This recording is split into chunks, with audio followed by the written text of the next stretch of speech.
well, for me, it was kind of hard to find the property and then to find the room too. So thank you so much for joining us, and you guys understood my directions.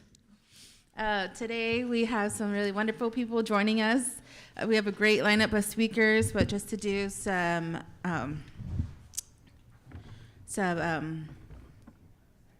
put out some information before we begin. Restrooms are right up front by the elevators. We're gonna have lunch around 12:15. Let's see, anything else I'm missing? I was approved to give out some reservation economic tickets. So if you guys aren't aware, our National Center for American Indian Enterprise Development hosts an annual conference every spring in Las Vegas. Now it's just for the ticket, not to get to Las Vegas, and not for the stay either. So it's our annual reservation economic conference, the biggest one in Indian country. And we do a lot of great stuff during that time. We have matchmaking meetings, we have a ton of networking opportunities, and just all around good stuff happening. So I think we can give out 3 today. So we'll probably do that during the lunch hour and then at the end of the day as well. But if you guys could please welcome our board of chair, Derek Watchman, and then also the Mashantucket Pequot chairman, Rodney Butler. Thank you.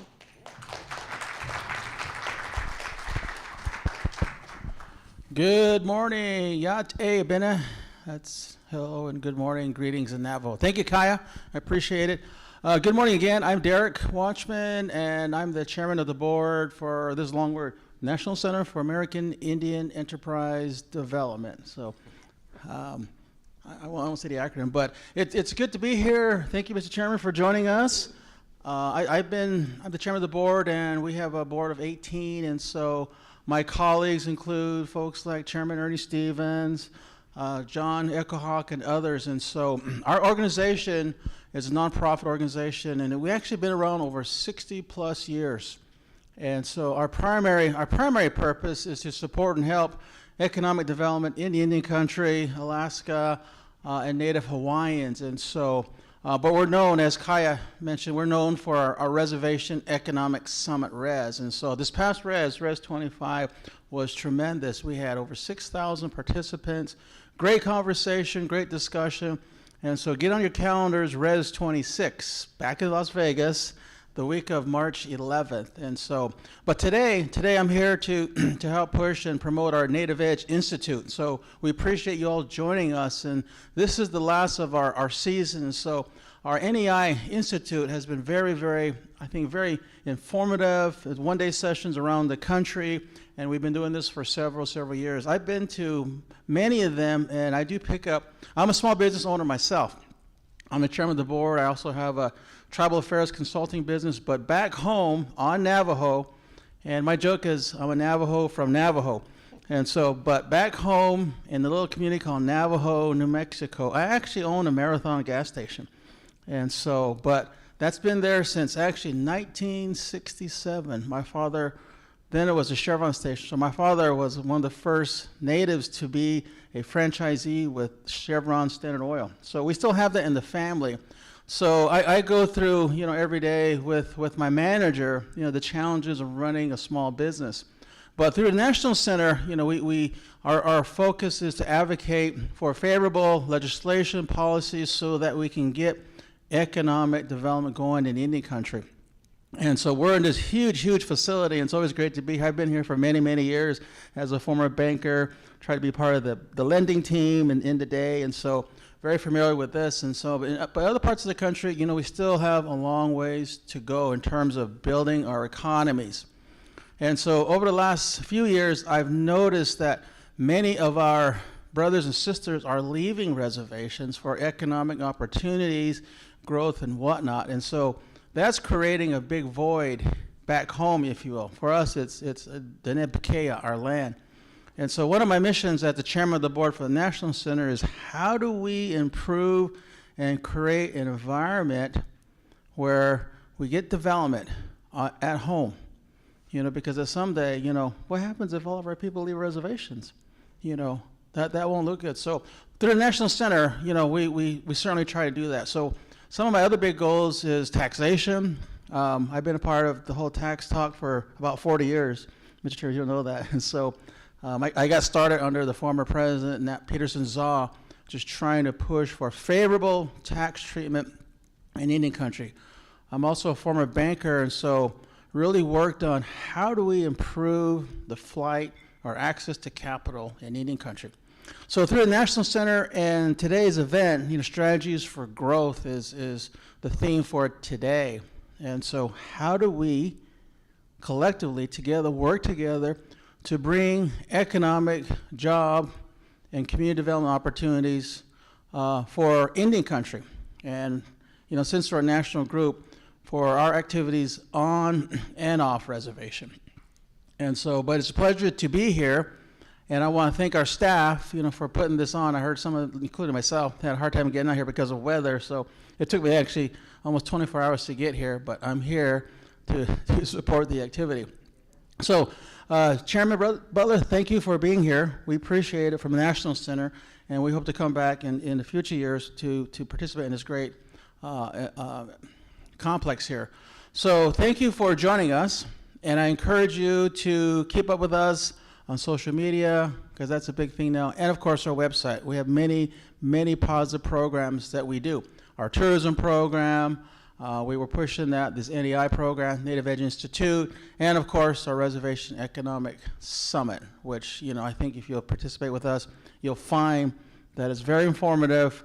I meet so many people at Res, and it's helped me to improve how I do business here. So without further ado, I just want to say thank you, and I want to turn the mic over to a good friend of mine, Chairman Butler. Thank you again for being here. I know you have a very busy schedule, and thank you for all your work that you do in DC and locally with the state of Connecticut. I do keep up with you, so great work. I'm really fond of your work in the tax arena. I think that's very, very important. I've been on it for years, and so thank you, Chairman Butler, for taking that charge. I appreciate it. So, ladies and gentlemen, without further ado, I'd like to introduce Chairman Rodney Butler, Chairman of the Pequot Nation. Thank you. Kapatash, Derek. Cha Kuikwaswing Kwa Week Beyond Mashantucket, Natusawee, Chairman Rodney Butler. Hello, good morning, everyone, and welcome to Mashantucket. As noted, my name is Chairman Butler of the incredible Mashantucket Pequot Tribal Nation, which I'm so fortunate to be the chair of for the last 16 years now. I've been on the tribal council for 22 years. So yeah, it's been a long time fighting for tribal sovereignty. And I'm just fortunate enough that my community continues to believe in my leadership for that. And I do want to recognize I have one of my tribe members here today, Yashika Kears, who also is on our command holdings board, which is relevant to the conversations that you're all having. And talking about economic development and economic diversification and how important that is for our tribal communities, and it's something that we believe in through and through here at Mashantucket. Yes, we are sitting in one of the largest gaming facilities in the United States, but as we learned through the financial crisis back in 2007, 2008, you can't rely solely on just one asset. Diversification matters, not only diversification from a government entity perspective, but from a tribal citizen perspective. And Derek had mentioned that about how many of our citizens are leaving our communities to seek economic opportunity elsewhere. I mean, that is the model that led to the disappearance of our territory over years, because as we left our communities in search of economic development, the settlers came in and took more and more of our land and said we didn't need it, right? And that was highlighted here 300 plus years ago at Mashantucket, and that model was repeated over the centuries throughout Indian country. And so it's important that we focus on our tribal economies, because a strong tribal economy is the foundation of a strong tribal community, one that can be self-government and self-reliant for generations to come. And so again, for us to host this NEI event here today, it's an honor, and it's important that for me to personally show up to show our commitment from the tribal nation, but just the great work that NCAIED does for tribes across the country in building those tribal economies, sharing our, your educational network and knowledge, and just the networking in general. I mean, that's how we get better, right? We share best practices. We see what's working and what's not. When you look at when we started here with bingo in 1986, we weren't the first to do it. We saw what Seminole and Morongo and Passamaquoddy, what they were doing. They shared that knowledge with us, and we built off of that. And then we took it to another level with Foxwoods in 1992, and then many tribes benefited from what we had learned, what to do right, what not to do. And so and that success created a $40 billion industry for Indian country today. And so we're very fortunate to be a part of that. Absolutely. There's a round of applause. And so I say that in that, I compliment and show respect to all of you for taking the time out to be here today, to be online, to show your investment in yourselves and eventually in your communities, because it's not just about, like, as I noted, the government entities, but the strong entrepreneurs and small businesses. That is the foundation of our communities and making them lasting.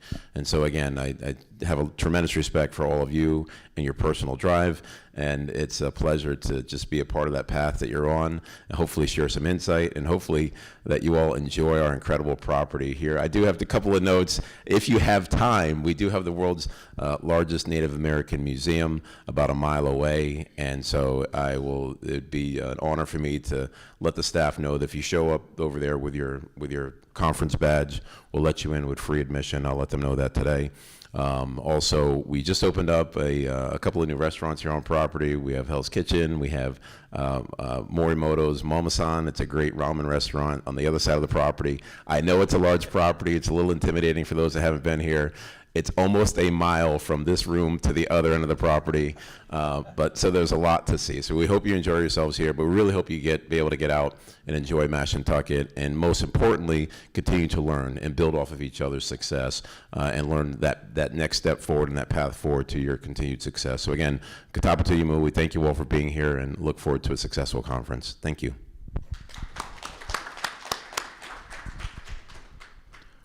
Okay, we're gonna move on to the next program, right, Kaya? Okay.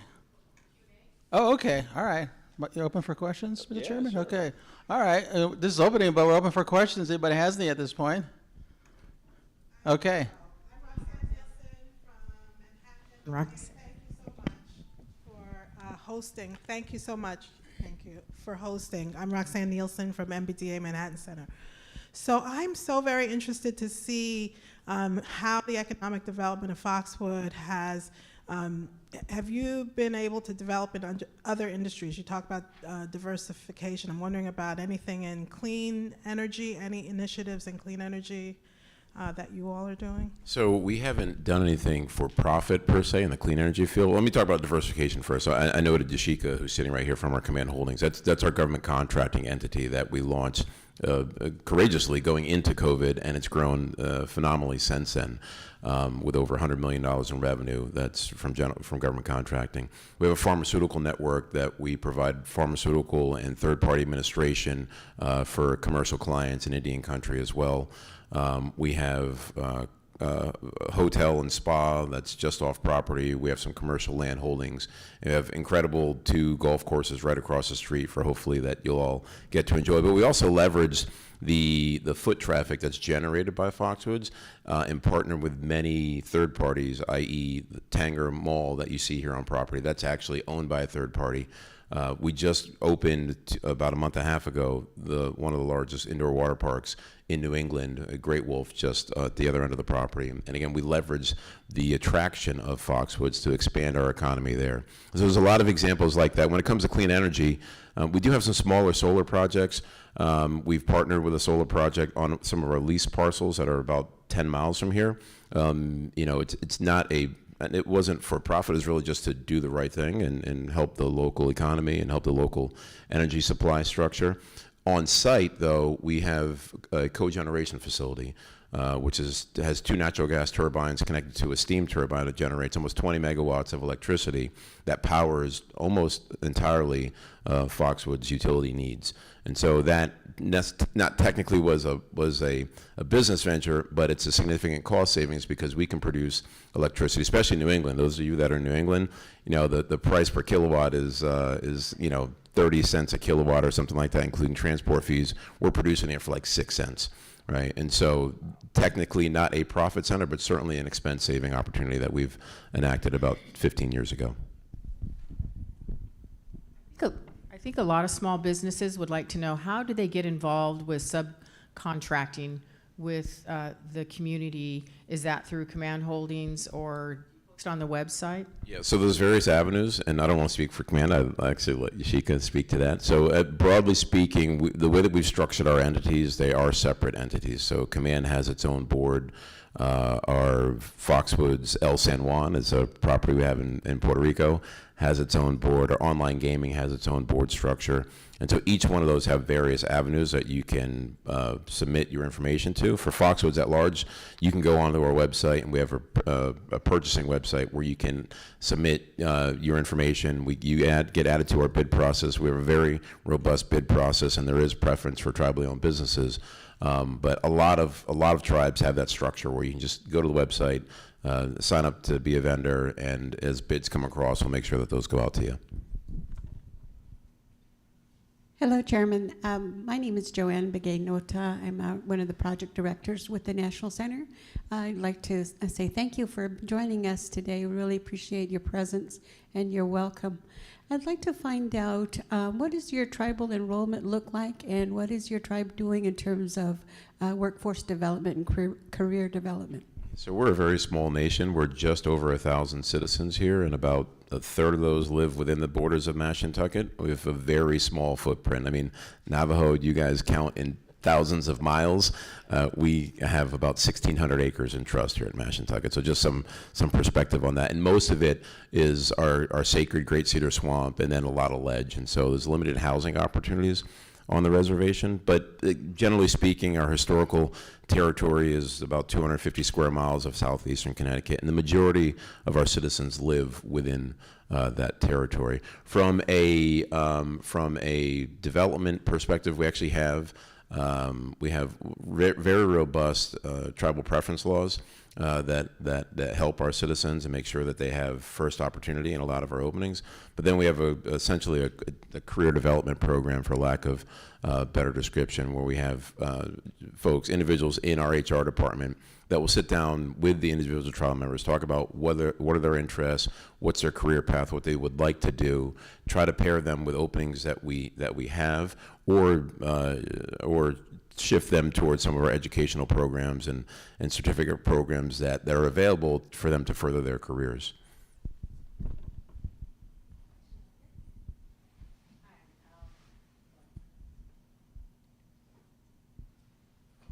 Hi, me as well. It's a pleasure to be here and pleasure to meet you.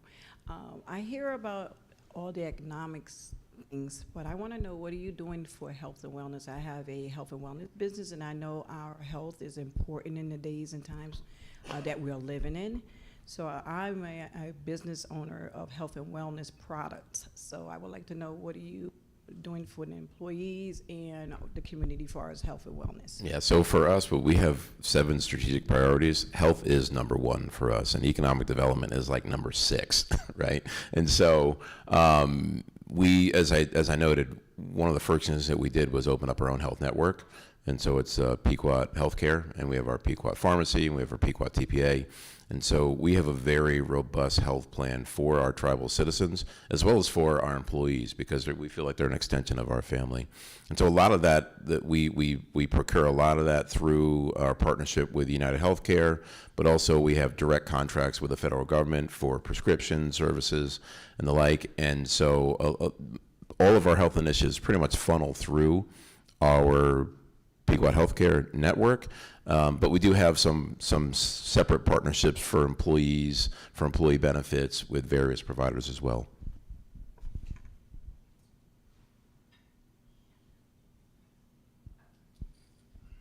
One more on this side.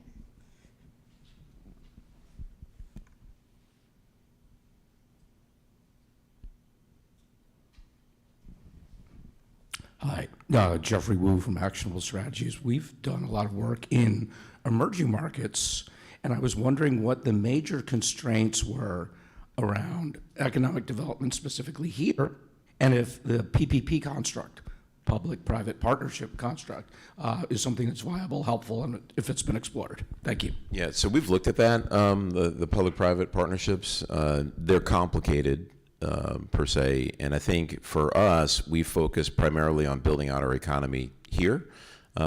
We have some smaller investments outside of Mashantucket that are, primarily through, we have a separate endowment vehicle that we use to build a foundation that can never be destroyed, as we say in our mission statement, for our tribal economy. And that's the one thing that I take a moment to highlight that I've been on the conference trail for a long time, as Derek knows. I'm on the board of almost every national organization except NCAIED. And so I'm also the president of NFOA, and so it's near and dear to my heart, this conversation that we're having. But one of the things that I've been saying for years when tribes talk about their economic success and expanding their tribal economies, one of the first things that they should do, and it's not exciting, is set up an investment fund, an endowment fund, right? We've taken a lot of risk and made a lot of risky investments over the years that failed miserably to the tune of tens of millions of dollars. And if we just set those inside an investment fund and let those grow in time, and the compounding interest and the time value of money, it'd be a significant return on investment. And so I always tell tribes that have economic success to focus on that first. And then once you build that portfolio, you can go out into private equity and search for other investments. And so we haven't gone into we've done some private investments. We haven't gone into the field of public-private partnerships yet to date. And there's no singular reason why we haven't, just that we've had a limited scope and focus on what we're investing in. I will say really quick, so this is what's beautiful about an entrepreneurial symposium in group, and just the mindset. So the fact that I was coming in, just do a quick welcome, and we quickly pivoted. The one thing in business and in successful entrepreneurship is never let an opportunity go to waste, right? And so to throw me in here for a few questions, I appreciate that. I actually respect that, so I really appreciate that.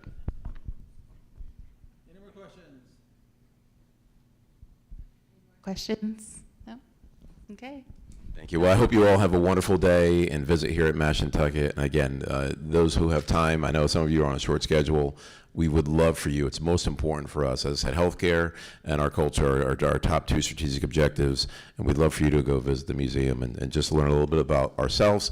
But more importantly, it's the history of America. What happened here was then replicated across the rest of the country. And so we'd love for you to see it. Thank you so much.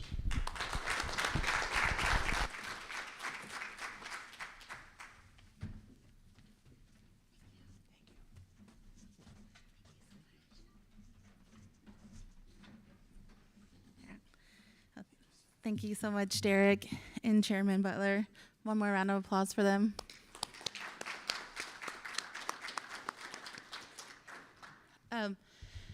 If you have a question for any of the speakers, a lot of our speakers love engagement. So if you have questions during their time and their presentation, please raise your hand and I will run over a mic to you, myself or Yvette. That's for the purpose of our online audience, so they're able to hear our questions and then get the answers as well. Just a couple of things. I know Derek mentioned some of our programs, but I just wanted to acknowledge some of the staff and the other programs that we have represented here. We have our wonderful Crystal Pierce. She's with our Apex Accelerator program, and she's out in the back right there giving us a wave. And I'm going to say it, Chris. Happy birthday today. Today's her birthday, so we're so excited that she chose to spend her birthday with us. Next, we have Joanne Nota. She's with our export program, and she's right there in the back. Hi, Joanne. Thank you. And then we have Yvette Fielder.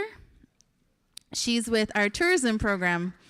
And then also Haley Garcia. She's also with our tourism program. And then Charmaine. she's out in the front handling registration. We could not do anything without Charmaine. So thank you for Charmaine for joining us. And then we were so blessed to have interns this year. And so if you see someone running around with a camera taking pictures, you probably saw him in the front taking pictures. His name is Pranav. He is our intern from UNC. So thankful that he was able to join us. And then we have Rich. Oh, he's on the phone. Sorry. We have Rich Yelling. He's our CFO. Again, thankful for him to join us. And then Skybear Media. We're able to do these live streams and then all this video content. It's all because of them. They put those wonderful videos up together about recaps of our events and then of all the other exciting things that we get to do. So special thank you to them. Riley in the back. All right, so we're gonna keep moving along. Next we have Ashley Hammer. We have Ashley coming up, but let me bring up Haley so she can give an introduction to Ashley. Thank you so much.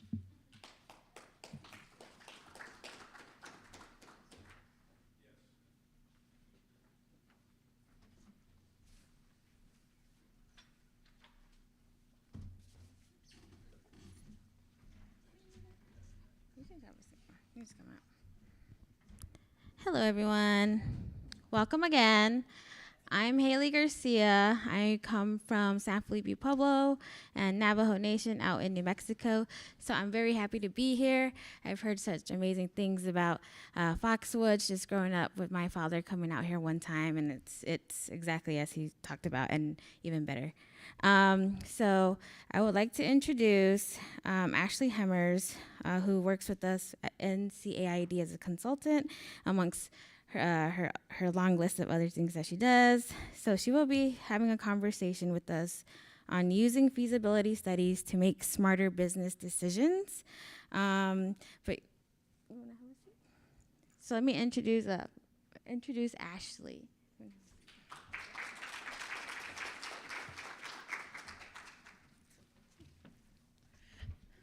Thank you, Haley. So formal, right? Good morning, everybody. My name is Ashley Hemmers. I am from the Fort Mojave Indian Tribe. Has anyone heard of Fort Mojave? Couple people? Wow, that's pretty awesome.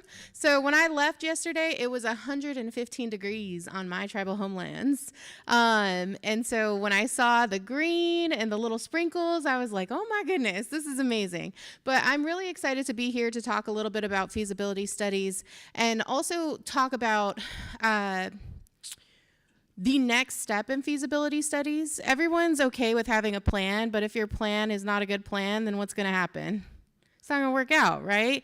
And in Indian country, you know, we've had a lot of our folks, my elders and ancestors in general, having to put together plans for survival, not just for our economies, but for our livelihoods, our culture, and our people, right? And so one of the things that I focus on with tribal leadership is how do we expand our scope? Because sometimes, given the proximity to nations and communities around us, we often have to put in our tunnel vision to think about how we're going to get to the next day, right?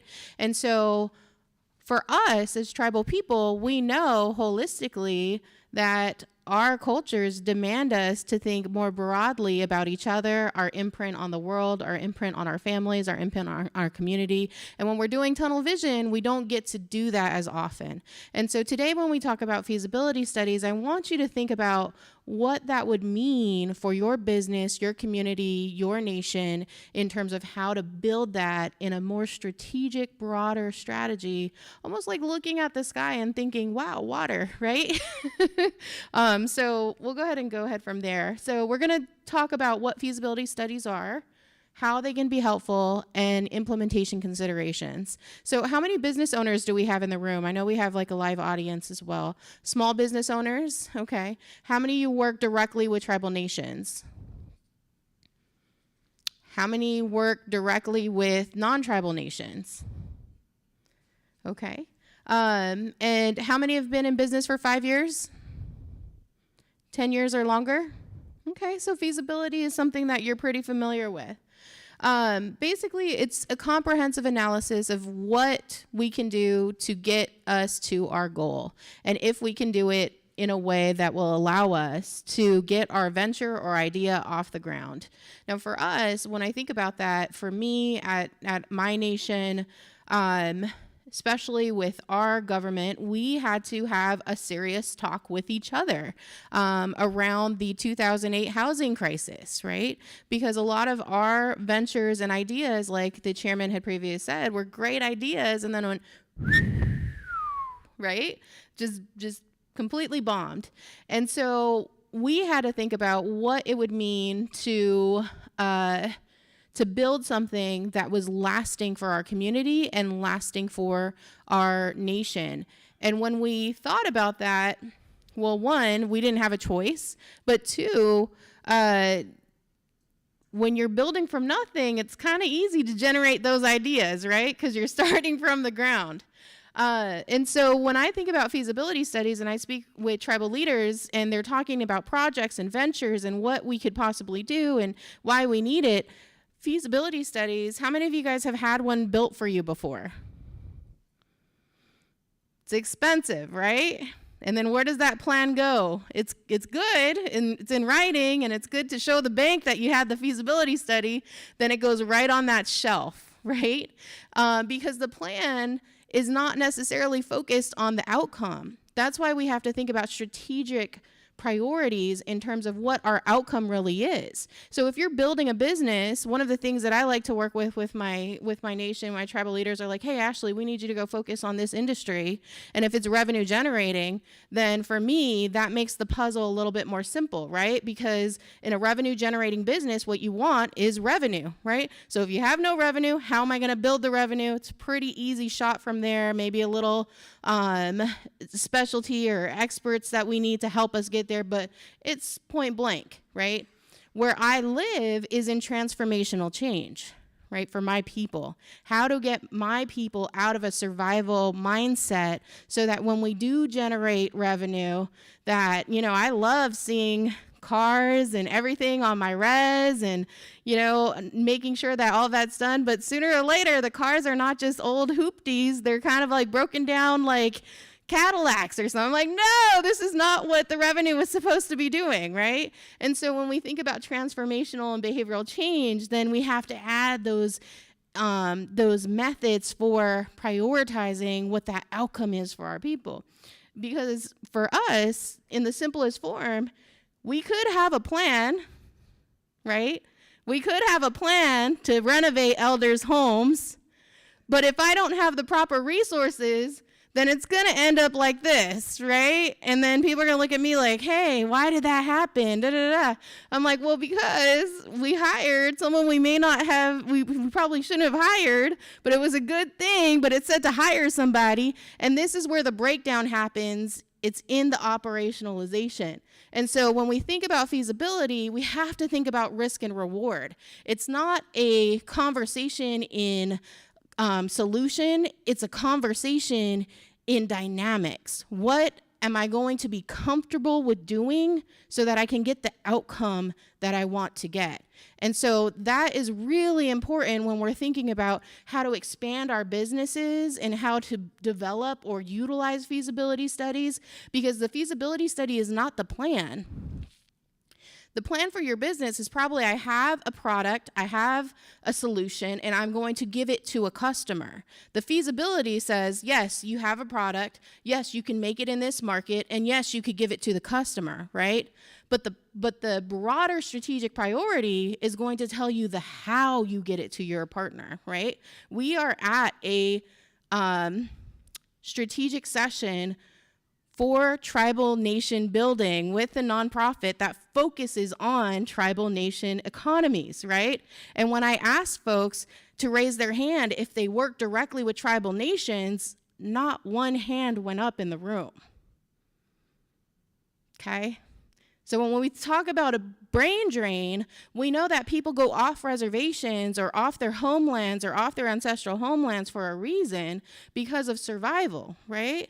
But we never have the conversation back of why are they not coming back here? That's the harder conversation. It's why I work for my people, because my people give me a little bit more grace when I say, why are you not doing this, right?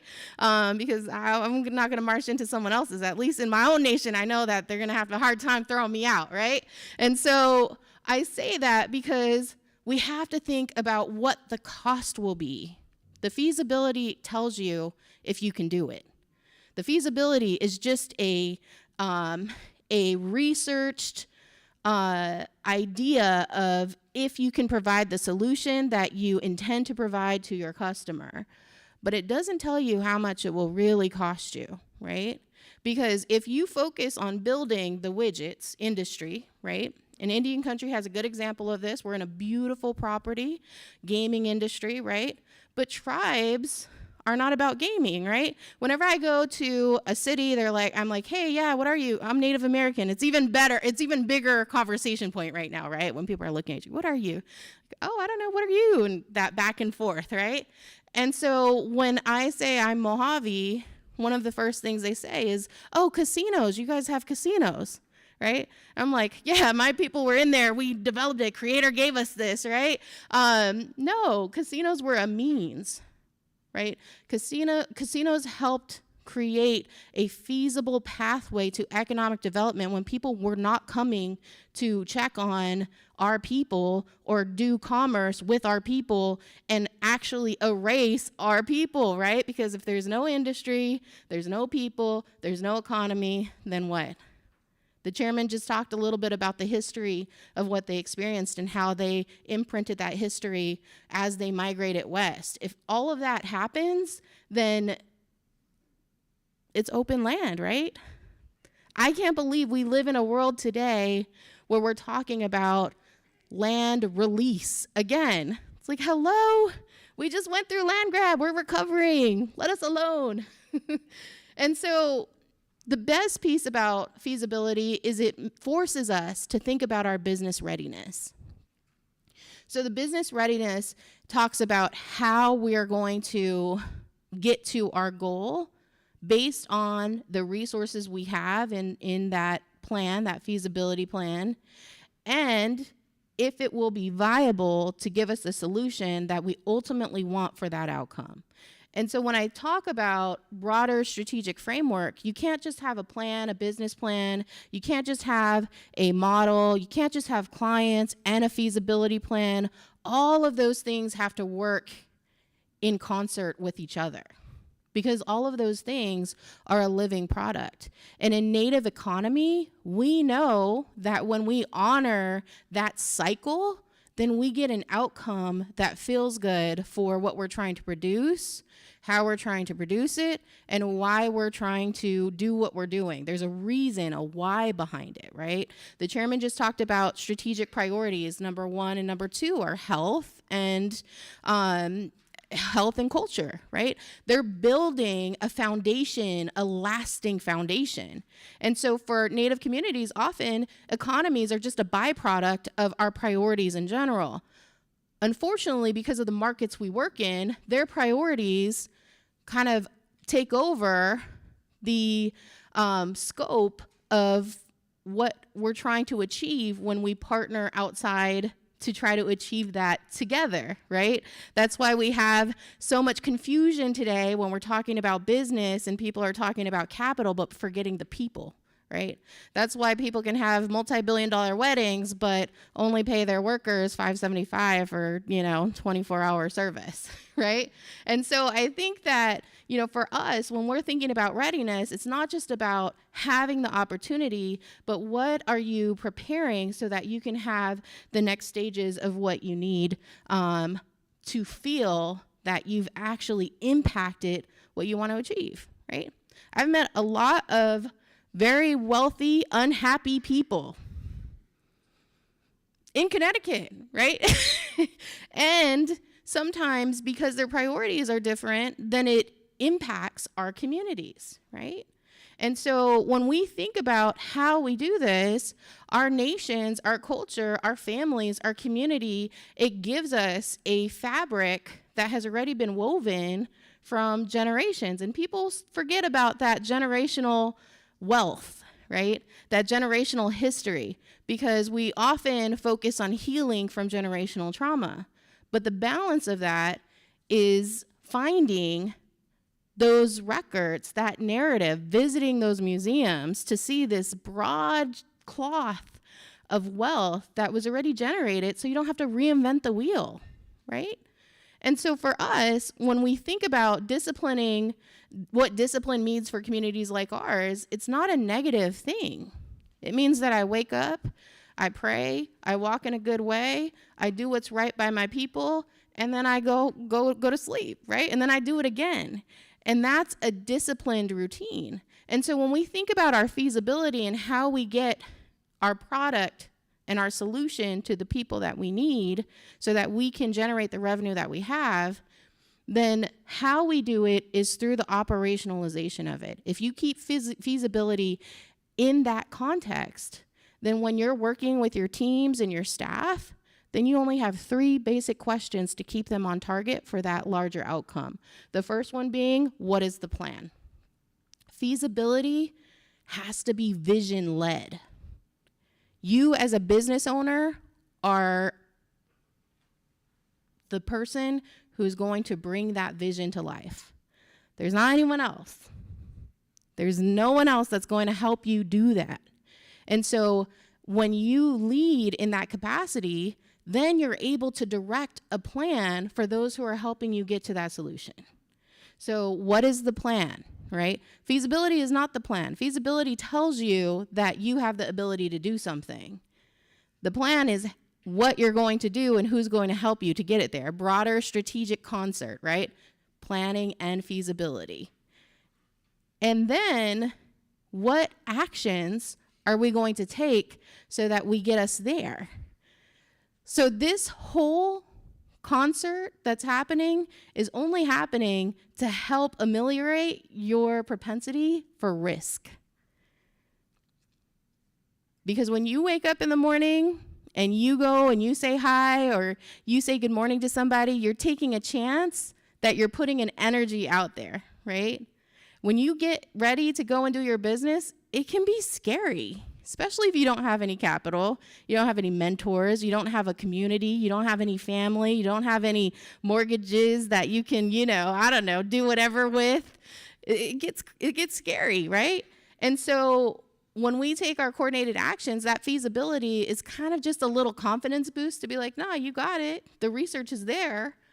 But the feasibility and the plan is only to help you get to the other side so you could get that solution in front of people, right? For me, public speaking is, how many of you guys like public speaking? Raise your hand. It's a few, right? But if you raise your hand in front of 1,000 people, you'll see, no, I'm not getting up there talking to these people. They don't know me, right? And so for us, when we take actions, it's to create that reciprocity through what we've already designed. I know that the strategic priorities that I've learned and earned in business that have helped my nation go from bankrupt to success has enabled me a certain responsibility to get up in front of a room full of people and a room full of YouTube and say, this is really important, so that you don't have to earn those lessons. And then finally, the third thing, is it working? All of those things, if you ask those 3 things of yourself every day, what's the plan? What did I do to get there? And did it work? And you teach your staff how to think about things. What's my plan? What did I take to get it done? And did I do it? Did it work? Then that will help that feasibility model that you've generated so that you can get to the other side. But it has to be in concert with one another. Because if you don't have it in concert with one another, then that feasibility goes right on the shelf because you're not acting in those priorities. You're not acting in that effort. And so for us, one of the things that I like to say for me is it takes a lot to it takes a lot for me to leave my nation, right? Because I've been able and fortunate enough to curate a life where I'm able to work in purpose with my community so that we can achieve strategic priorities, but then I get to go and hang out with my little nephew who's 6 months old and I'm like obsessed with, right? And so it takes a lot for me to get to other communities. But today, you have an opportunity with the people in this room to build community with one another, to build a network with one another in the region that you support and that you're helping to find solutions for, right? And so if you leave this space today, I expect you to have at least 3 contacts. Know what they do. Know why they do it. Know who they do it for. Know how to contact them and let them know how to contact you. Because we can't do anything on our own. Our people know this. Historically, we know this. We have to have a strong foundation, a lasting foundation to build upon. And luckily for people in this room, we do have roots here in this space 300 years ago, 400 years ago, time immemorial, right? And so when we build upon that and we honor that, then we're able to have those concerts about, does my purpose enact what I'm trying to achieve for myself, my family, and others? Because that's really what it all comes down to. And so I'm asking you, for me, my homelands, that's why it's hard for me to leave too. The picture of our stars, that's one thing. Just a little aside, I did spend a little time in Connecticut. I got my undergraduate at Yale. But I'm a res kid, born and raised, single mama. And why I really enjoy seeing the rain is because in the desert, when it rains, we only get about, an inch a year, but it all comes down all at once. And so when I was coming to Connecticut, I really came because that university offered me the best scholarship. I applied to 14 places because I was trying to make $1 out of 15 cents. I was trying to make it off, right? And so they gave me the best scholarship, right? But it took me a whole summer to get a plane ticket, figure out how to get to Vegas, to get on a plane. I flew into New Haven, which was really weird because it's a tiny airport, right? And because of the time change, it meant I got to New Haven at 11 o'clock at night in Fairhaven area. I don't know if you're familiar with that, but for me, I'm like, where the heck am I? Why is it so dark? Where's the city? What is happening, right? And so then I got a shuttle, right? Because it was, so my mom dropped me off in the morning and there was a monsoon. And in my area, when there's a monsoon, it floods the roads, floods the hillsides. So it's not really good to go through those things, go through those floods. And so for me, I was like, nah, we'll just go back. I'll go another day. I'll miss my flight. We'll just get a new flight. It'll be okay. And my mom and my grandma were driving. They're like, no, you're going. We've tried. We're going. And right when we got to the Nevada state line, because my tribe is tri-state, California, Arizona, Nevada. Right when we got to the Nevada state line, I was like, I don't know. It's getting a lot harder. And my grandma told me in our language, cut it out, you're going. And I'm like, okay. So we went through it, and a few miles later, it started to clear up. The skies opened. It was sunny. It was hot again because it was August, right? So then I catch this flight. Because the flight to New Haven, I didn't know about Bradley then, right? To New Haven was even more expensive. I ended up having, when they dropped me off to go to school, I ended up having just $100 in my pocket, right? So I get to Fairhaven, right? Then I take some shuttle. I can't remember what the shuttle was called. It was $36 to the Omni, from the New Haven airport to the Omni, right? I got to the Omni because our education director, she applied for a credit card just so I can have somewhere to stay that night. And I appreciate her immensely. Since then, I have the honor of being able to administrate our education department. And so it's been a pleasure working side by side with the woman who literally took out a credit card so I can have a place to stay, right? So I'm about like $70 in, right, because of the shuttle. And I'm telling you this because my feasibility says I'm gonna make it, right? But my conscience right now is like, I don't know. It's getting kind of weird, right? It's making me uncomfortable. And so when I wake up that morning, I don't know how to get to Yale. I don't know what it is. People are different. People in the East Coast, I'm from a very hospitality-driven place. So when I go to casinos, I really feel at home because people say, good morning, how are you? On the East Coast, like, why are you saying good morning? Like, what do you want from me, right? So I'm like looking at people trying to make eye contact, but they're not making eye contact back. And so I'm like, well, whatever, I'll just get a cab. So from the Omni to where I'm supposed to be, it's less than half a mile. Less than half a mile, right? I don't even know. And so when I get there, I get the cab, and it's this gentleman. I believe he was like Nigerian. That's what I remember. And I was like, okay. I lived on the 5th floor, right?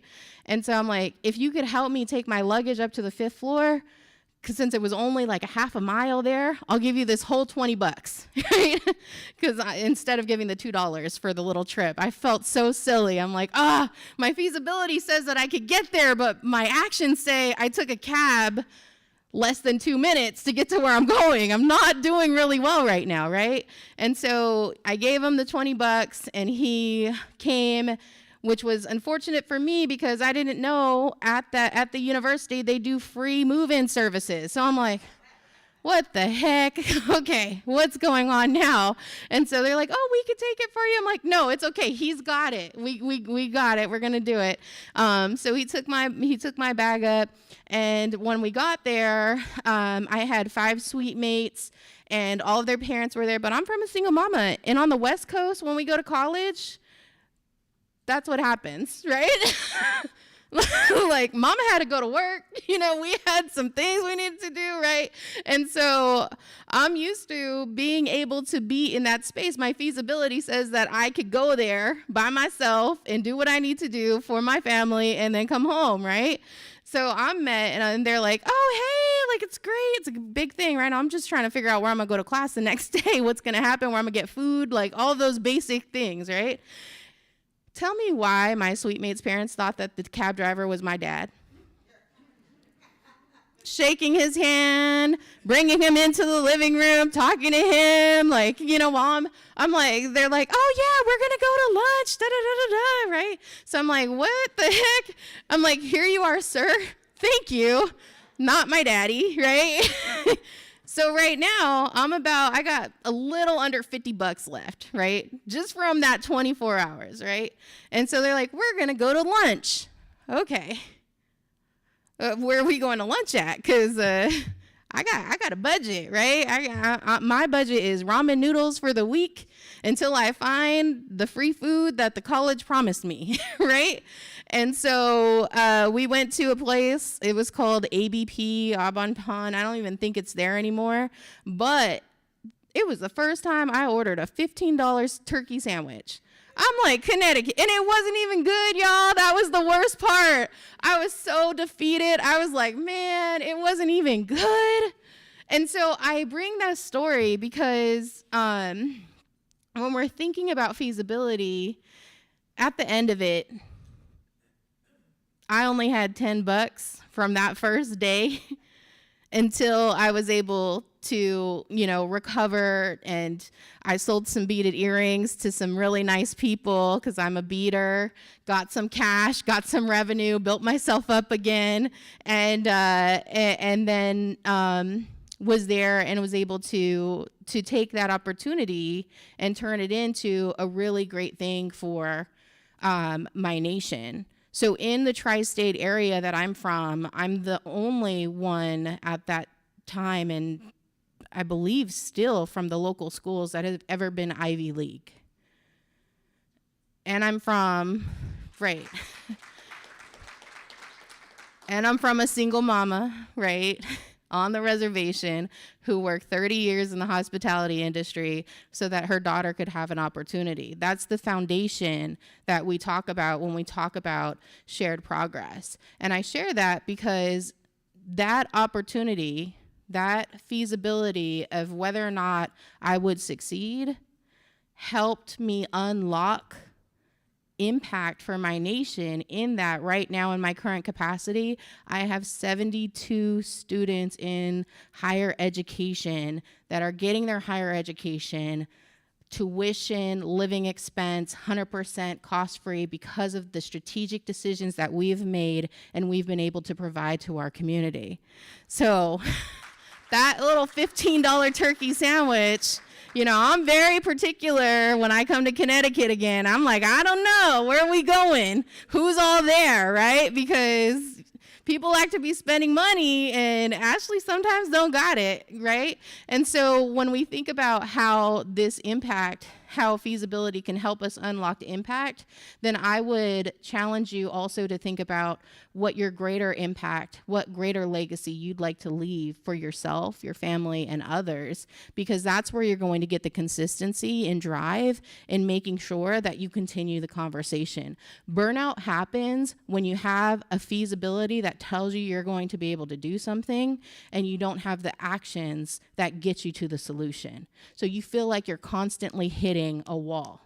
But if you have that conversation of, no, this is what it says I'm supposed to be doing, the research says it, then that'll help give you the stamina, the operational readiness to take action, to take those risks and put yourself out there so that hopefully you can gain what you're trying to gain by providing the solution you're trying to provide.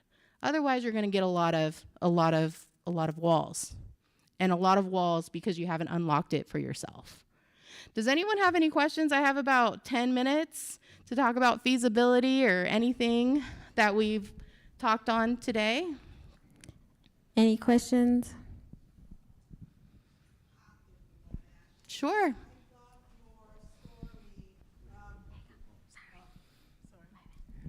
Thank you, Ashley. I love your story because it shows the perseverance that you had to have to get to that next step, because you had made a plan. But it also, from a small business perspective, which we see every day as we counsel small businesses, how you have a plan, but you also have to have a plan B, a plan C, and then that feasibility kind of does give you the confidence that, okay, I see the end point, but here are the middle steps. So my question to you is, like, when you have, do you support the small business community, in your community? How do you cultivate, like, some of these ideas? Because people have ideas that don't necessarily produce revenue. Yep. And so how do you coach this really small enterprises that maybe don't have the best idea? Right. That's an excellent question. Thank you for that. Because when we think about economies, it can't just be government-led, government-driven, tribal nation-led, tribal nation-driven. It has to be folks who are willing and able to take it upon themselves to build something for themselves and contribute back. And so one of the ways that we do it at Fort Mojave is we were very fortunate to have a group of elders in the 80s who took some heed from places like Mashantucket and saw what happened here. And we're like, look, they're coming. They may not all be in the desert right now, but sooner or later, people are going to be coming to the desert. And we saw that happen over COVID. As soon as remote work happened, then they left LA, Vegas, and Phoenix, and they're coming to our small town. And all of a sudden, they have big city wants with small town luxuries, right? And so with what we're doing is, because we had a little foresight for that foundational work, then the team and the agencies that I provide support for, which is over 32 agencies that I work for on behalf of my community, is really identifying how we are doing it together. So in our language, Inyechve means all of us together. all of us representing together, and that each person in our tribe has a contribution, regardless of what that contribution is. And so in a profitability setting, it's more about the individualism so that you can get the highest return. But in a Mojave setting, it's about the cultivation of the togetherness so that we can have the biggest return. And so that means our micro entrepreneurs are just as important as our large entrepreneurs or as our tribal leaders. And so keeping that setting allows our micro entrepreneurs to have the courage to participate, because we've already eliminated that class structure that sometimes provides the hesitancy for people to have the risk appetite to be able to take action on their idea. And so we do that by having conversations. The best way that I found in my community and communities that are similar to mine is storytelling, sharing, being vulnerable, helps people to generate those ideas. It's a passing of energy. Now, did I want you guys to know that I spent $15 on a turkey sandwich? No, I did not, right? It's kind of embarrassing, especially like when I'm standing up here, right? But it allows folks, being able to be that honest and authentic, allows micro entrepreneurs to really be able to have the conversation and participate in ways that they may not have participated because it's too scary to raise the hand, right? And so we lead mentorship opportunities. We do workforce development programming, but we center it around community building. And my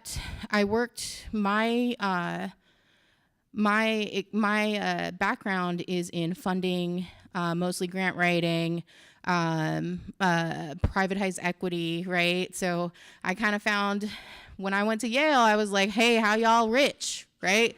Like, I need to know these things, right? So I have maybe 3 or 4 friends from my college, but I spent a lot of time with all of the deans, because I had a feasibility that said, if I'm going to this place, I need to come out with the plan, right? So I was picking people out what is that? What do you do for a living? How do you do this, right? Plus, all their receptions had the free food and stuff, right? And then they had conversations like this, so you learn a few things, right? And so when I saw that dynamic of how they were sharing knowledge, then I just translated that to my community, so that when we gather, we can gather and share knowledge and build that institutionalization that we had that's been fragmented, but build it in conversation in our own way. And so when we build those bridges, what I found is that it returns on us overfold. And so, for instance, when our current administration got in office, we were looking at our bottom lines because we were in different industries. We were in power, traditional power. We were in energy. We were in education, healthcare, gaming, convenience markets. We have about 11 different industries that we work in for Fort Mojave. But what ended up happening, because through the years, what my tribal leaders did was they had to chase those opportunities, right? Okay, there's grant funding for this, so we're gonna build this. There's opportunity for this, so we're gonna build this. There's this, so we're gonna build this, right? And so in 2007, when we took a picture of it, we could follow the history of why things were funded and why things were not funded. And when we followed that history, we found, there's no lasting sustainability for those industries. There's no cultivation of those industries. So then we had to share that story with our people. And so we have about 1,400 enrolled tribal members in Fort Mojave, because Fort Mojave is right along in the Colorado River. We're one of 5 tribes with inherent sovereign rights to the Colorado River. Colorado River is the largest river in the American Southwest, and gives water to LA, Phoenix, Las Vegas, Colorado, 9 different states, right? You probably saw it in the news. They're fighting over water now, right? The water fight. So for us at Fort Mojave, our history with the U.S. is a history of resilience against relocation, right? Because they wanted to move us from our homeland somewhere else. And we stayed. And so the folks that stayed, there are 1,400 of us that remained. So we say there are 5,000 Mojave overall, but there are 1,400 at Fort Mojave. So we say we're the nicest, right? We're the nicest people. But we ended up having to do a presentation like this with our revenue, and it was a day presentation the first time we did it, and invited all of our people, their families, their children, all of our people, so that we could tell the story. And then we told that story for 2 years so people understood the history of economy, the history of our economy, and what we needed to go after and why we were making the decisions that we were making. And because we built upon that foundation, then we were able to set a strategic priority to be legacy debt free, which meant that for us in 2010, we set a goal to pay off all of the legacy debt from all of the businesses that our past leaders had to be, and we were able to hit that target in 2017. So to answer your question, one of the ways that we support micro entrepreneurs is we remember that we're not letting them be part of the conversation. We have to remember as business people who walk in two worlds that all of us are the solution, and we have to find ways to make sure that our people are at the table, and that if we don't have those people at the table, then we did something wrong, because then that will create that class structure that prevents us from really gathering what we want to gather. And we know that when our people are strong, our economies are strong, our families are strong, our culture are strong, and our homes are protected, right? That's what our feasibility tells us. Now, how we get there, that's the glitter and the rainbows and the magic, right? Anyone else have another question? Yep. We do have some comments and a question online. Again, they mentioned just congratulations on the Yale degree. And then also, how can people get in contact with you? So we had that online question. So I really enjoy that because, as you heard, for my nation, the work that I do, it's very fulfilling work. I work with 36 of I'm responsible for the public and private arm of my nation.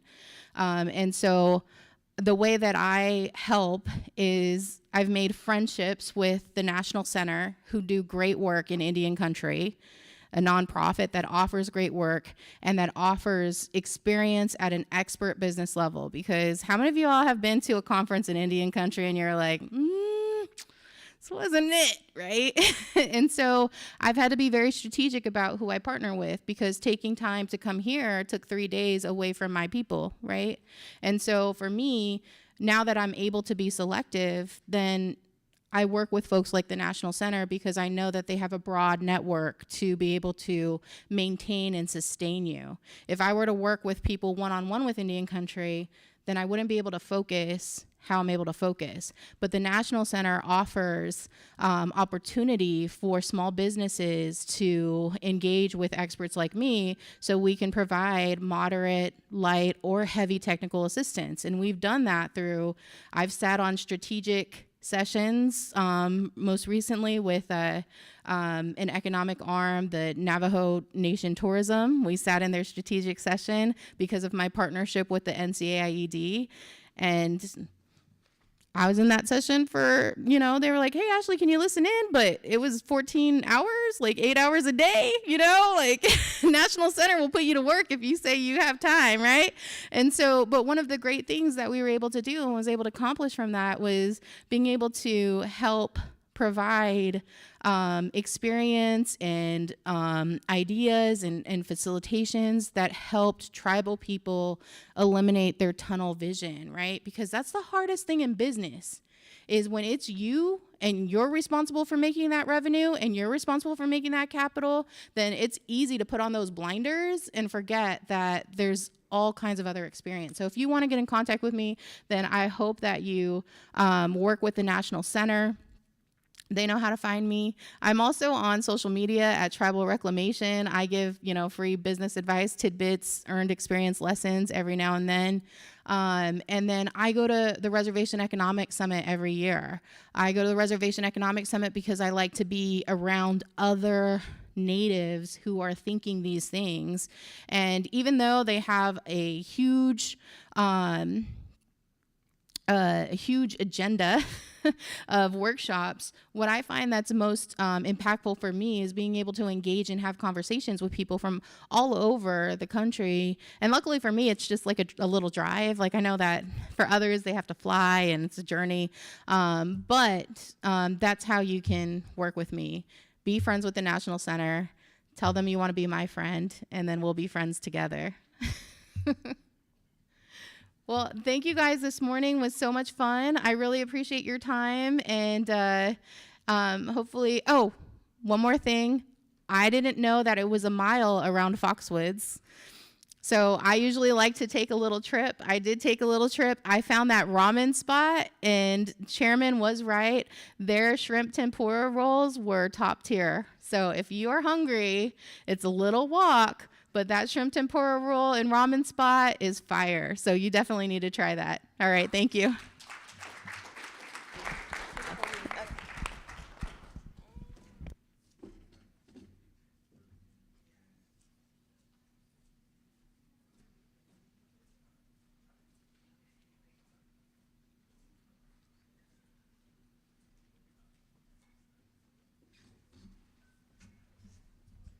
Thank you, Ashley. Let's give her another round of applause. It's such a privilege working with Ashley Hemmers. Just a wealth of knowledge. So thank you. And next we have Yvette Felder and John Shiraka coming up next.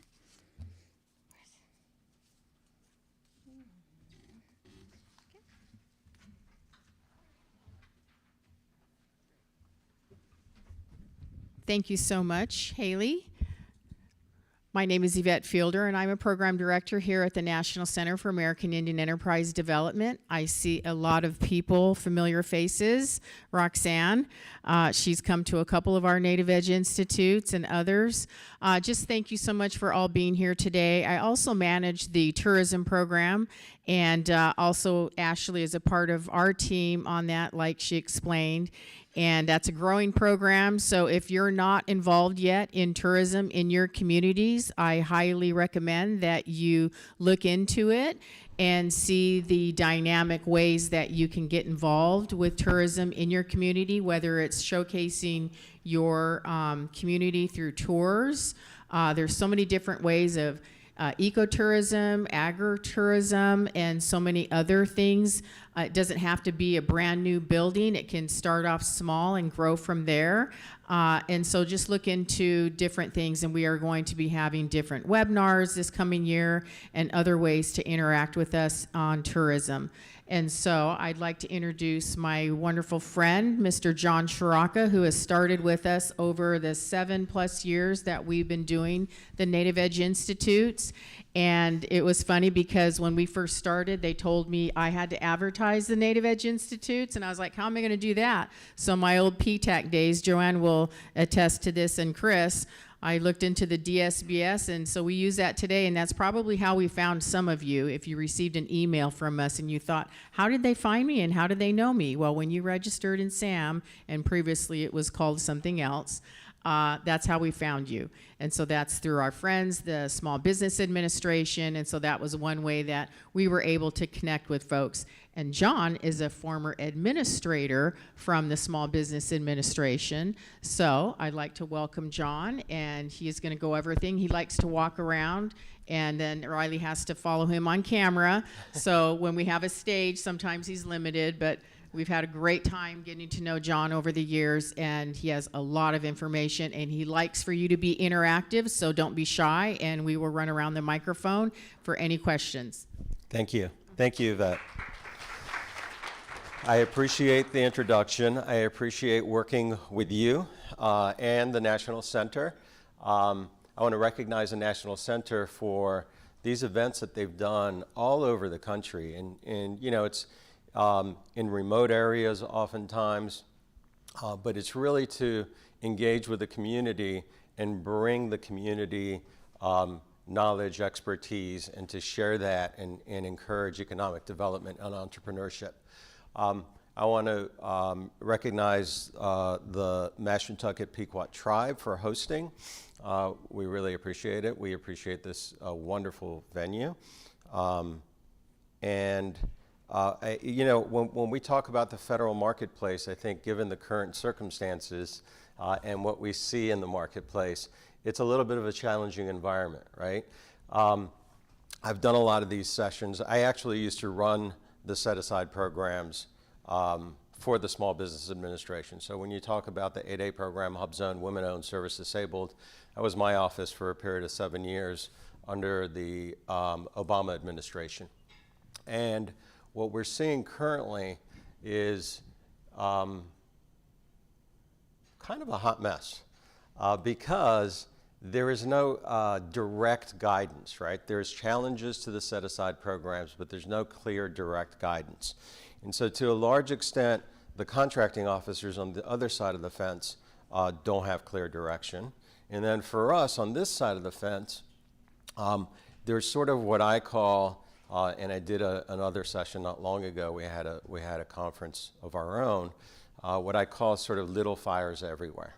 And it reminds me of a show by that name, but there's kind of little fires everywhere, and it's really connecting those dots to sort of read the tea leaves to understand and navigate the current marketplace, right? And I want to talk a little bit about that, right?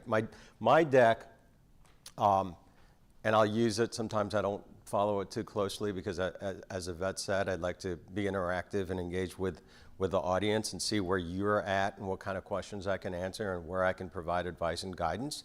The deck this morning is about, you know, the basics of the program, the basics of the set-aside program, you know, the requirements, how to structure, how to get certified, where to find information, how to strategize about entering the federal marketplace.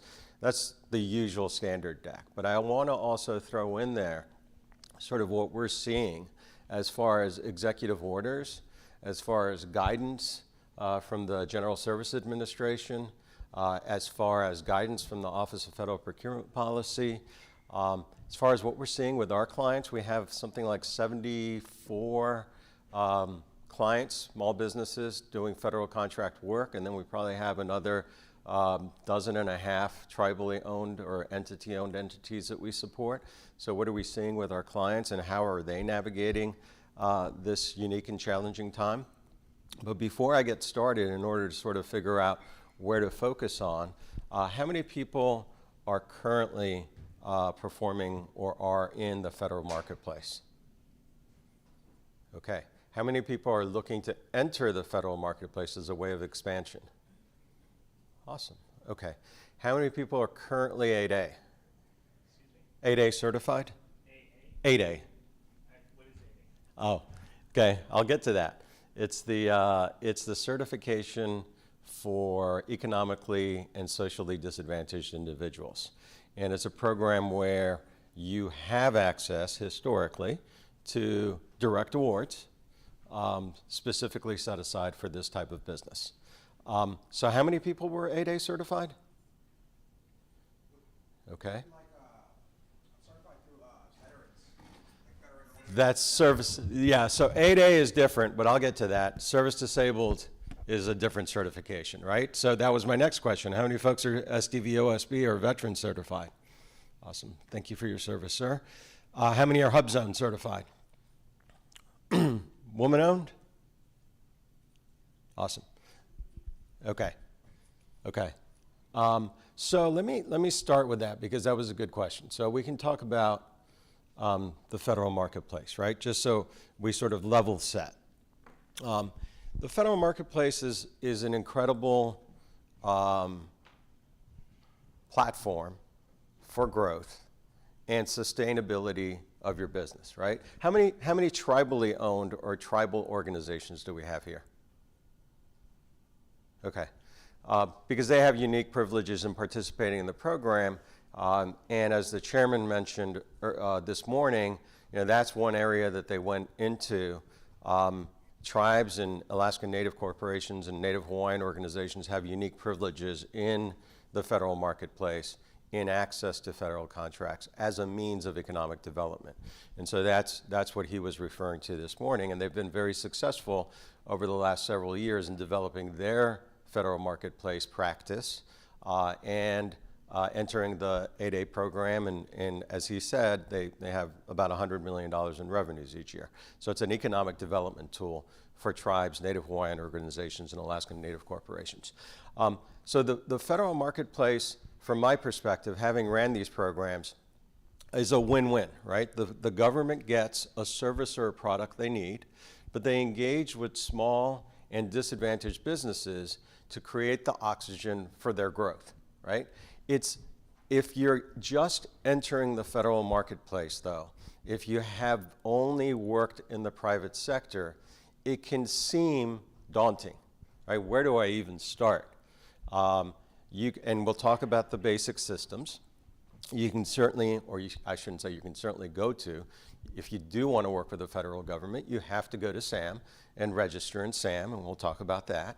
But where to start? From my perspective, it's understanding, what are the requirements, at least as we know them today, what are the requirements for the federal procurement professionals, right? Every agency has a small business goal that's negotiated by the Small Business Administration. The statutory, and this is important because it is statutory, the statutory goals are 23% of the federal dollars spent every year, right? And the federal government spends, probably about $1 trillion. So about $500 billion, up to $500 billion are required to go to small businesses under the statute. Of that, we have what I used to call the 5533, but the goals have changed. So when we talk about 8A, we're talking about the Small Disadvantaged Business Program. And I'll give you a quick overview right now of the 8A program, see if there's any questions, and then I can get more into the requirements of the 8A program. The 8A program historically has two requirements. You are economically disadvantaged, and there's some thresholds, right? There is a threshold on your income, your annual income, 350,000 or below, and these numbers have changed and they're in the deck, so if I get them a little bit wrong, bear with me. There is a total asset threshold, and that's pretty high. It's like 6.5 million, I think now might have gone up to 7 million total assets. So that's everything you own, including your business and retirement accounts. Although you can still keep out retirement accounts, that's a new rule. But basically everything you own has to be less than that. And then there's the net asset requirement, which means you can take out your primary residence, you can take out the value of your business, and you can take out the value of your retirement accounts. And that, I think, went up to 850,000. So on the one hand, if you're economically disadvantaged, that's checkbox number one, right? Checkbox number two used to be socially disadvantaged was presumed classes, right? If you're African American, Hispanic American, Native American, Asian Pacific Islander, you could check the box and say, well, I qualify for socially disadvantaged. As a result of a court case, the SBA had to change how they address this because the program was threatened through the court system as being a racial program. And they had to sort of take a step back and say, no, we're not a race-based program because that could be constitutionally an issue. So they had to take a step back and they said, okay, historically as part of the program, even if you couldn't check the box, you could still apply. How could you apply? You could say that by evidence presented, I can demonstrate that I've been discriminated against, right?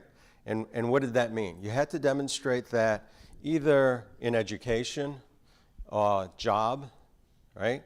Access to capital, or work, like getting contracts and bidding and being able to generate work, that you had been discriminated against, right?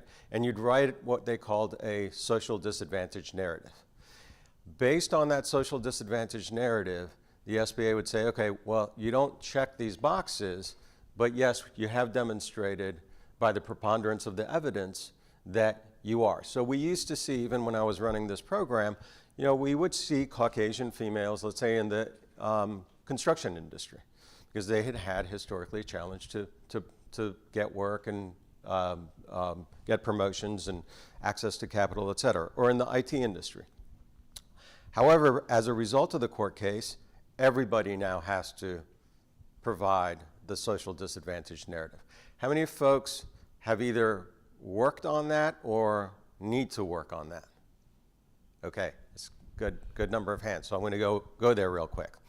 Okay, so it's not, and by the way, sometimes it can be subjective, right, on the person on the other side of the fence. It can be subjective. And then other times it can be driven by policy in the administration. So after the court case, the SBA was accused of sort of almost rubber stamping all of them, like not really delving into it, asking too many questions, but basically rubber stamping all of them. And by the way, if you had been an 8A and you had been previously certified, you had to now go out and draft a social disadvantage narrative and get it approved in order to remain in the 8A program. And from my standpoint, it's frustrating. And we've worked with a lot of clients on this, right? From my standpoint, it's frustrating because we all know that there are certain communities that have been discriminated against and are at a disadvantage as compared to the general public. And it's almost like frustrating and can be daunting to say, well, I have to prove to some person, faceless, nameless person, sitting somewhere, and I have to put this on paper, and it's not easy, right? I have to demonstrate this, I have to write this down, I have to relive this, and then someone's going to critique it and tell me, well, it wasn't good enough, and that can be very frustrating, right? And I totally get that. And so the way that we guide folks, and a lot of people raise their hands on this, right? One is a lot of times, and when we work with clients, like if it's a female, we try to match them up with a female consultant, because a lot of times people are like, oh yeah, well that happened, that's okay. I overcame it, it's not a big deal. And you have to almost like delve in and pull a string and be like, okay, yeah, that happened and you overcame it. That didn't happen to your neighbor that was right next door. What was the actual impact of that, right? So you guys were going over here. You overcame it, but how did it impact you, and how did it set you back as compared to other people? And it's really delving into that. So that when you're writing your narrative, one is just these are the instances of discrimination, right? Then it's these connecting the dots to say this was the impact of that discrimination, right? So you can't just say, and this is where a lot of them get bounced back, and like I said, it's matter of policy. Unfortunately, what we've been seeing is a lot more bounce backs recently, right? So one is, here are the instances. Connect the dots and say, this is the impact of that discrimination, okay? The most important one, and this is where some people really get hung up, is but for that discrimination is the result of the consequences, right? What do I mean by that? Because the SBA can say, well, the result wasn't discrimination. It was you just weren't qualified for that job. That's why you didn't get that promotion. So you have to sort of connect the dots and say, look, I knew everybody else that was on the being considered for the job, and I had either equal or better qualifications, and yet I didn't get the job. So it was clearly the discrimination that resulted in me not getting the job, right? We had a client, female construction industry, went to get a loan, and she'd been pretty successful. Went to, and she was like, yeah, no, it's okay, that I overcame that. We really, our consultant really had to pull the string on this. She went to get a loan for her business. And the banker, a gentleman, asked her to come back with her dad. to process the loan for her, right? And this is a professional woman. I mean, she was like in her 30s. And ultimately, you know, she was successful. She kept working at it. She finally got the loan. She got the business. But it's things like that that we face that have to be demonstrated, and then those dots connected. So if you are preparing your narrative, make sure you sort of look at those three things, right? What was the case? And you have to have a case, right? Like you have to actually outline, you know, there is this situation that happened. What was the impact of that situation? And a result was because of the discrimination, all other things being equal. So that's the basics, right? So when you look at the 8A program, it's economically disadvantaged and socially disadvantaged. You check those two boxes. When you look at all these programs, and even the small business program, there's some underlying requirements that you should understand. And a lot of times small businesses, and look, before I went to the SBA, my dad had started a government contracting firm back in the 80s, and I ran that for about 20 years before I went to the SBA. And I know we're all busy, we're doing, you know, payroll, we're servicing clients, and a lot of times like our paperwork on our corporate organization isn't all up to date or structured appropriately. But SBA is going to scrutinize that. And why? Because they want to make sure that the person, the disadvantaged individual, be it 8A, women-owned, service-disabled, they want to make sure that that person owns and controls, right? So that's another underlying requirement for these programs. So your operating agreement, if you're in LLC, or your corporate governance documents, if you are a corporation, your bylaws, should demonstrate that the person that's going after this designation not only owns but controls. So ownership is easy, right? You own 51%, you might have a minority owner. How many folks have minority owners in their business? Okay, so this becomes important, right? So let's say ownership is easy, 51%, right? That's easy. The hard part is control. So if you look at your operating agreement, right, if your minority owner can prevent you from control of your organization, in other words, if there are unanimous consent provisions where you can't make a decision but for the approval of your minority owner, SBA is going to have an issue with that. So they want you to be able to control day-to-day activities and the strategic direction of the firm. So there's very limited unanimous consent provisions that you can have in your corporate documents in order to qualify for these programs. That's one other thing. The other is there's negative control. And this becomes even more difficult to sort of address and manage. So we had a client where on paper, everything was perfect. Operating agreement, ownership, control. The minority owner had provided a loan for $1.5 million to the firm, right? The majority owner hadn't contributed anything. The minority owner had the funds available to contribute. That was considered negative control. Why? Because the SBA's perception is that your partner, who owns 49%, just put $1.5 million into the kitty, right? There's no way that you're going to make a decision without that person's approval, right? So that's negative control. So they're going to look at that as well. So structuring it appropriately, the organization appropriately is important. And then the last piece, especially around the 8A program, is the potential for success, right? So the SBA generally says you have to have 2 years of business in order to apply for the program. There's a waiver for that. By the way, tribes don't need to do that. Tribes, as long as they get a letter from their tribe that says we'll support the entrance into the federal marketplace, they don't need to wait 2 years. They can just pop up an LLC and apply. But for small businesses applying, you need 2 years. But there's a waiver. And the waiver, if you can demonstrate, I just left KPMG and I ran their entire IT services office, and I have all these relationships with the government, and I'm already starting to bid on stuff, and I already won one or two, and here's my pipeline. You could demonstrate, and again, it's subjective on the SBA's side because it's a waiver and someone's got to review it, but you could demonstrate that you have the potential for success if you're not 2 years in business. We had a client who only had 1 or 2 contracts and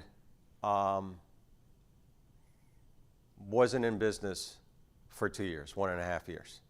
However, she had a significant backlog of proposals she had submitted, and she had been down selected. So she was able to get into the 8A program by preparing the requested waiver. So there are ways to get over or address the 2 years in business requirement. Before I forget, because this is a negative control affiliation issue as well, and there used to be a rule which has been loosened up, but it's still there. If you're entirely reliant on a large prime or any business on only one company, that could be considered negative control as well, right? So let's say you just start your business, you left KPMG, but KPMG is your only client. And you know, it's, I don't know, $500,000 a year, et cetera. The SBA is going to look at that and they're going to say, well, you're entirely reliant on KPMG. So clearly, you're not going to control your day-to-day. You're going to do what they're going to tell you to do because you're entirely reliant on them. So you need to have a plurality of clients and a backlog and a pipeline in order to be considered the potential for success. Let me stop there for a second and see, based on sort of what I've explained so far, any questions come to mind either on the 8A program or the social disadvantage narrative or just the set-aside programs in general. So I heard you address so many different types of businesses. Yeah. Except for one. I'm a founding member of a cooperative, so how would that work in this situation? Yeah, so it's hard for me to tell, right? Because you always hear the federal government buys everything, right? They buy almost everything. And I think I heard you earlier say that you provide wellness, right? Is that, no? Oh, you were back there. I'm sorry, I was way in the back of the room. So cooperatives, like, is there a product or service that you provide to clients? Okay, so this is, I'll get to that in a second because we're going to talk about the next slide, which talks about the basics of the program, and I'll focus on that in a second. Any other questions on the 8A program? Or yes, sir, over here on the right. And I'm not going to forget. I'm going to get to that.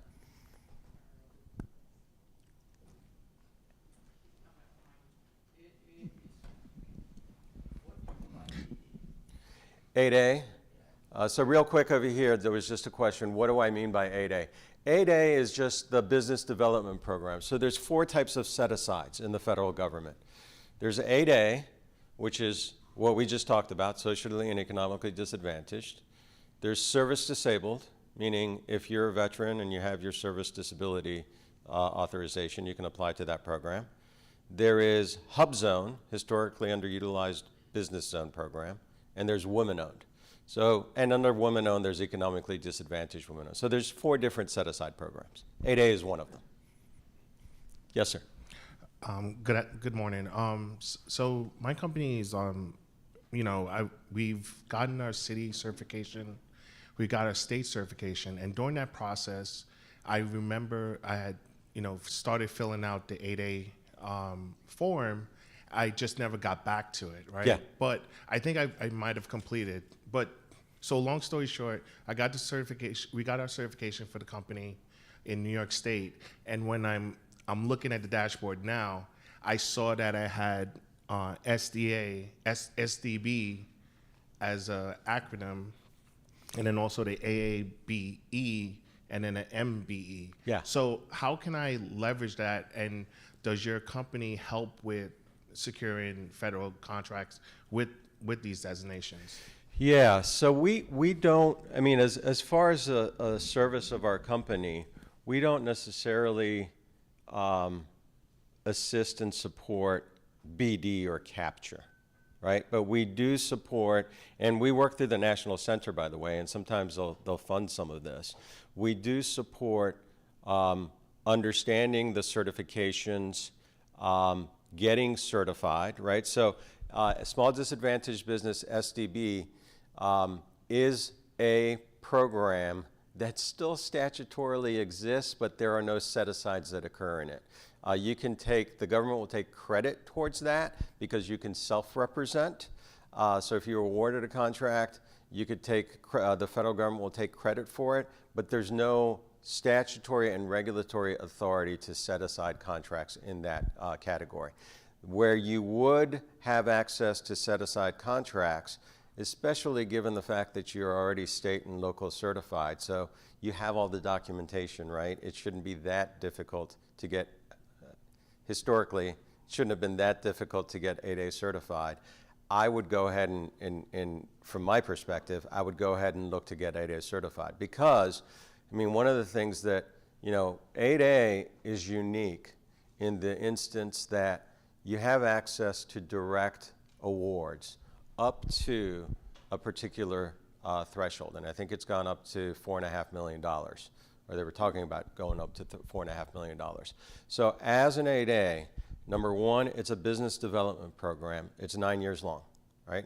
So that's why they look to say, hey, are you going to be successful in this program? Because it's not a contracting program, it's a business development program. Are you going to be successful in this program? And that's why they look at the 2 years. However, once you get in the program, it's a little bit unique than the other programs because the contracting officer, if they like you, without competition, can award a sole source direct award to you up to the $4.5 million, right? There's 8A competitive above that as well, so they could even set aside a contract. Let's say they have 3 or 4 or 5 companies that they like. They could set aside a contract for 8As to compete on it above that threshold. But if the award is below that threshold, they're supposed to actually sole source it. So historically, and I keep saying historically, right, because we're in a strange environment right now. Historically, you would have access to that 8A direct award. And if you have a good relationship, and this is why it's also important to have, past performance and experience, you don't want to waste your first 3, 4, 5 years in the 8A program trying to figure out, how do I get a contract? Where do I go? Who's my contact? Is there a market for me in this place?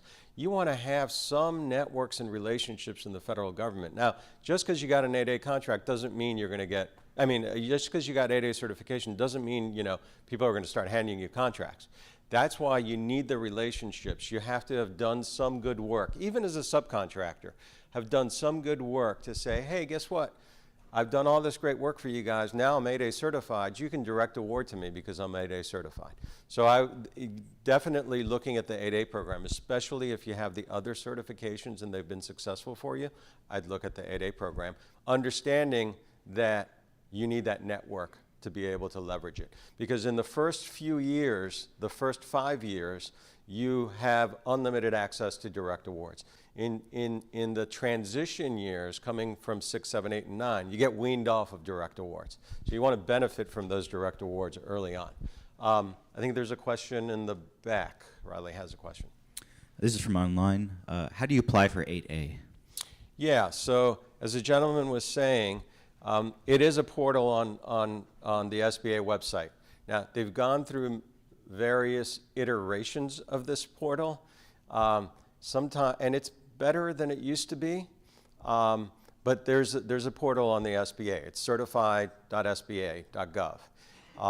And when you go in there, you can choose to certify as women-owned, service-disabled, hub zone, and 8A, depending on what you think you qualify for, right?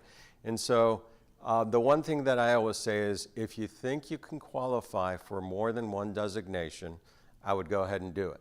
Why? Because the federal government can't do a multiple set-aside, right? They can't do a 8A women-owned hub zone service-disabled set-aside. They have to pick one. However, as currently stands, they get to get quadruple credit if you're the unicorn, right? So even though they give you $1 million contract, the contracting officer has all these goals we went over, right? The 235533, which has changed. They have all these goals. So you are more attractive if you can help them check more boxes than just one box. So it's at the SBA website. You can apply, but the one thing that I'd say is make sure you have all your documentation in order before you go ahead and apply. I think there's a question in the back.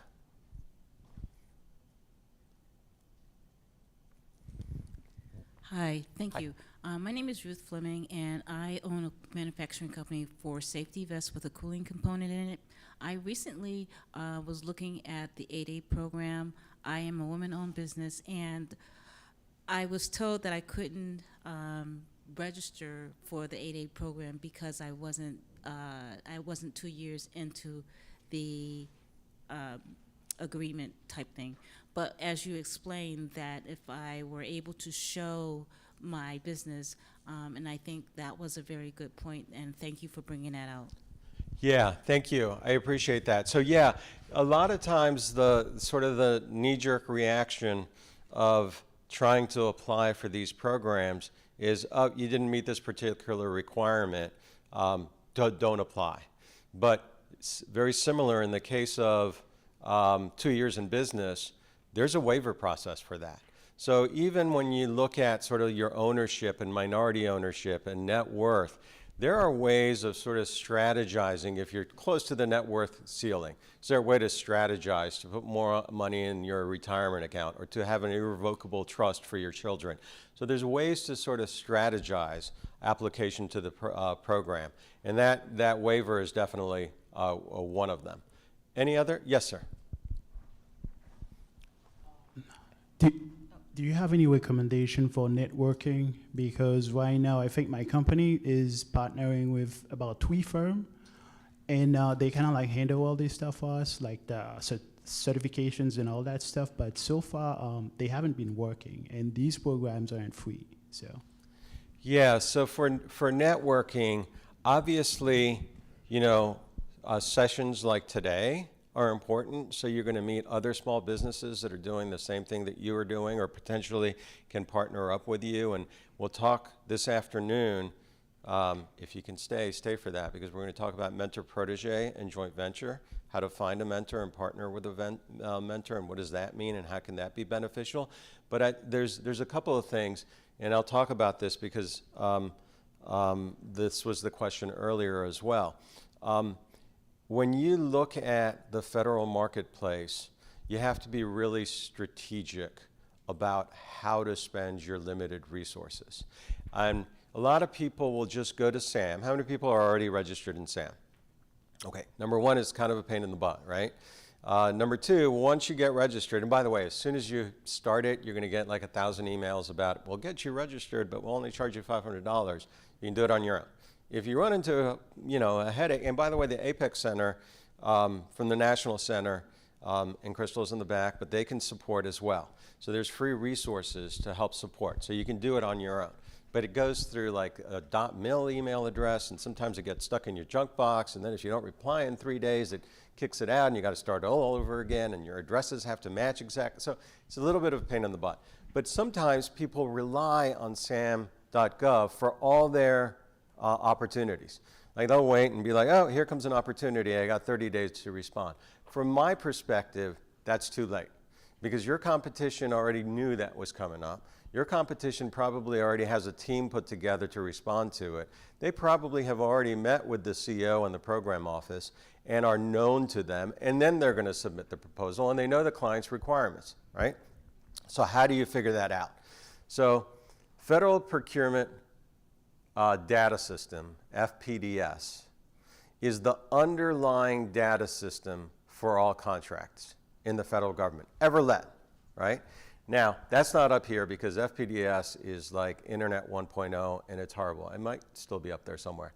But usaspending.gov is the overlay to FPDS that allows you to do your market research. And what do I mean by market research? So how do you find out what the government is buying. Who's buying what I'm selling?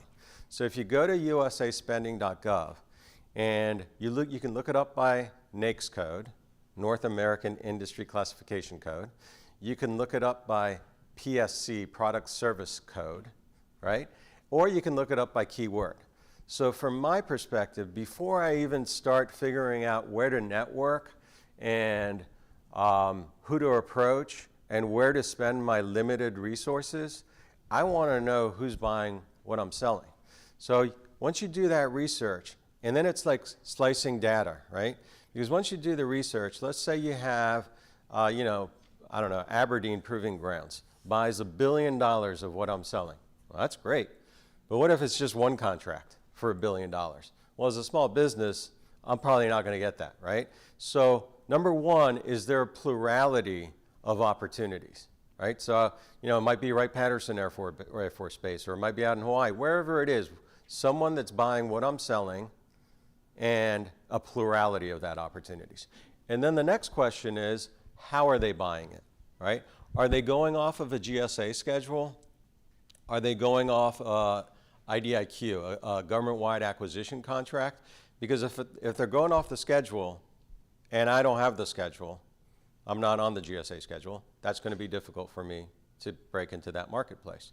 If they are only buying off of one of the government-wide acquisition vehicles, and we'll talk about strategic sourcing this afternoon, if they're just using strategic sourcing and I don't have that vehicle, let's say CIOS, and I'm going to throw acronyms out there, I apologize, but CIOS P4 or STARS 3. If I don't have those vehicles, then I'm not going to be able to go after these contracts either. But I could figure out who does have that contract and maybe want to sub with them, right? Or I might figure out, you know what?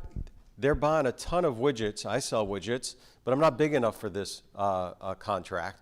I want to figure out who's really doing good at Aberdeen Proving Grounds, and I'm going to figure out how to team up with them.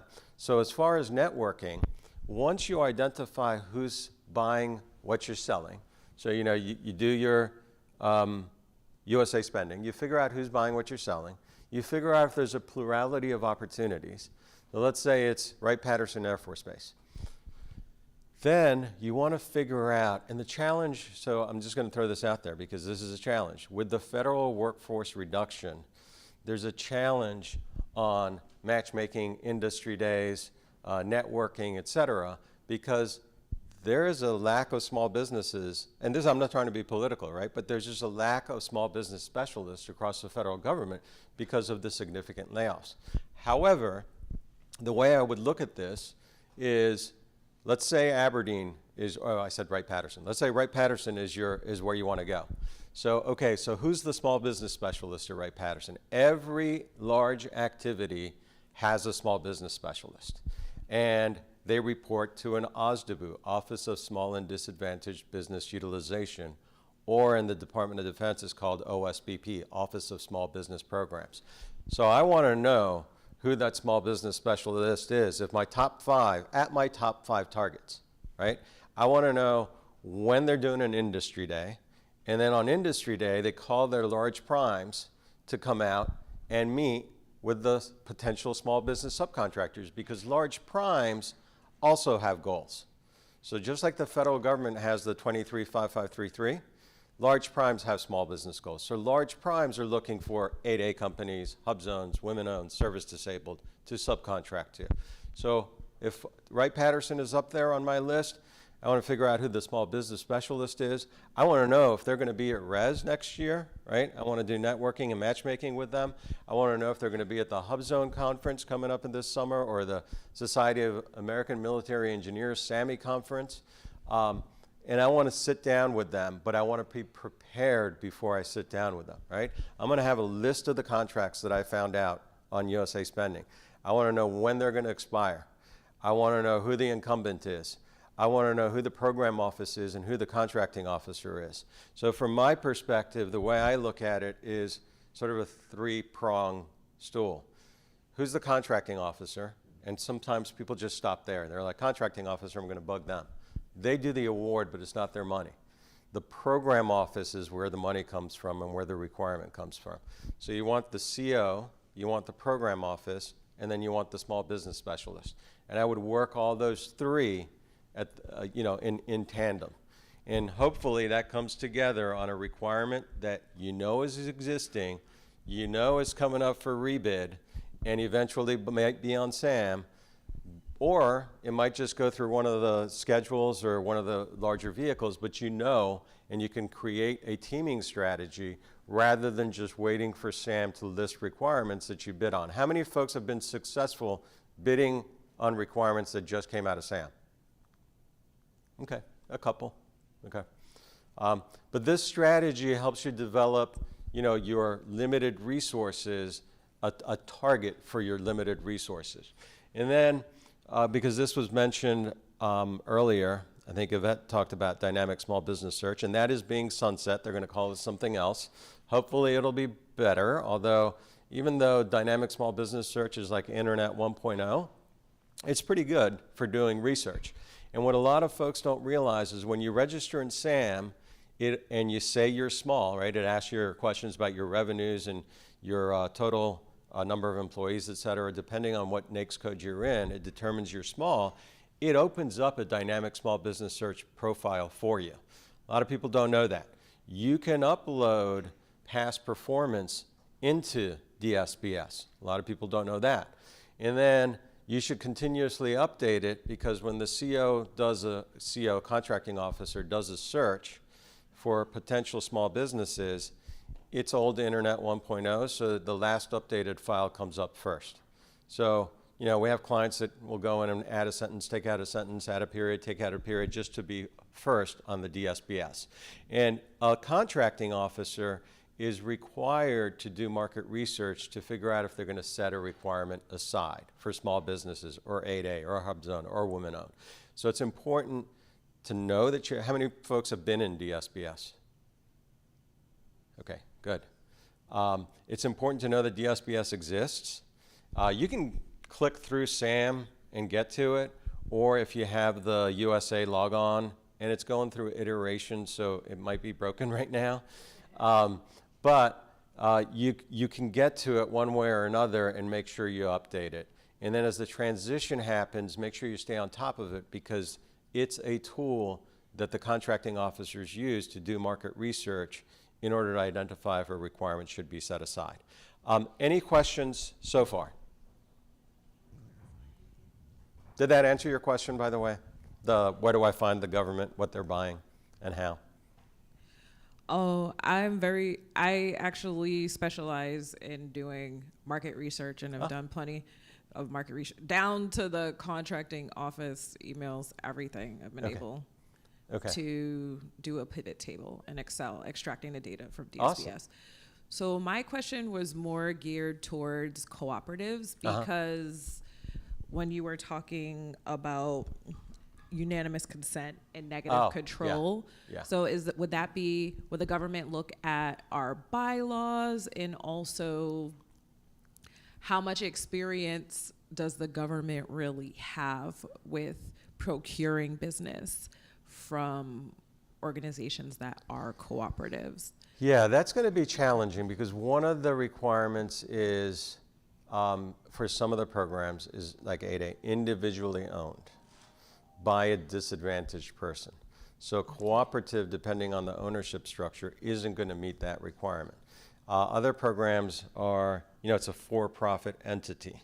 So we're for-profit, and we're majority women-owned. Yeah, so you could potentially qualify for the WOSB if you're majority women-owned and there's a structure for that ownership. But I'll be honest, the SBA doesn't see that a lot, and they raise all sorts of issues with that control and ownership issues. Not to say that cooperatives can't work with the federal government, it's just to say that getting certified in the programs might be a little bit of a challenge. Okay, thank you. Yeah. John? Yes. A couple questions from online. Okay. I have a single commercial customer at this time. Do you recommend I go for 8A cert now? And what happens if declined due to one customer? Is there a wait period to apply? Yeah, so great question. So I would be a little bit reluctant if you only have one commercial customer. I would be a little bit reluctant in applying to the 8A program today. However, I will caveat that. If you have a pipeline of potential business and you have a significant number of outstanding proposals and you've developed a strategy to expand your client base, and you don't have a history, like the example I gave before, right? It was like you left KPMG and now your biggest client is KPMG. That is more of an affiliation issue than I just have this commercial client that I don't know, I didn't know, they just happened to be my only client, and I recently started my business, so obviously I'm going to have limited number of clients. So in that scenario, if you can show a pipeline of new work and a strategy for getting additional work, historically, that could potentially get you that waiver. If you are denied, there's I want to say 90-day waiting period if you're denied to reapply again. But there is a waiting period to reapply again. Any other questions? One more? Yep. A few more. Okay. Hi. How long can the registration for 8A and women programs take? Yeah, great question. So how long does it take to get registered? If it is a simple application, well, first of all, statutorily, SBA is supposed to have 90 days for certification of your application once it's accepted for certification, right? So you submit it, they look through it, they call it analyzing the initial screening. Once it goes through initial screening and they demonstrate that you have all the documents you need, you get an accepted for certification, and technically they're supposed to have 90 days. We've been seeing significantly longer turnarounds, right? Closer to 6 months for a turnaround. However, it also depends on the complexity of your application. If you're one owner, very clean, no minority owners, no sort of control issues or affiliation issues, and it's a sort of quote unquote a slam dunk, the analysts may want to get that off their desks because they also get graded on how long applications take, and if they put one in quickly, then their numbers come down. So if it's a clean application, sometimes we do see them come in at the 90-day period, but we've been seeing more like 6 months, and then if it's complicated, even longer than that. One more? Yes. Do you recommend any companies to help with the 8A application? Yeah, I would reach out with a couple of things, right? So we talked about the Apex centers. And I know all these places because before I went to the headquarters and ran these programs, I was a regional administrator and I worked with the support groups that support small businesses around the federal government. So you can look at the women's business centers, you can look at the Apex centers, you can look at the the VBOX, Veterans Business Centers. You can look at the, and I'm drawing a blank on the ones that are at the universities, the SBDCs at the universities. And the one thing that I'll say is that, when you walk in the door, don't be discouraged if the first door you knock in doesn't match what you're looking for, right? Because when I was a regional administrator, and I had a bunch of district offices. In Philly, the PTAC at the time was awesome at GovCon and helping you get certified in SEM and everything. But in Pittsburgh, it was the SBDC that was really strong. It just depends on the staff that they have on hand, right? And so don't walk into like the SBDC and be like, oh, this isn't going to work. They're not helpful. Try the other resources that might be available to you. Try the Apex centers and try to get that free assistance. There are going to be consultants, like we provide this service, right? But it turns out to be kind of expensive. And so if you have access to free resources, I would encourage you to use those free resources and then start looking at maybe advisory assistance to get certified if the free resources. And honestly, if it's a simple app, now, I get it. Some people are like, I don't want to deal with this. I have a payroll, I have projects, I have all this stuff. I want someone else to deal with this. Fine. But honestly, if it's a simple application with the assistance of the free resources, you should be able to get an application in and approved. That doesn't help my business, but I'm just saying that you don't want to spend a lot of money if you don't have to. For the Native American Apex Centers, you can Google napex.us, NAPEX.us, and for the state Apex programs, it would be apexaccelerators.us. So APEXACCELERATORS.us. Just FYI. Thank you. I appreciate that.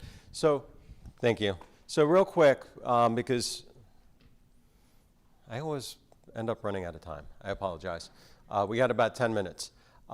Real quick, so when you apply for these programs, generally speaking, you have to be small in your primary NAICS code. Now, NAICS codes, North American Industry Classification Codes, are different depending on industry, right? You can be small in, and I have to be careful saying this, shipbuilding, if you have 1,500 employees, right? And people used to ask me when I ran these programs, how is 1,500 employees small? Well, in that industry, where the next smallest is like 25,000 employees, 1,500 is actually small. In professional services, I think it went up to 21.5. In IT services, I think it went up to 37.5 million. So you have to be small in your primary NAICS code. You also have to be small. So you could be small in certain NAICS codes and not in others, right? You can be not small in a particular NAICS code, and you won't be able to bid on that set aside. But you could be small in another NAICS code. Like every requirement that comes out, every proposal that you respond to has a NAICS code assigned to it.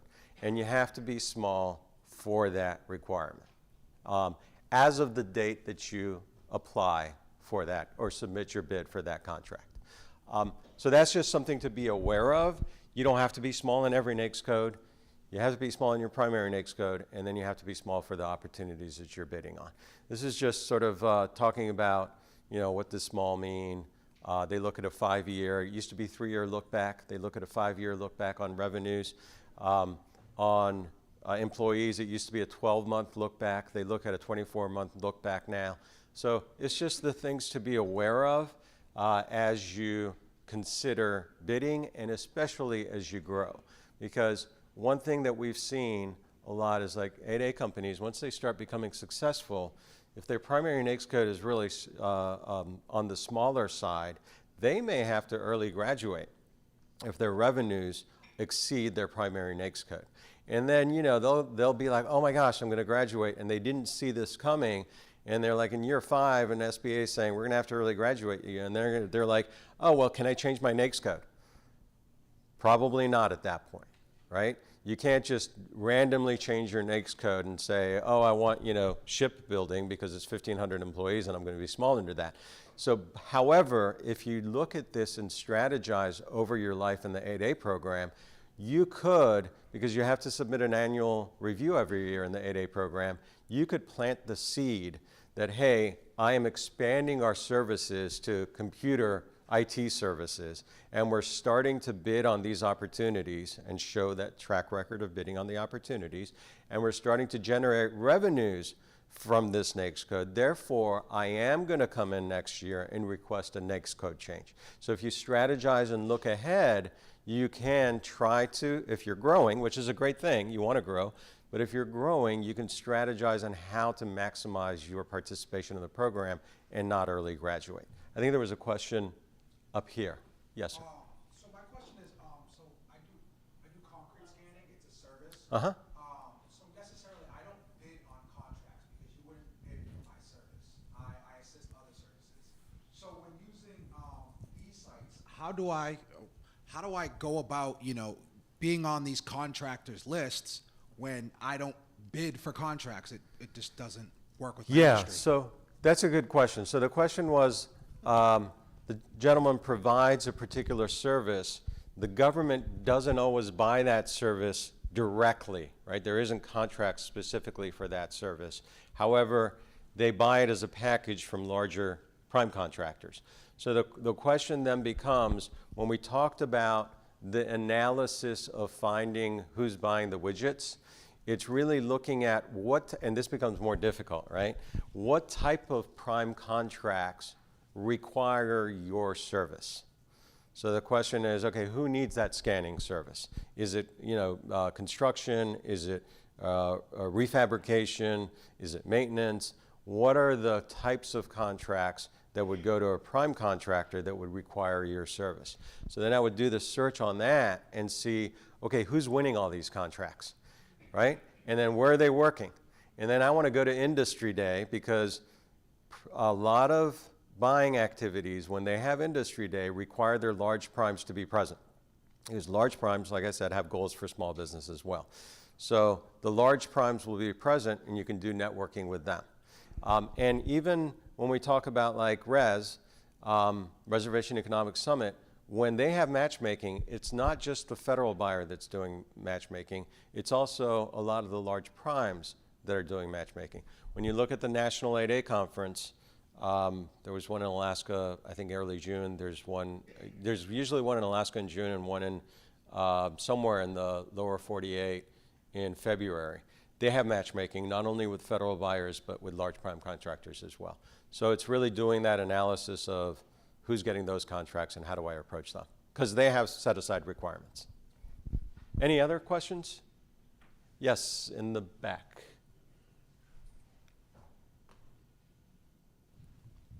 Hey, John, I just wanted to add to that. For our res business matchmaking, we also invite tribal buyers to participate too. Awesome. So we have the DoD primes, we have the federal agencies, a lot of the military installations, Department of the Navy, Army, and U.S. Air Force, they all participate as well. So we bring in buyers also from federal agencies like the Bureau of Indian Affairs and Department of Interior and the U.S. Forest Service. So those are some of the buyers. So this past res, we had 78 buyers that participated in the event. Over 300 small businesses that came in.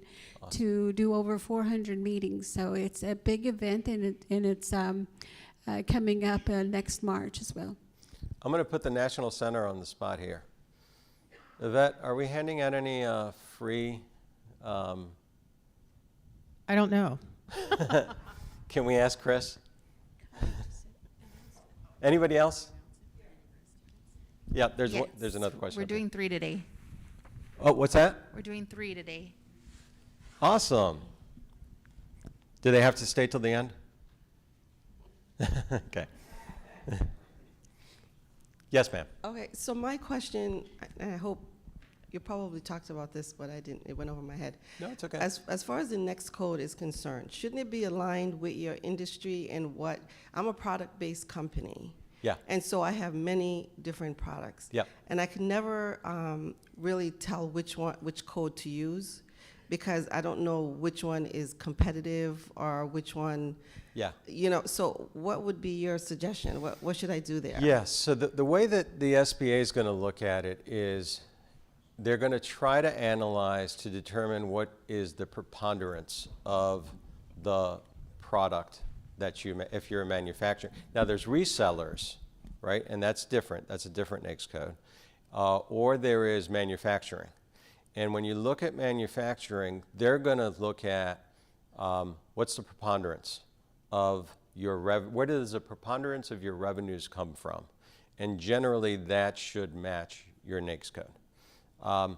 If it becomes really difficult, and sometimes it does, there's going to be gray areas. What I would do is, if it's gray, if the preponderance of my revenue is generated from multiple NAICS code and it's not entirely clear, and you could argue any one of those, I would pick the largest one as your principal NAICS code. However, again, when you bid on a requirement, you're going to have to be small for the NAICS code assigned to that requirement at the end of the day. But with respect to your principal NAICS code, if it becomes gray or fuzzy, and number one, I would check with the Apex, one of those resources to make sure you're doing it correctly. And I'm happy to maybe touch base because there's, oh, that's the other thing. There's roundtables at the end of the day, 4:30 to 5. So happy to touch base on that too. But if it's truly gray and fuzzy, I would pick the one that's the largest NAICS code. Yeah. So I know we got to go. But one thing One I more just want. question. Oh, we have one more question. This Okay. one will be fast. Okay.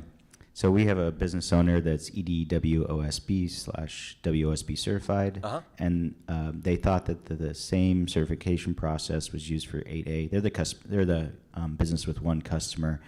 Can you just clarify the difference between that certification and the 8A certification when it comes to one customer?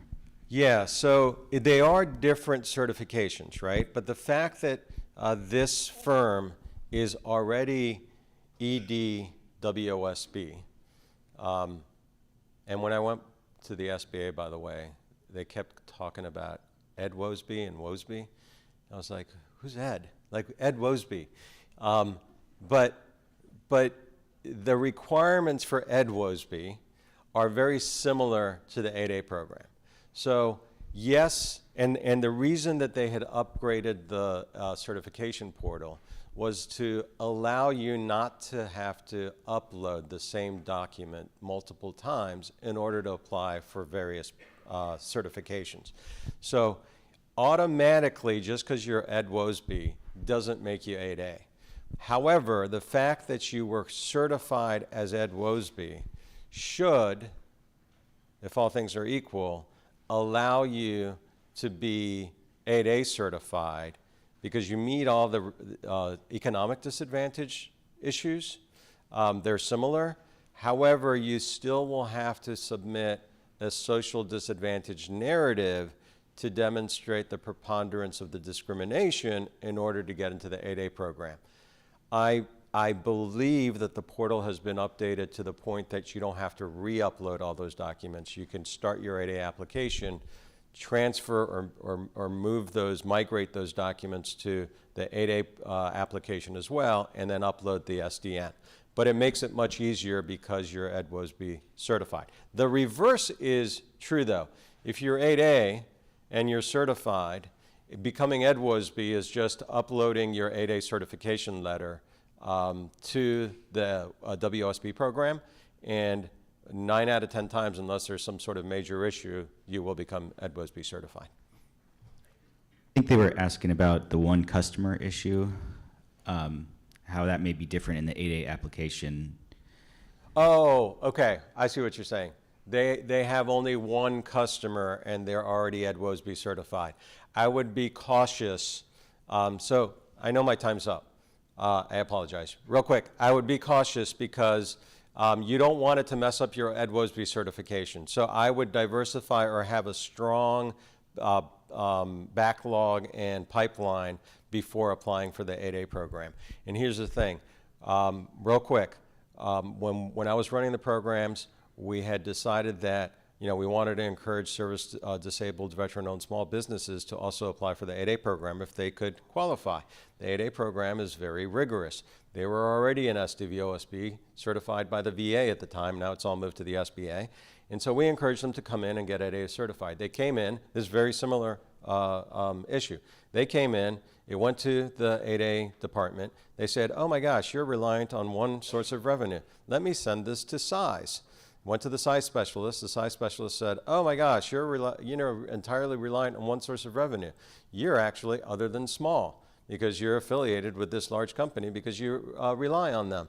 So not only can you not get 8A certified, but guess what? You shouldn't be SDVOSB certified either because you're technically not small. So not only did we not get them 8A certified, not only did we tell them they're not small business, but then we told them they're not even SDVOSB. So be careful if you're going to take the Ed Wosby and get 8A certified if you're reliant on one source. Look to expand that. Look to make sure you have a strong pipeline and backlog so that you don't get hung up on that issue. I know my time is up. I'm going to start with this when we come back because this is the underpinning for the small business set-aside programs. Like people say, well, how do set-asides happen? This is how it happens. And we, especially in an environment where we're losing small business specialists left and right, we're losing advocates in government and small business offices left and right, it's really up to the community to sort of police this and make sure that it's being implemented. And then there are current challenges with the federal acquisition regulation rewrites that can potentially impact the rule of two. We'll talk about that this afternoon. I really appreciate your time. I'm getting the get off the stage sign, so I appreciate it, guys. Thank you very much. Thank you, John. Thanks so much. I think we're going to take a break, no? No, not yet? We're going straight into our leadership panel, and Mr. Derek Watchman, our chairman of the board, is going to moderate this session. And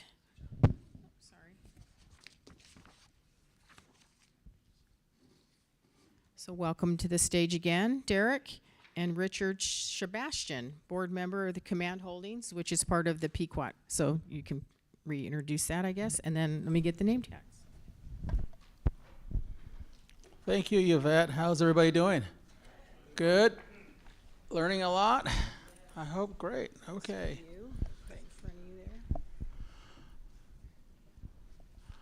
Okay, as we typically do, about lunchtime, just before lunch, we usually have a leadership session here. So the title of this is Building Resilience and Innovation Within Leadership. And so we're going to talk today about adaptability, navigating uncertainty, and inspiring innovation. And so today I have, two mics here. Good. Mr. Richard Sebastian, who's a board member for Command Holdings. And so thank you for joining us, Mr. Sebastian. And so, usually when you look at leadership, and obviously, we're dealing with many different issues these days. And as Chairman Butler talked about earlier, diversification, being nimble, and adapting to current economic conditions. Certainly, Indian country, as we know, is facing a lot of challenges and uncertainty, with the tariffs, with limited or maybe even declining resources from the federal government. So we have to obviously look to our own capabilities and look to our tribal leadership to help maneuver through these tough times. But what we're dealing with is not certainly new. We've been dealing with this for decades, and if not centuries. And so we look to our member and tribal leaders. And so today we have Mr. Sebastian to talk about Command Holdings and I guess your history too, what you've been a part of. I did meet you earlier, and so obviously a very impressive background. And so thank you for joining us, and thank you for allowing the National Center, to be here today to have this great Native Edge Institute. So without further ado, I'll turn it over to Richard to talk about his history and your perspective about leadership. So welcome, sir, and I'll give it to you. Thank you. Thank you. Thank you. First and foremost, as a member of the Mashantucket Pequot Tribal Nation, welcome to each and every one of you. If this is your first time here, if it's not, again, welcome. I would start with, early on, I decided to run for tribal council because I wanted to see a change. No different than a lot of folks who ultimately decide to run for, tribal council or leadership position within their tribe. And quickly rose to the vice chairman's position, within a matter of a couple of years serving. My particular goal and interest at that time was to diversify the tribal nation, to bring forth ideas for businesses where we can produce some revenue to help to create programs and social service type programs, for our tribal membership, for our community, to build our nation up. And one of the hurdles that, in doing so, that I ran up against was, we have a 7-member tribal council. And as you can imagine, all 7 members are not necessarily on the same page when it comes to pitching your ideas and concepts. And so, there are obstacles, there are battles, there are struggles, in each one of their mindsets in terms of who's pitching what are they pitching it for, why do they believe or feel this is important for the nation, how is it going to help to grow the nation. And so Hence, Command Holdings started in my mind and brought it to paper in the early part of 2000, right around 2004, 2005. And then we got hit in 07, 08, where the market crashed. And, and at that time we realized that gaming was no longer sustainable, no longer protected.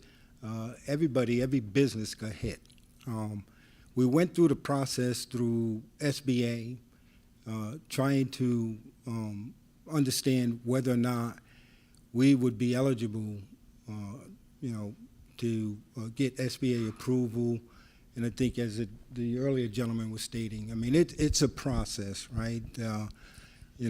I went up against folks within my own tribal nation, my own family, who didn't believe that we would be eligible. There were early attempts prior to 2000 to go the SBA route, and it failed. And the social and economically disadvantaged, that's a very key, critical piece of the application process to understand, why you believe you're eligible to apply for this. And a lot of folks looked and even in the papers talked about, well, they got a casino, or why are they, why should they, or why are they eligible to get, these grants, but the truth of the matter is, we were and we are, regardless of the fact that we have a casino here. We have a big community. We have, in comparison, we don't have as much or as many acres as other tribes do, especially on the West Coast. But for our area, for our region, for what the tribe ultimately settled for, we were in a very depressed environment, if you would. And so we were able to write that narrative and went up against lawyers, CFOs, tribal council members, you name it, everybody who was in disbelief that we were eligible or we wouldn't be able to receive approvals to move forward. Some time afterwards, we received word back that yes, we got approved. We was able to bring together a team of folks to help to go out and do a search for board members. Now, that search and in that process, we specifically laid out that a board of 5, 3 of those members had to be Pequot tribal members, 2 of them non-Pequot but native. And so we did a search and we found a couple of folks, early on to help us out, to get us going, who had background in dealing with the SBA, had their own SBA businesses, and helped us to get it set up, by which we started putting in place our charter.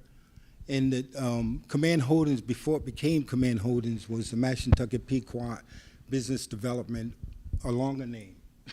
It went through iterations of, names that would fit. And it was actually the board chair who came up with the name Command Holdings by virtue of designing, if you look at your laptop and the keys on the laptop, there's a key on that laptop that is the Command Holdings symbol, logo.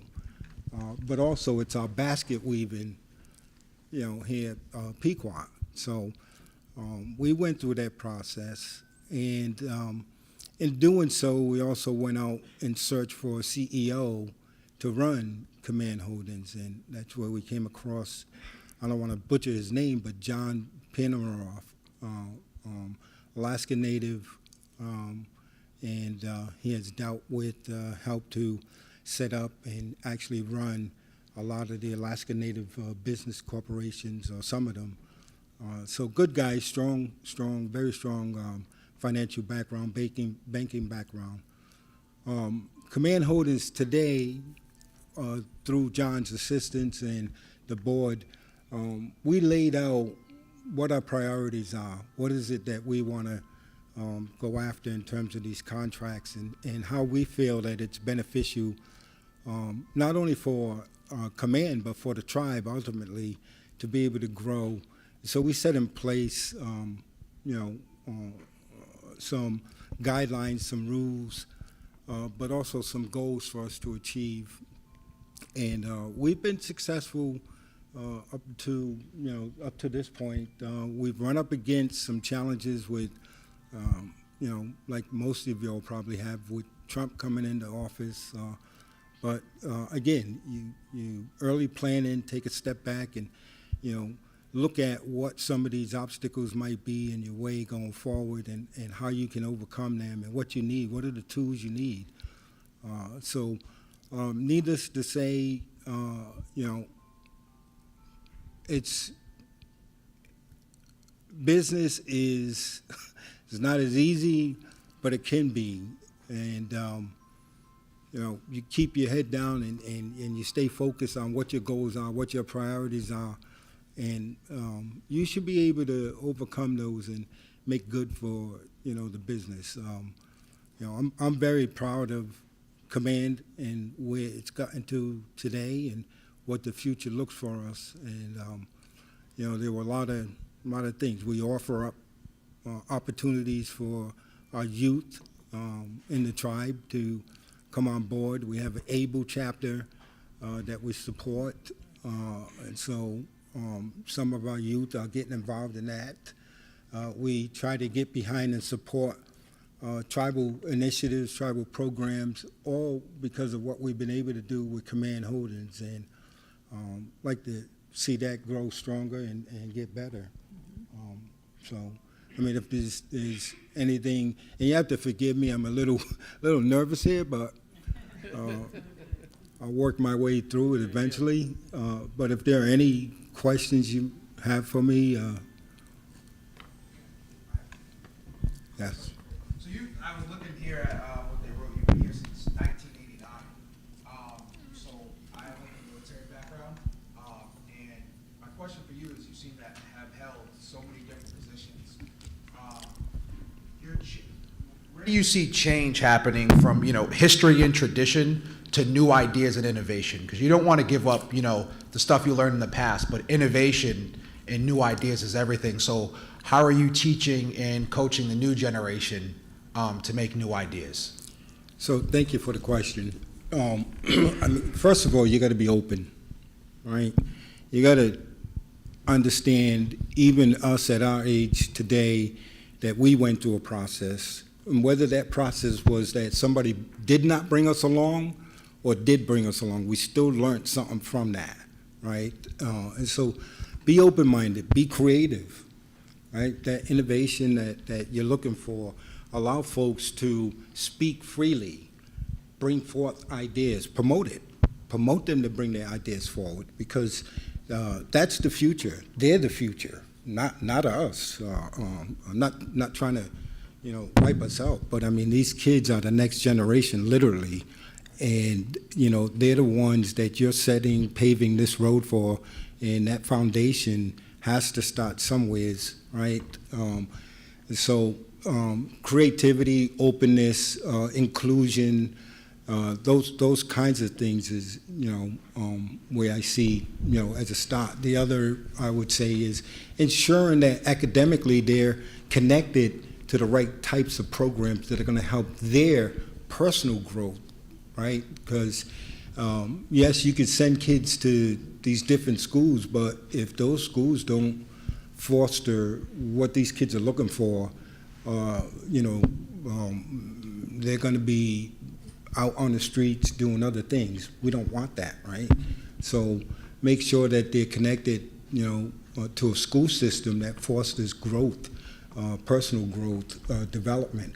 One of the things we do at our Child Development Center here is, when these, upon graduation, we used to do it. I'm not sure they do it as much anymore today, but each of the teachers would come up and give a little background on what they saw in the kids throughout that year or that time that those kids spent in the daycare.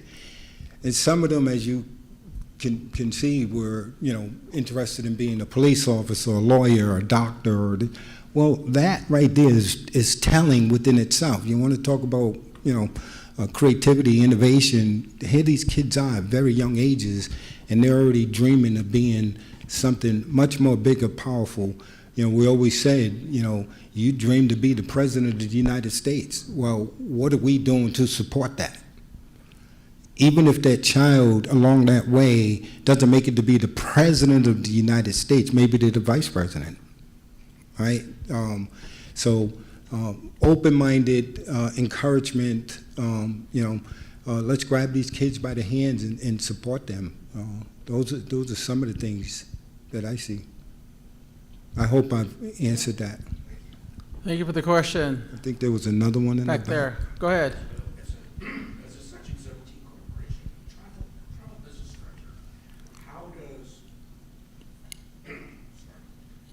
As a Section 17 corporation, a tribal business structure, how does corporate board level governance differ from a traditional for-profit? And how does that translate into executive and mid-level leadership? That's a good question.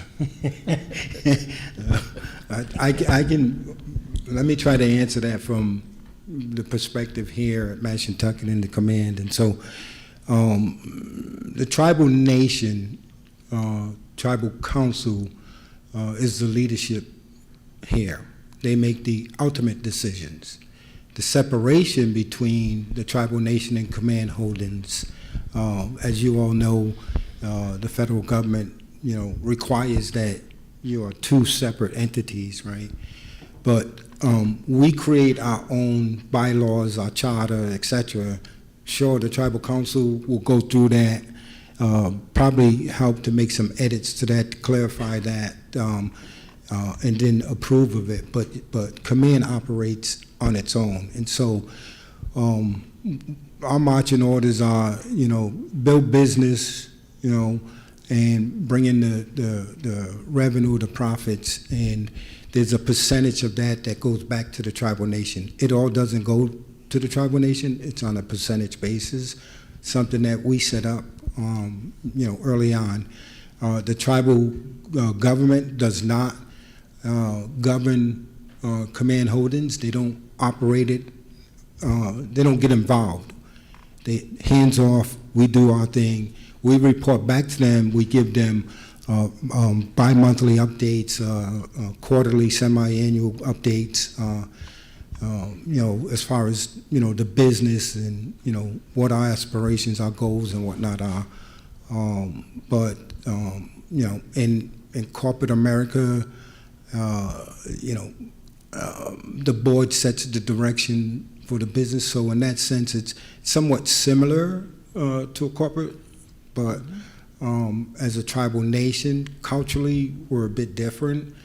And we have our requirements in terms of, we can set our, let me put it that way, we can set our requirements in terms of who serves on that board, right? So those are some differences in the way that, from the governance side to the corporate side, and command holdings. Another great question. Anybody else? I can go hit golf balls. Anybody wants to join me, you're welcome. All right. Okay, we have an invitation here. It was a lot of fun at the driving range. Yeah. Any more questions?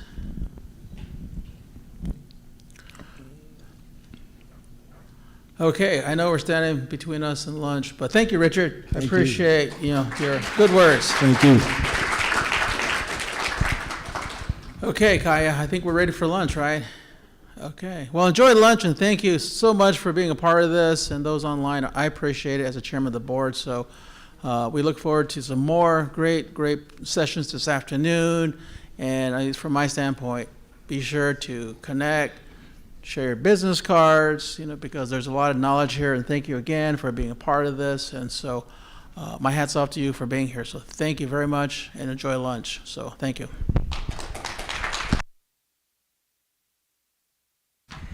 Thank you again, Richard and Derek. We do have a grab-and-go style lunch. They're out in the back. Feel free to take this 20-minute break. to use the restroom, grab your lunch, get settled, and we're gonna begin our access to capital panel. I am gonna put up a bowl or a container up here if you guys want to put your cards in for the drawing for the free reservation economic summit. So that's gonna happen March 23rd, I believe, of 2026. Yvette, do you know? March 23rd through 26th, I believe, for 2026. It's a free registration, does not include airline, does not include hotel stay, but we're gonna do 3 of those. So if you like, we're gonna put your business cards in there and we'll do a drawing. Thank you.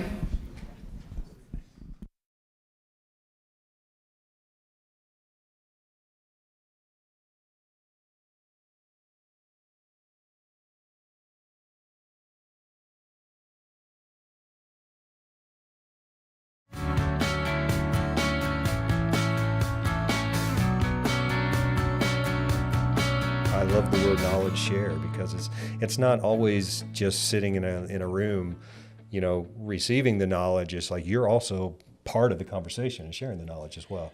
And I love it when I hear of a company coming in, they've never been to a Native Edge. We recently had this again in Oregon, and they develop, and as a result of it, they go after a contract, and then as a result of that, they get to hire 50, 100 new employees, that kind of thing.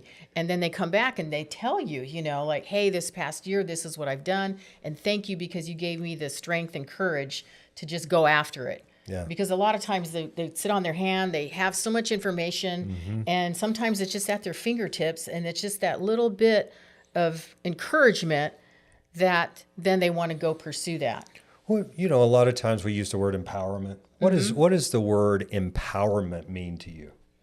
Empowerment to me, I think it's part of that, just the encouragement that you can receive from someone that sees that in you, and it just may be 1 or 2 words or a short conversation, and it has empowered you to take the next step, to not be afraid. Because really it's our own fear that kind of prevents us sometimes, right? Well, I think it's fear that you can't get to your next level because you hold yourself back. A lot of times, your worst enemy is looking back at you in the mirror. And I think empowerment can come from others, but sometimes you just can empower yourself. Light a fire for whatever reason. So I think these trainings and the work that we do at the National Center, it's all around empowerment and making sure that our businesses have a voice and that our clients that we work with, we're there to support them in their needs. Absolutely.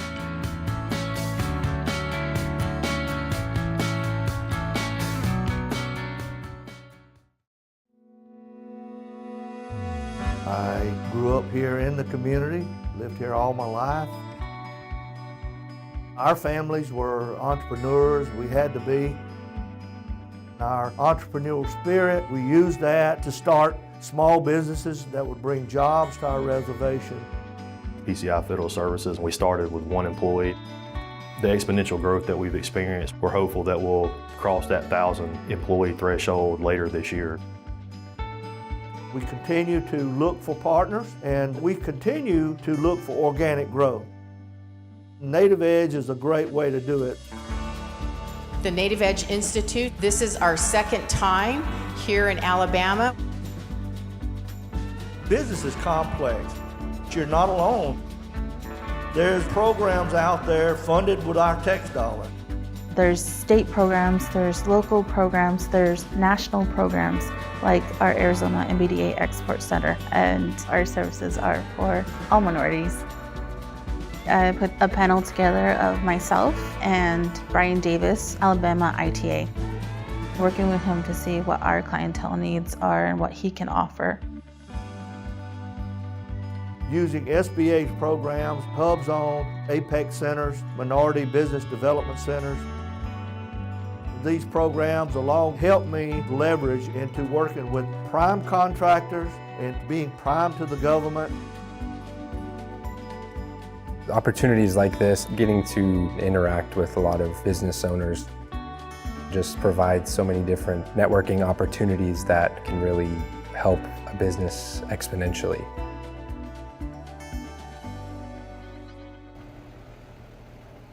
All right, here we go.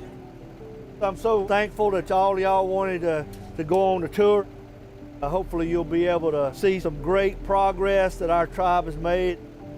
PCI Federal Services was created in 2016 by the Porch Band of Creek Indians. It's funny the things you remember growing up, like we played in that ditch, you know? I mean, there was nothing between there. It's just amazing in such a short amount of time how far we've come. In 1988, we started to provide products and services to our federal government. And through that creation, it really started us to thinking about what we could do that would create revenues to bring back to seed our growth. PCI Federal Services, they've had this vision for this economic diversification. We have hotels all across the Southeast. We have 3 at Disney, 2 in Huntsville, Pennsylvania, Miami, Chicago, Aruba, Curacao, all across the United States. These are owned by individual tribal people. Each tribal member got to choose what plan they wanted. We built the house interest-free. Now there's housing and the new fire station and everything there. We have a state-of-the-art health facility, our recreational department, all the amenities that are available to not only tribal members, but to the public around the reservation. We want people to know that we care about our own and we care about the communities that we're in. Success means different things to different people. We create jobs that can sustain a family and provide good health care. We want to share our story, share our lessons learned. Native Edge coming to our reservation here allows us to do that, and we appreciate that.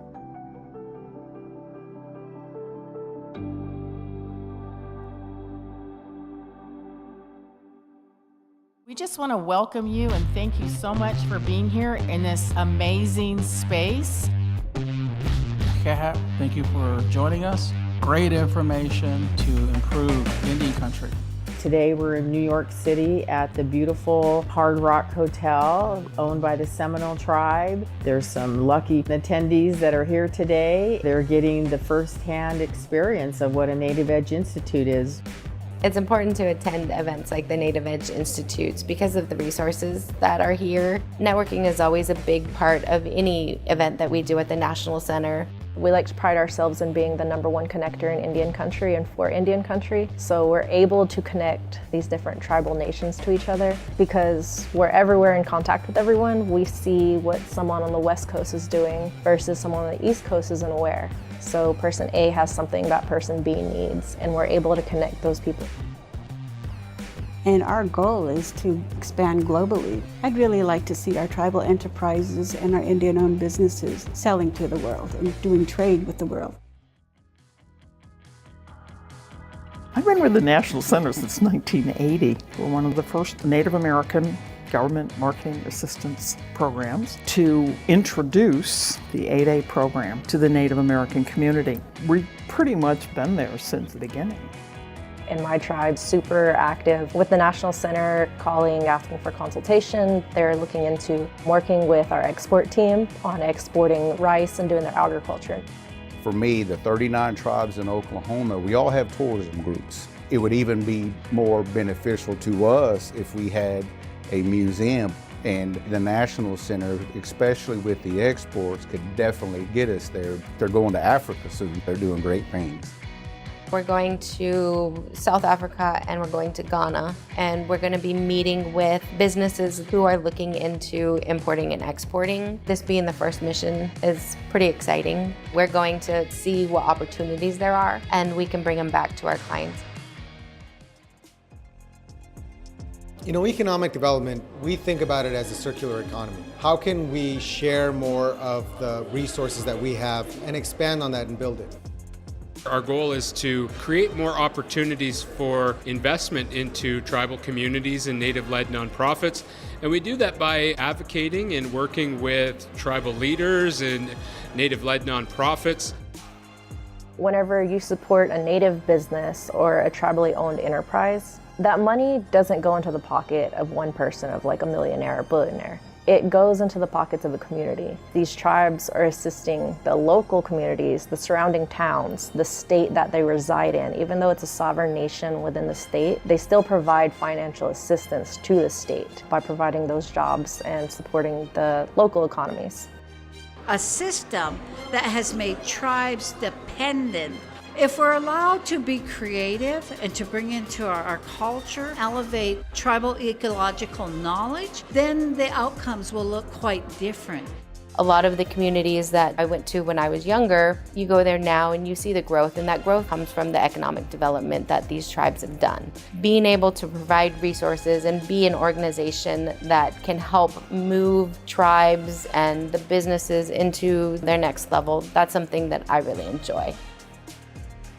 We have clients that have been clients for years, and they've just pivoted and grown their businesses into other arenas. So I would love to see small business owners just reaching their goals. And if we can be a part of that, sign me up.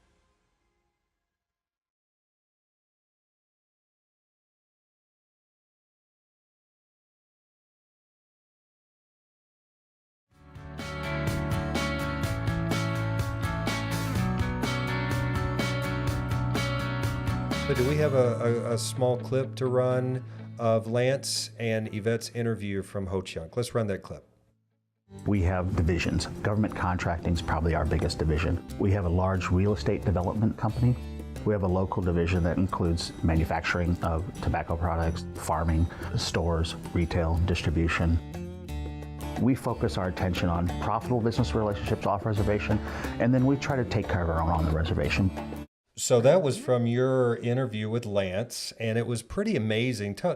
Just talk a little bit more. I know he had mentioned a few things about the work they do, but he directly associated some of the work they did with the National Center. Yeah, he's been around a long time, of course, and I think started out, as he said, Ho-Chunk Inc. in his apartment, kind of like Mel McGee, a one-person starting up their tribal enterprise and taking advantage of the 8A program and then building that and then creating another arm and another enterprise and another small business, and then taking the tour of the community and what they've done as far as their housing. The elderly housing that we toured was incredible. Their farming operation, we went out there as well. And then in town, they have a building in town with their name on top, at the very top. Toured their marketing facility there, and they have a really nice setup. Not as humble as ours here at the Native Edge.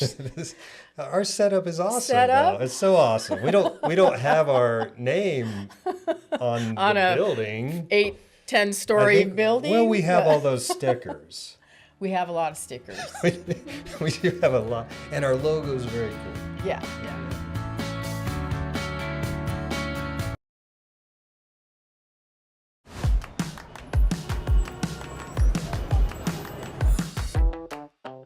I've really been impressed with an event like this. Really get that messaging for Indian country.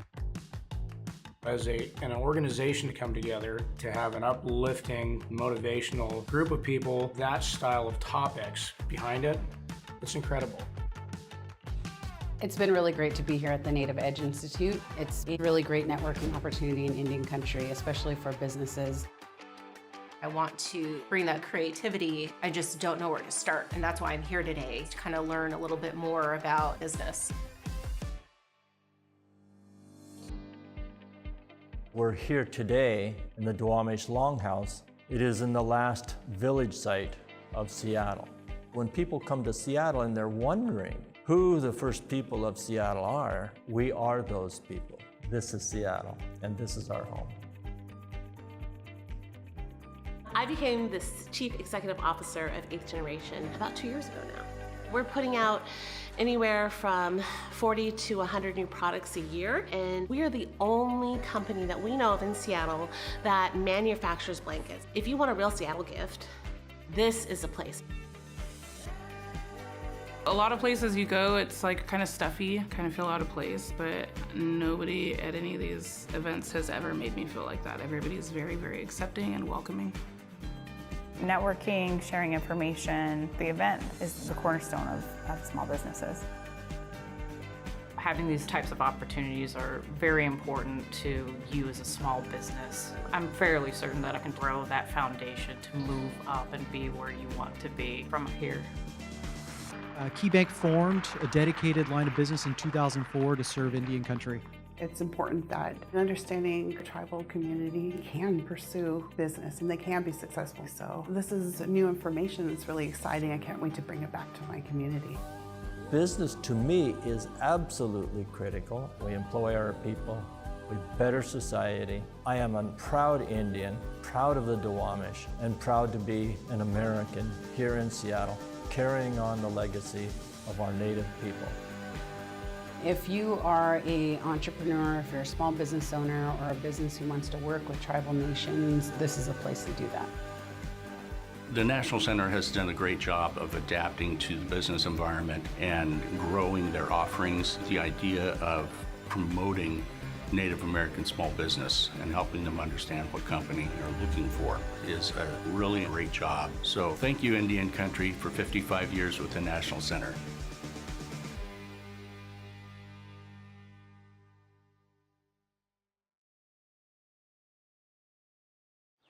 We're at the fabulous South Sioux City Riverfront Marriott Hotel overlooking the beautiful Missouri River. Working on business development, access to capital, government contracting. To be in a room with like-minded people that all have the same goals of growing an economy, especially for Native people, it's a really special experience. We had a packed house at this Native Edge Institute. It's really beneficial for everyone to get involved. You had people talking about public utilities, small businesses, government contracting. In a business sense, you're going to have to go to 3 or 4 or 5 different offices in order to get all that information. It's really nice to be able to take advantage to meet everyone and get to reach out to those people later. There's goals that the U.S. government has that each agency has to prove that they've contracted not just with big business, but with small business. The U.S. government is the largest procurer of goods and services in the world. The 8A has been instrumental in Ho-Chunk being able to grow in government contracting. 8A programming is certainly an extension of tribal self-determination as well as promotes tribal sovereignty. So we meet people where they are to provide them the information that they need to know so that they can become successful in their tribal businesses. The National Center, they were an integral part of us getting started. It's important to show up and represent, to show what can be done so that they can visualize themselves to where we're at on the government contracting side and some of the business development. Take me down to the river where the peace won't run dry. I think coming from a small town, you get stuck in the mindset of, oh no, I can't do that, or I've never seen anyone else from my community do that. But in actuality, there are people in my hometown and my community that have been doing things, and it's just maybe I haven't learned about it or I haven't been exposed to any of that. So it's been nice to be part of the National Center and seeing what they're capable of. The Iowa Tribe of Kansas and Nebraska, our economic development strategy has shifted to a more regenerative model to be truer to the ancestral ties of our economy. We are really investing heavily in indigenous to indigenous trade to be a little bit more true to our ancestral roots. This is my first event like this. I'm just trying to grow all Native solutions because I can see it could be bigger than what it is. The work that we're doing at Grace Now has been about how do we learn from other tribes and really support that mission of intertribal trade, intertribal relationships. I appreciate what you guys do. Having somebody to celebrate Native business and create a cooperative relationship and to share has been invaluable. When you are unified and you're coming together and you're sharing information, even the mistakes that you made along the way, then you're learning and you're going to move forward and progress. The rainbow is always at the end of that storm.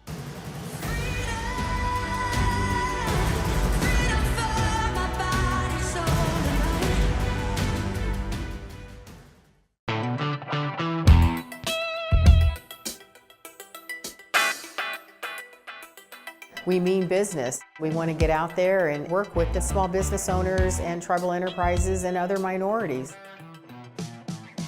We've been doing business since time immemorial. Many of the highways people travel on every day are original trade routes of our people.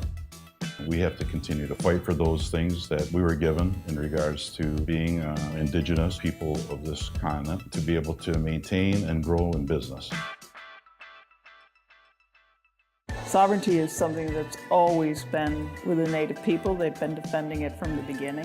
Doing business with the U.S. government shouldn't impinge on that sovereignty. It's just a market. What we try to do is inform and educate about the opportunities within government contracting and how to take advantage of those opportunities, how to pursue that customer. Once they realize that we're here to help them, that I think is the big draw for them, that I'm not having to go through this by myself. I have somebody that can help me get there. Sometimes just knowing you're not alone as a small business owner, that is the key. Well, I'm pretty familiar with the National Center. We've been attending the Reservation Economics Summit for the past 4 years. We've been able to network with people and get their stuff and put them in our store. It's cool to be able to have Native brands through a Native store, and I mean, it really doesn't get much better than that. Needs. So we have Frederick Welk Jr. with the Community Economic Development Fund of Connecticut to join us. And then we also have Gregory Lewis, who is here. He's gonna come up later, but he is with the Connecticut Small Business Development Center. So we're gonna hear what resources each of these organizations have. So if you have questions, want to wait till the end for that? Sure. We'll wait for the end till the end of the presentation. Again, just a reminder: raise your hand so we can run a mic to you guys. Thank you. And thank you very much. I really appreciate the invitation to present today.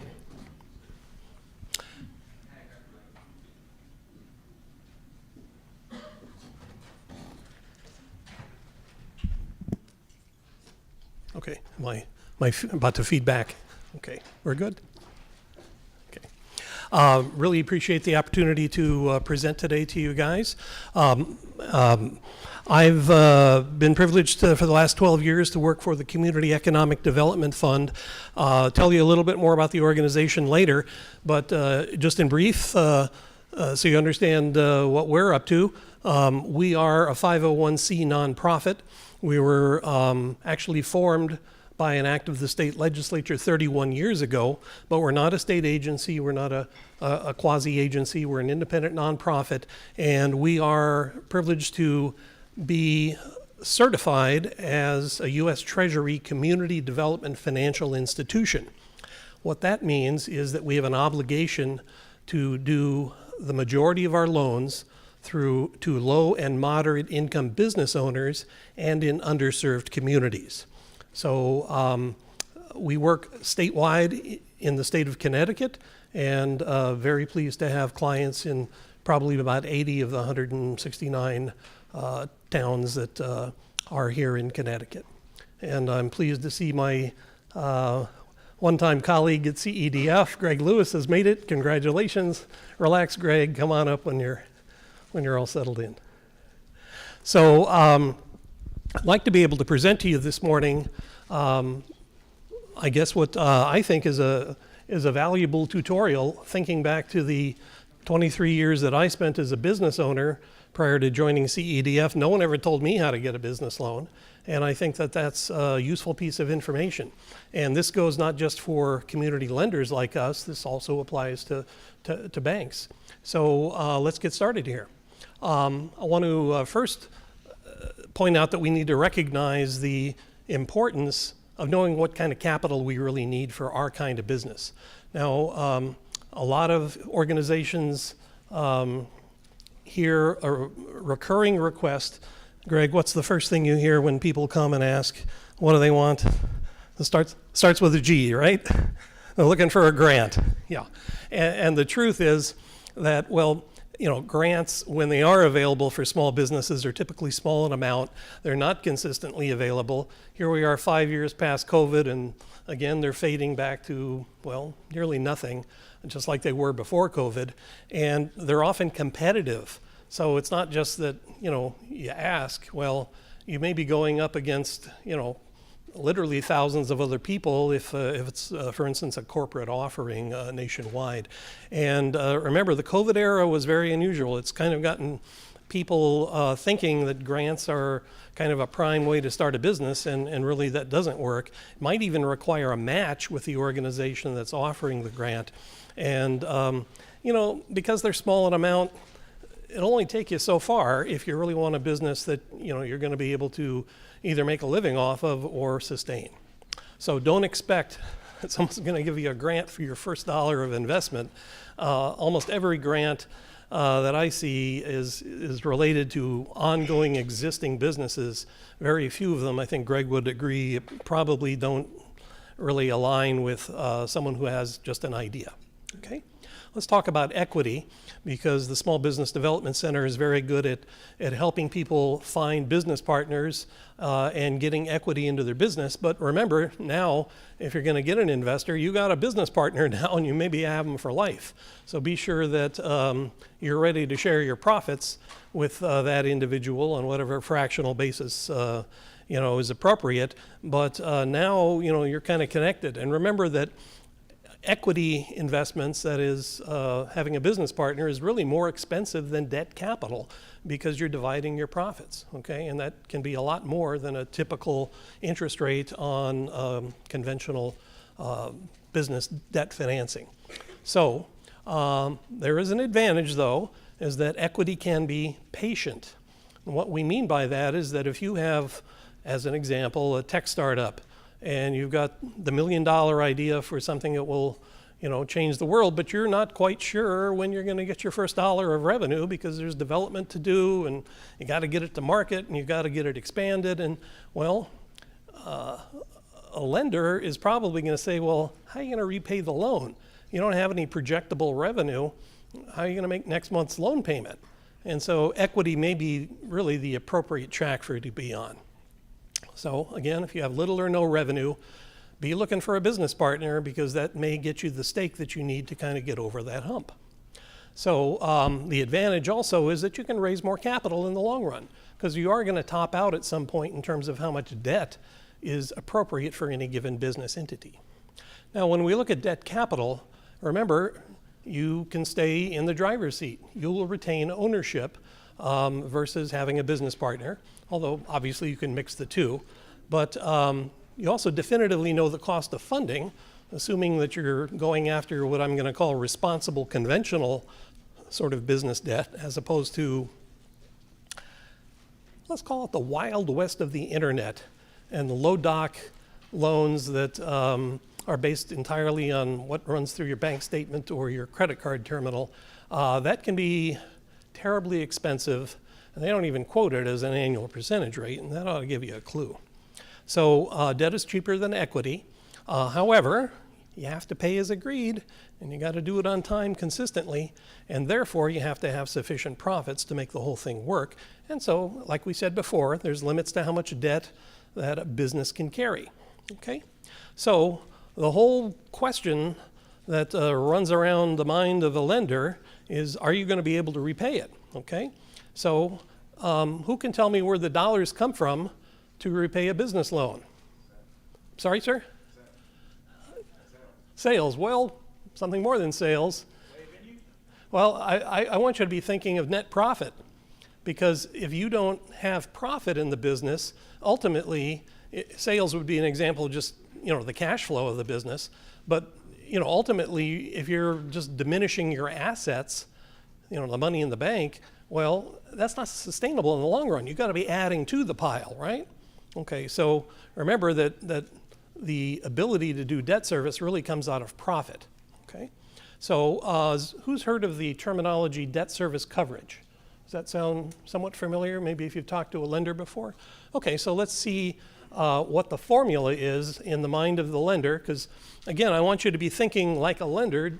when you go into the meeting to try to get a loan, it's important to kind of have the right mindset and don't be thinking like a desperate business owner. Think like the lender's going to think, so you know kind of what they're expecting. So what you got to have in a business to be able to support debt is what's called free cash flow. And there's a little formula there for you. And then debt service coverage ratio, or DSCR, as the lingo goes in the lending business, is really just taking your annual operating income and dividing into annual debt service. And then further here, we're going to define annual net operating income for you and annual debt service. It's really just adding up the payments and dividing it into, what money's coming into the business, okay? But there's one other proviso, is that a lender is going to look at what's called global debt service, because most small businesses, the business owner and the business is pretty much the same thing. Wouldn't you agree? That's a pretty common situation. And so the lender wants to know that you can meet all your obligations, that home mortgage, that Maserati payment, all those student loans, right? Because that all is going to be obligations that you've got to service along with whatever business debt proposal that you're making, okay? So, again, where do the dollars come from? Know that you've got to have profit in the long run. Now, I recognize in a short period of time, you can kind of squeak through on cash flow. But in the long run, the profits are what allows you to service debt properly. And debt service coverage, again, you can go back to the formulas. We'll be glad to distribute the PowerPoint presentation later if you want to see those formulas again. But know that what your numbers say on your financial statements is really what the lender is going to zero in on with kind of understandable focus. Okay? So I would recommend that you go out to the internet and do something like calculator.net, assuming you can spell better than me, and actually, run some examples and figure out in your own mind, if I'm going to ask for this amount of money for this many years at this, logical interest rate. Most small businesses borrow, from the bank at prime plus 2 or 3 or 4 points. Run some numbers and see if that really makes sense for what your business capacity is right now. Because if you kind of wander into that loan officer meeting and you don't seem to have any clue as to what you can afford to pay back, you're going to kind of look a little less prepared than you should. Okay? So here's an example of what you can find out on the internet. $50,000 loan, 4 years, 9.5% is pretty standard right now, and you'll get a number. Okay? So, is there a plan B for the business if things don't go well? This is what's going to be in the mind of the lender, whether it's a bank or a community lender. We want to know that, how you're going to react when life doesn't treat you right. Okay? And so, it's really great if you have a secondary source of repayment. So that could be that maybe you're talking about not a full-time business, maybe you have a side gig and you have a full-time job. That's perfectly fine.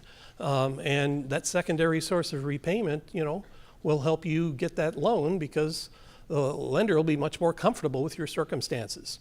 It may also be that you have a spouse. You may have some other secondary source of repayment that's not a W-2 job, some other investments or some such, so those things can be important. Having a loan guarantor, that is another fancy way of saying what you'd think of on the car lot, a cosigner, okay? If there's someone who can support your request for the loan with their guarantee because they have some business income, or pardon me, they have some income and or some assets that can be pledged, then that can improve your chances of success as well. So we have something in our world called a loan guarantee. I like to really phrase it when I talk to the public as a credit assistance program. And what that means, at least for a community lender, is that we work with some regional foundations here in the state that are willing to really put up some funds available in the event that some business takes a downturn and is unable to meet their obligation, that we can still recover if that business fails. Well, why would that be important? Well, it lets us kind of go out a little farther on the risk limb, and maybe someone who's just kind of close to meeting the loan qualifications, but not quite, maybe with a guarantee in place, maybe our loan officer can rightly sign off and get it approved by a loan committee or by our management. Okay? Now, collateral, I think everyone's probably heard of, and that can be important for a community lender. It's most certainly important to the banks.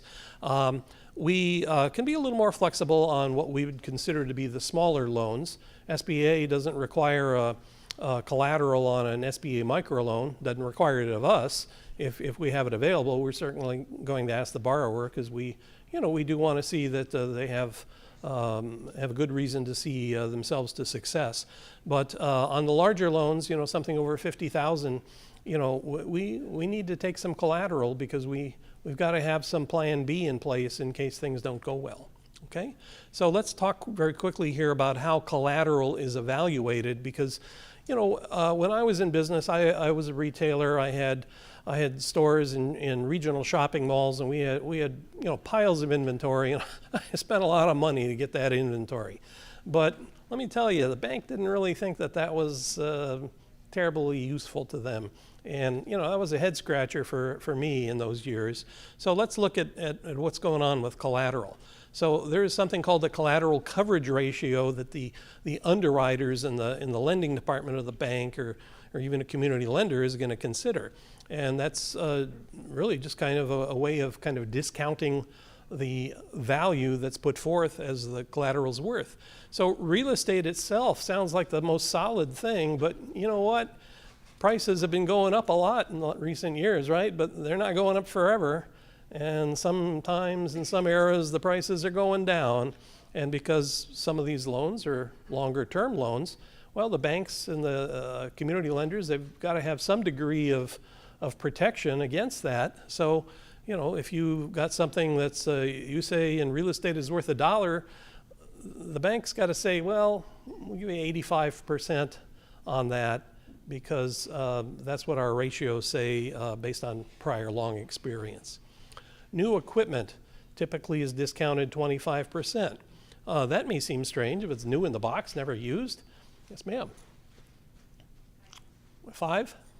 Thank you. Have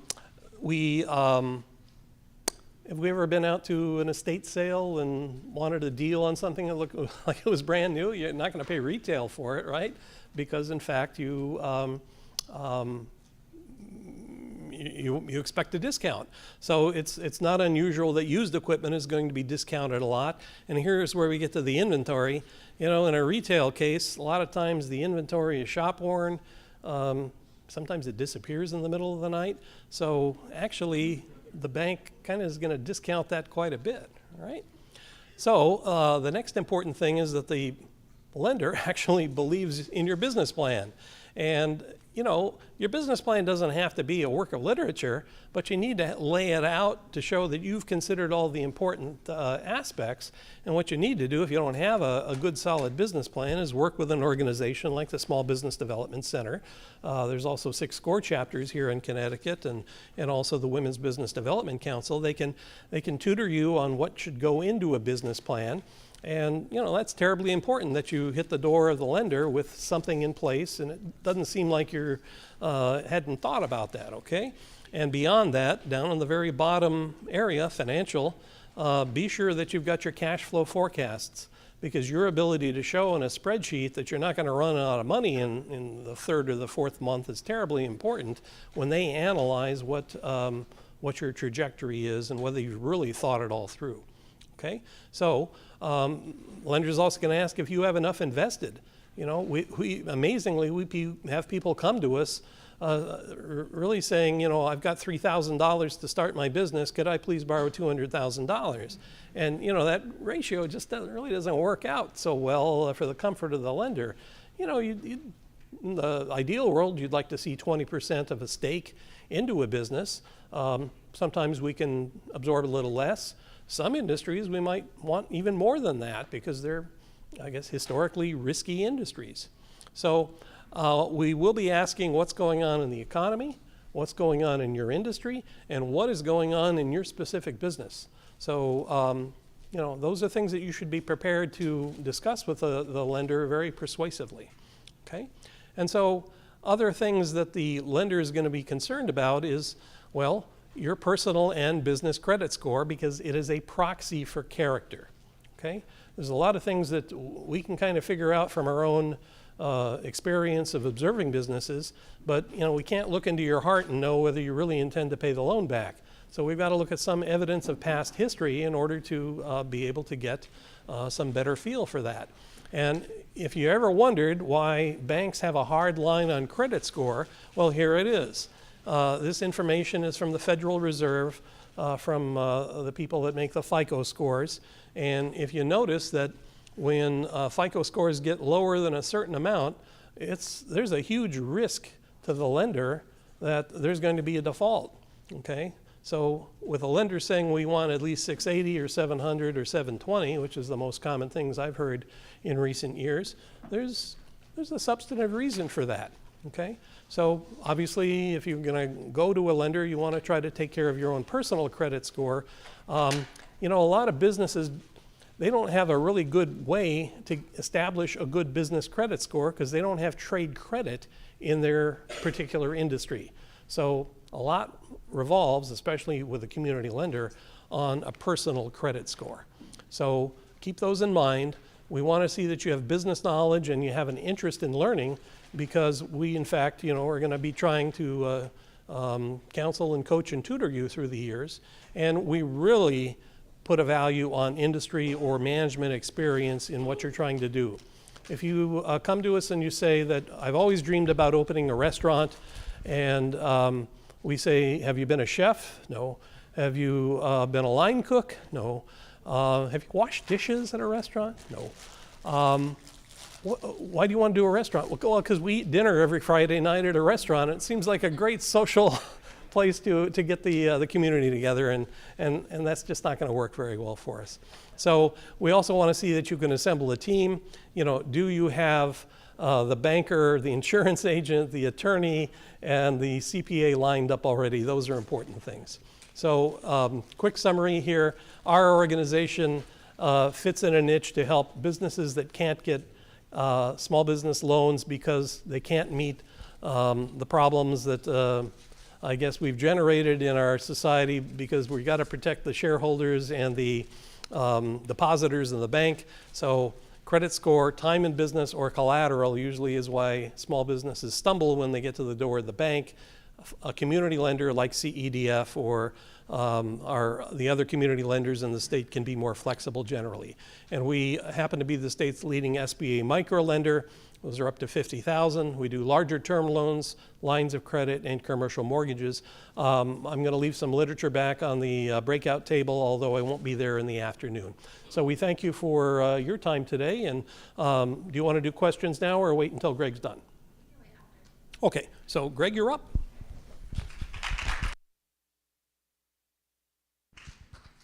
Okay, thanks very much, Fred.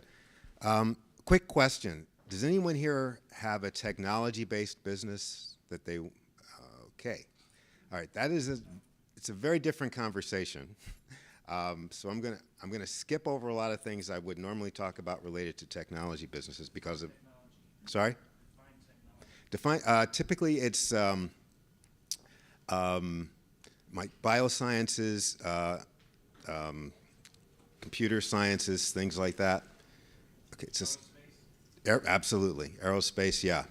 All right, it's a different conversation. There actually are grants available for that from the federal government if it's a genuinely bleeding edge technology. But I have my card and I'm happy to share that information with you. Okay, I'm Gregory Lewis. I'm with the Connecticut Small Business Development Center. This presentation I did jointly. Well, I've reduced it considerably because of time constraints, but I did this jointly with a colleague from the Women's Business Development Council. If you have a woman-owned business, they are still offering grants. In a very limited way, but they do offer grants. And let me alert you that both the Women's Business Development Council and SCORE, the Service Corps of Retired Executives, have lost their federal funding. Now, that does not mean they're going out of business. What that means is they're looking for other sources of revenue. The Women's Business Development Council in particular does have significant other sources. So it's unlikely that they're going to cease operations, but just be aware that that is a problem. Okay, so next slide, please. Oh, did I do that? Okay, great. Okay, this is from Know Your Numbers. I'm going to skip through a lot of this. Profit does not always equal positive cash flow. Anybody a contractor? Okay. Typically, how long does it take for you to get paid? It can take months. It can take, depending on the kind of contracting you're doing, especially if you're dealing with the municipality or even the state government, you could be pushed out 90 days, sometimes even 120 days. That you can be profitable on paper, but if you don't have the cash flow coming in to pay your bills and to, pay off your debts, I have seen businesses close that were in fact very profitable, but they did not have the cash flow to sustain themselves week by week. So you need to be aware of that, and that's a very important thing. In fact, I'm going to talk about financial statements. As far as I'm concerned, the most important one is your cash flow statement. The others are nice to have, but if you don't have the cash flow to keep your business afloat, you're done anyway. Okay. The two that the banks will definitely want to see are your income statement and your balance sheet. I'm not going to go into details about those. Well, I'll show you some. I'll give you some examples so you can see them. Income statement, that says your total revenue, your cost of goods sold, which can include materials and direct labor. Direct labor means, for instance, if you're a restaurant, your cooks are direct labor. They should be part of your cost of goods sold. And then your gross profit. Then after that, you have operating expenses, advertising, insurance, rent. All of those things get taken into consideration. Then you have your total operating expenses, and you have your net profit. Okay. When Fred was talking about how are you going to pay back your lender, that money's going to come out of that net profit number. Okay. This is more about the balance sheet. I think I should have taken that out. Revenue, all income before expenses, all cost to deliver your services, gross profit, revenue minus the cost of revenue. Okay, so that is, you've got, let's say you have $100,000 coming in, but it costs you $70,000 to get that money. Your net profit is what's left over, the $30,000. Keep the business running, blah, blah, blah. So, balance sheet. The balance sheet is actually important for your uses. Now, I have a lot of clients and friends who are very sophisticated, lots of advanced degrees. They have no idea what to do with a balance sheet. When Fred was talking about building a team, this is where that comes in really handy, because you have to have people on your team who understand this stuff. Your balance sheet can be used to predict all kinds of things and to make calculations that are very important for your business. Among other things, you get those ratios Fred was talking about from your balance sheet. And the balance sheet typically consists of both current assets and current liabilities. This doesn't show it, but you also have long-term assets and long-term liabilities. Long-term means typically anything over 1 year. A term loan's generally going to be over 1 year. It could be as much, well, if you have an SBA EIDL loan, which is, I forget what that stands for, that could be 30 years. But that's not the norm. That was a pandemic-specific thing. I wish I could scroll down slightly because I could show you where this ends up. But anyway, what you have left over is, the balance sheet means that the liability side and the asset side should balance. They should come out with an equal number. And typically on the liability side, we hope your liabilities are low. So what the difference is your typically retained earnings, but it essentially boils down to your share of what's left over. Is it possible to scroll up a little bit? No? Okay. Okay, so this is the most important part because this is where you get to do exercises and figure out where your business is, where you want it to be, and whether or not it's viable. So this is a workbook that was prepared by a Service Corps of Retired Executives. It's a projections workbook. So this is what you can use. Before you ever talk to a banker, you can start to plug in your own numbers. If nobody on your team can help you with this, the Small Business Development Center can, and we don't charge for our services. So we have another tool that does pretty much the same thing. It's called Bottom Line. We can work with you to put together a bottom line spreadsheet, or workbook actually. It's multiple spreadsheets in a workbook that will give you, it'll give you your balance sheet, your profit and loss statement, your cash flow statement, and tell you whether or not this is a viable idea. So you can figure that out early on. In fact, if you can see that you're running in the red in your profit and loss statement and your balance sheet isn't balancing, those are things you can fix ahead of time before you talk to a lender. And it may turn out, and this has happened more than once, it may turn out that this is just not a good idea. It's never going to be able to generate the kind of cash that you want. So ICFO is a tool that we have at the SBDC. What it does is it takes over 1 million companies divided by what's called their NAICS code. Anybody know what NAICS code stands for? Yeah, go ahead.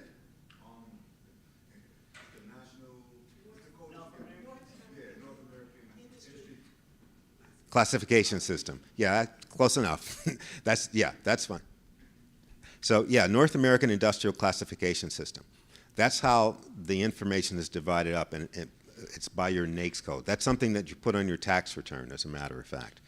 So that will determine, that separates you. Let's say you have a dog grooming service. That's what separates you from an airline. That NAICS code is going to be very different. So you can compare yourself to other similar businesses as opposed to comparing yourself to United Airlines, which isn't going to do you any good. So we have that tool. And, oh, geez. We have a separate, yeah.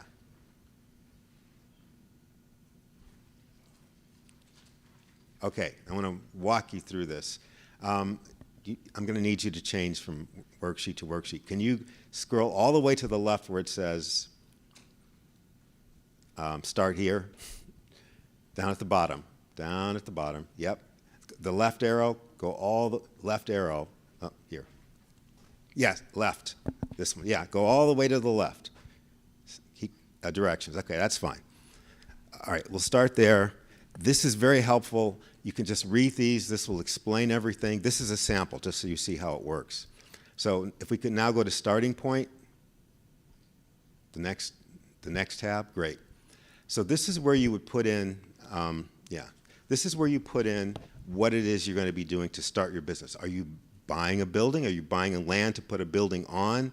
Are you buying a lot of furniture and equipment? You plug all of this in, and if you scroll down a little bit, you'll see operating capital.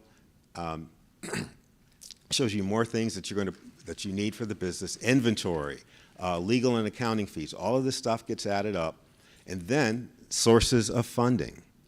You see how much you're putting in, and typically, as Fred said, usually they want to see 20%. There are the SBA does have certain loans where it can be less than 20% if they're providing a guarantee. Again, that's something we can discuss with you. Fred can talk, or somebody at CEDF can talk to you about it. Certainly SBDC, we can discuss it with you too. And then it tells you owner's equity, outside investors, commercial loans.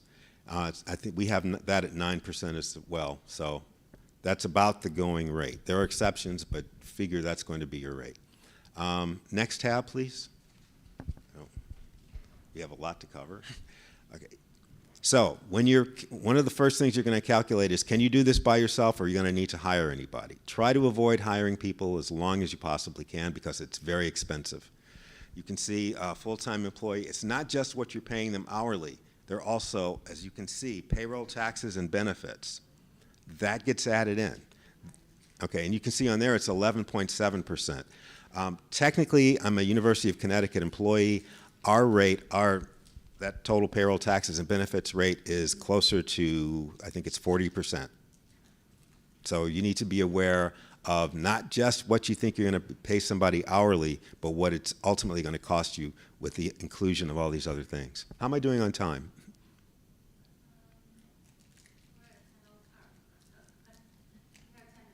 Okay. Okay, great. So I'm going to walk you through this because this is important. This is how you start to figure out, all right, is this something I really want to do? This has been my dream, but what's the reality? What is this really going to cost me, and can I make money doing this? Because if you can't, that doesn't mean give up your dream. That means rethink it. And you can work with SBDCs. You can talk to Fred. You can talk to anybody. Talk to your friends who have specific business experience, and figure out how you can reform your business idea so that it can be profitable. Again, don't just give up because right now the numbers don't work out, but think about it and think about alternatives so that it can work out. Okay, next payroll, next tab, thank you. Here, this is very convenient. So that was for year one. Year two, you just assume an inflation rate, plug in the rate, and that changes the numbers automatically. So you don't even have to do it. Next tab, sales forecasting. Thank you, scroll to the top. So,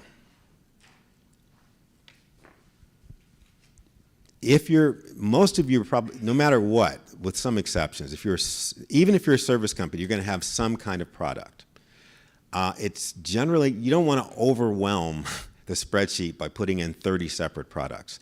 What I suggest you do is categorize the products, put them in assume an average or look and see what the average probably is, and you're going to put down, all right, what's my sales price per unit? Most of the time, units are going to be like one thing, although it could be you sell things by the pallet, for instance. So your unit might be one pallet, but that's still one. Just be aware that the units can vary. You may sell things by the dozen, for instance, but typically it's going to be 1 dozen. So most of the time that's going to be one, but not always. Just be aware of that. So what's your unit price? In this particular case, product one, I think this is for a service company, is $200. COGS, cost of goods sold per unit, $75. So when you sell something, you make $125. That's your sales price less your COGS. And again, COGS are typically industry specific. So that means usually it's materials plus direct labor. Again, direct labor is somebody who actually does the thing, like in manufacturing. In manufacturing, I suggest strongly that you join a trade association in manufacturing and figure out how they normally calculate COGS. Because let's say the expense of somebody on the assembly line can be part of your direct labor, but it depends. And I can't speak for every industry because they vary. So another thing to keep in mind is join your industry association to learn as much from them as you can. Okay, so, and what you're usually going to do is predict how many units you're going to sell. You can see when you get below the products, how many you're going to sell per month. So it starts with March, April, May, June. I just went out to June. You're going to sell 100 each month, and then maybe have a seasonal jump to 200, and so on. So this can take into account seasonality, which can, depending on the business you're in, can be very important. For instance, if you're in retail, your sales, let's say from January to April, may be sometimes pushing near zero. But from September to December, you're going to sell 80% of whatever it is you're going to sell that year. So a lender like Fred is going to need to know that. Is there seasonality? I mean, for 6 months, are you not going to be able to make any payments because you don't have revenue? Sometimes they can accommodate that. They can provide for interest-only payments for a certain amount of time, and then you catch up once you start to have the cash flow to support the loan payments. Okay, can we go to next tab, sales forecast? Okay, again, you can see at the top, it says growth rate, upper left corner, growth rate year 1 to year 2. I'm assuming 10% growth. In general, again, because this is an example, more realistically, let's say you're brand new to the business, but you're gaining some traction, you're getting new customers. A 3 to 5% rate increase is probably reasonable, but it depends. I mean, sometimes 10% or even more is reasonable. It depends on the specifics of your business, where you're located, and so on. For instance, let's say you have an ice cream shop, and you're in whatever town you want to pick. And right now there are 3 other businesses that do the same thing that are within a mile of where you are. But given the times, the people like me, let's say somebody like me is running one of those other shops, one of those competitors, and I decide, yeah, I'm done. I'm going someplace warm. I don't ever want to see another snowflake. I'm retiring. I'm not even going to bother selling it. I'm just going to close it down. All of a sudden, you have less competition. Your sales are likely to go up, and they could go up substantially. So that's when Fred was talking about what are the facts and circumstances, what's the economy like, what's your competitive environment like. Those are things that matter, and they matter a lot. Okay, so you can see again that's all generated automatically. You don't have to do that. You just put in the anticipated growth rate, and that's all you have to do. It plugs in the numbers with the new growth rate. And next tab, sorry. Oh, this is, yeah. When we were talking before about how often, if you're a contractor, when do you get paid, this will give you a good clue as to whether or not you're going to be sustainable. So in year 1, let's say you're just starting out, none of your vendors are willing to give you terms. This is it. So your first year, you're going to get paid within, 30% of your payments are going to come in within 30 days. 60% will come in between 30 and 60 days. And then 10% will come in after 60 days. 10% after 60 days. That 10% could be the difference between your business continuing and closing. So you need to plug that into your calculations. This will do that automatically. It'll tell you what your cash flow is. It takes that information, how frequently you get paid, and plugs it in. Next tab, please. Okay, and now, excuse me.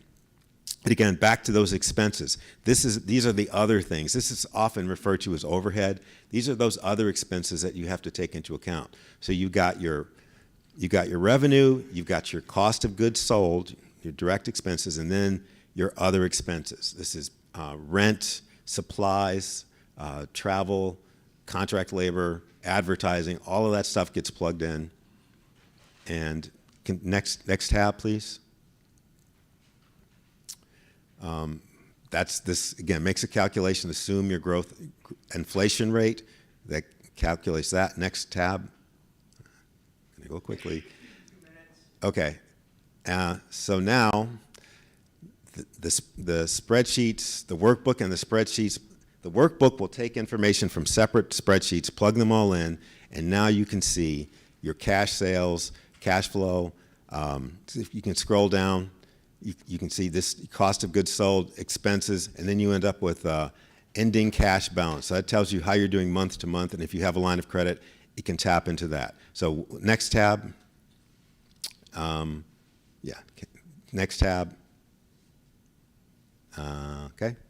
Next tab. All right. So this does all of that for you. Next tab, balance sheet. Boom, it calculates it automatically. Next tab, I think next tab is P&L. Break even, oh, I forgot, does a break even analysis. So, and it also does financial rate. Next tab is financial ratios. That's pretty much my time. So again, there is a tool. There are multiple tools that will help you do the calculations you need to do so that you can present a good, strong case to a lender and to yourself. It's more important that you present a strong case to yourself about whether or not your business can function. And I believe you're going to get all this. Normally we don't share, SBDC doesn't share its slides, but because I'm taking from other entities, other of our sister organizations, you can have these. So that's it. And Fred and I will take questions. Do we have any questions for Greg or Frederick? Okay, one moment.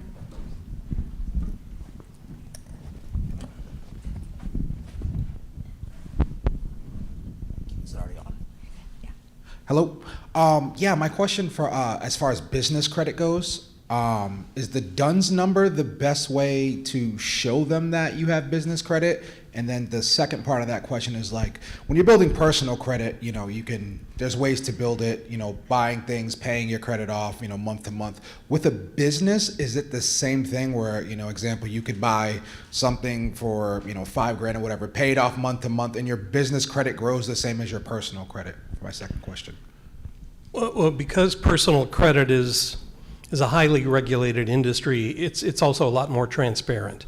And I think the formulas and the discussions, if you will, that you might see online about personal credit and, you know, pay off this and don't do that, you're not going to see for business credit because, and they're basically just a handful of providers besides Dun & Bradstreet, Experian. I think Equifax has one toe in the water on business credit also. But the most important factor there is, you know, what's your performance on trade credit? Because think of who your suppliers might be who grant you trade credit. You know, you said you're a contractor? Okay, so maybe you have I don't know, a supply house that you buy from. Well, they may or they may not report because it costs the supplier money to report to the credit bureaus and in fact get back information. So your suppliers may not even be reporting on your behalf, and so that's another obstacle to building that business credit over time. But I think I'd be more concerned about the personal credit in the initial months of the business. And honestly, as a community lender, we don't even pull business credit because so many of our borrowers haven't had an opportunity to establish it.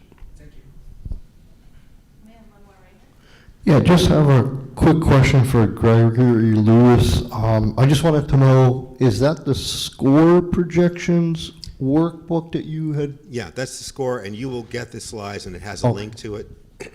Okay. Excuse me. If you want to work with SBDC, ours is called Bottom Line. It's very similar to that. It's a little more, well, actually, it's significantly more extensive, but it may be stuff you don't need anyway, to be perfectly honest. And if you have a tech business, you may have your own because, again, it's very different. Good example is Amazon. Amazon didn't have a full year of positive profit, didn't have profit for 9 years. That is not uncommon in the tech industry. Again, that's why I said it's a very different animal. It's a separate conversation.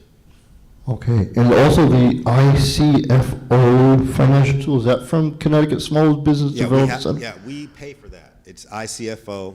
I'm not going to go. It's just, they keep renaming the company. It's been 3 different things since I've been there. But it's a very good tool, and we can do things, including give you a valuation for your company. Okay. Okay, thank you. You're welcome. Okay, we'll do one more, and then we got to move to the next one.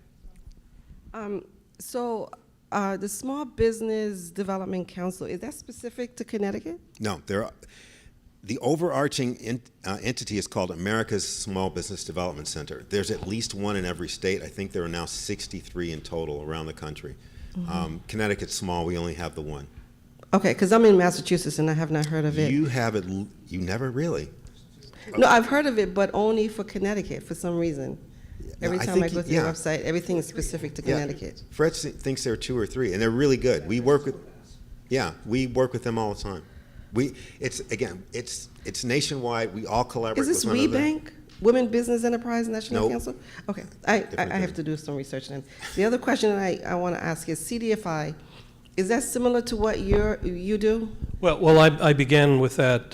That's a Treasury certification. Okay. It's kind of used in lowercase letters for any community lender who may or may not be Treasury certified.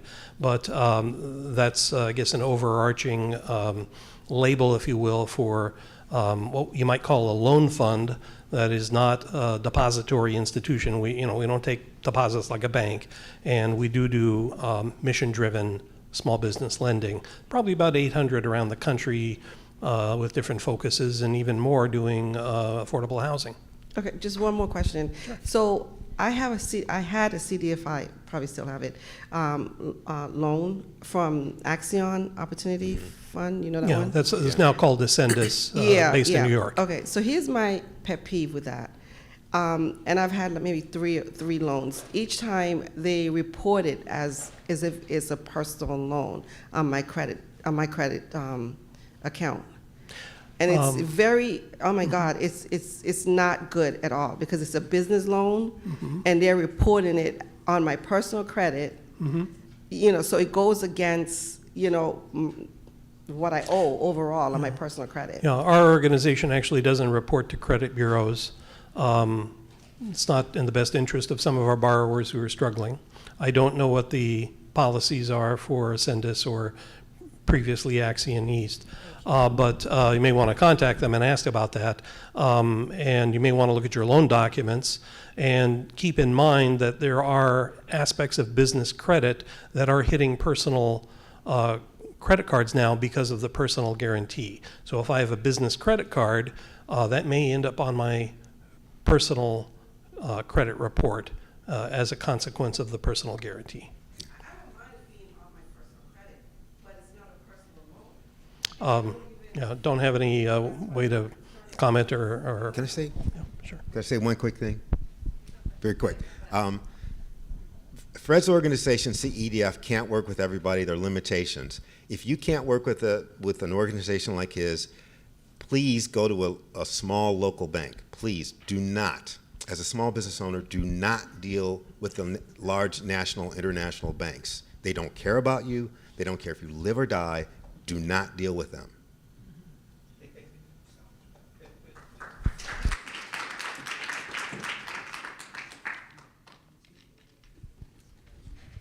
And I've got some business cards in the back table, although I'm afraid I can't stay for the round tables.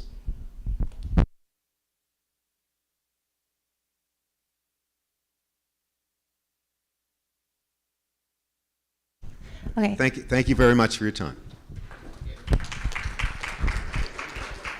Thank you, Fred and Greg.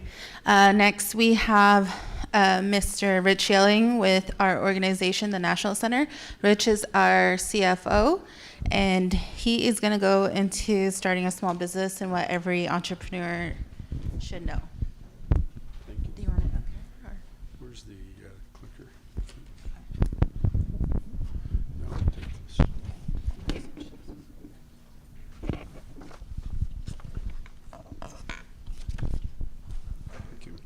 Thank you, Kaya, and good afternoon, everyone. Who's cold? Are you cold in here? Yeah, let's turn up a little heat. Jeez. I'm from Arizona, so I don't do so well with the cold. As Kaya mentioned, my name is Rich Ailing. I'm with the National Center. Been there about 3.5 years. And I'm also a licensed CPA in the state of Arizona. Some of the topics that we're going to cover today might be a little redundant with the last couple of panels, but we'll get through it. And while I don't usually travel with the group for these NEIs, I have to tell you, I always feel testing. Yeah? Yeah? Testing? Okay, sorry. I always feel very benefited and rewarded when I do come along and tag along with this group, and I certainly hope you feel the same way by the end of this program. So let's get after it. The title, Starting Small Business, and what every trusted advisor and entrepreneur needs to know. I'd ask you to pay particular attention to that trusted advisor. We're talking about CPAs, we're talking about attorneys, we're talking about bankers, the folks that you really need to reach out to if you intend to start a business, because they can help you with some decisions that are very critical and ultimately could have an impact on the success of your business. So keep that in mind as we walk through these slides.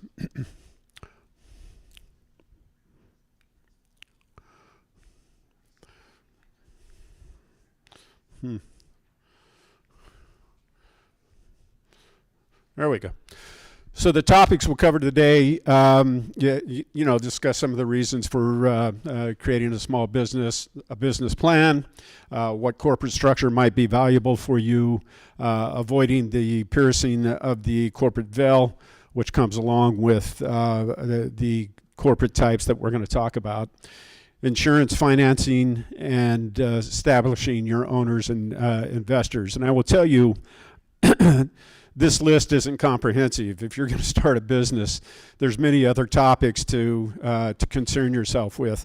Topics like a marketing plan, a sales plan, intellectual property, employment agreements, IT needs in the way of applications that you might need, asset purchases, equipment financing. I mean, the list is not endless, but all of those are very critical in terms of making a decision about starting a small business. And that's why it's important that you're reaching out to potentially folks that have that expertise that can help you along that path.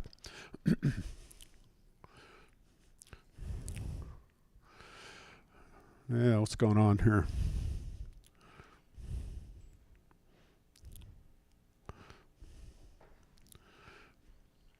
Come on now. There we are. And so a couple of the panels have already covered this NAICS definition, the North American Industry Classification System.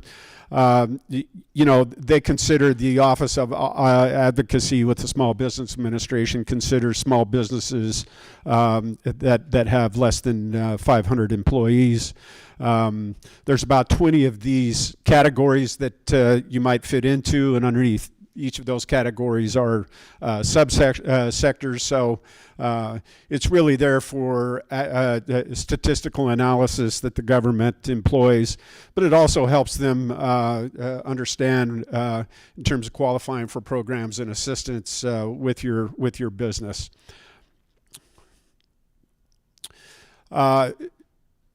Some numbers just to talk about where we're at with small businesses today. While there are about 600,000 businesses that are created on an annual basis, about 595,000 of those businesses fell within the first year. Small businesses with fewer than 20 employees make up almost 90% of the business enterprises. There are 23 million businesses that have no employees. They just consist of the owner transacting business. And these statistics here are pretty frightening, especially the one that talks about 85% of those businesses are owned by white, and then the rest in the Asian, Hispanic, Black, and only 1% for Native, including Alaskan and Hawaiian. I mean, that's just pitiful. And so, and I don't know what the catalyst is that's going to change that, but that's kind of the way it stands today. Oh, jeez.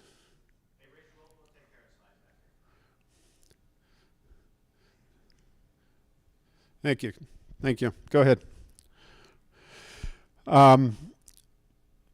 So the failure rates, and this is, this will tell you that opening a business, creating a business is not for the mild, because it can be frightening. About 20% of those fail in the first year, 50% in the next 5 years, and around 65% of those fell in the first 10 years.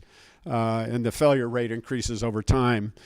So the survival rate, only about 25% of small businesses survive 15 years or more.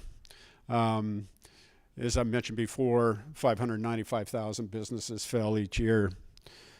So you have to go into it with your eyes wide open because it can be daunting.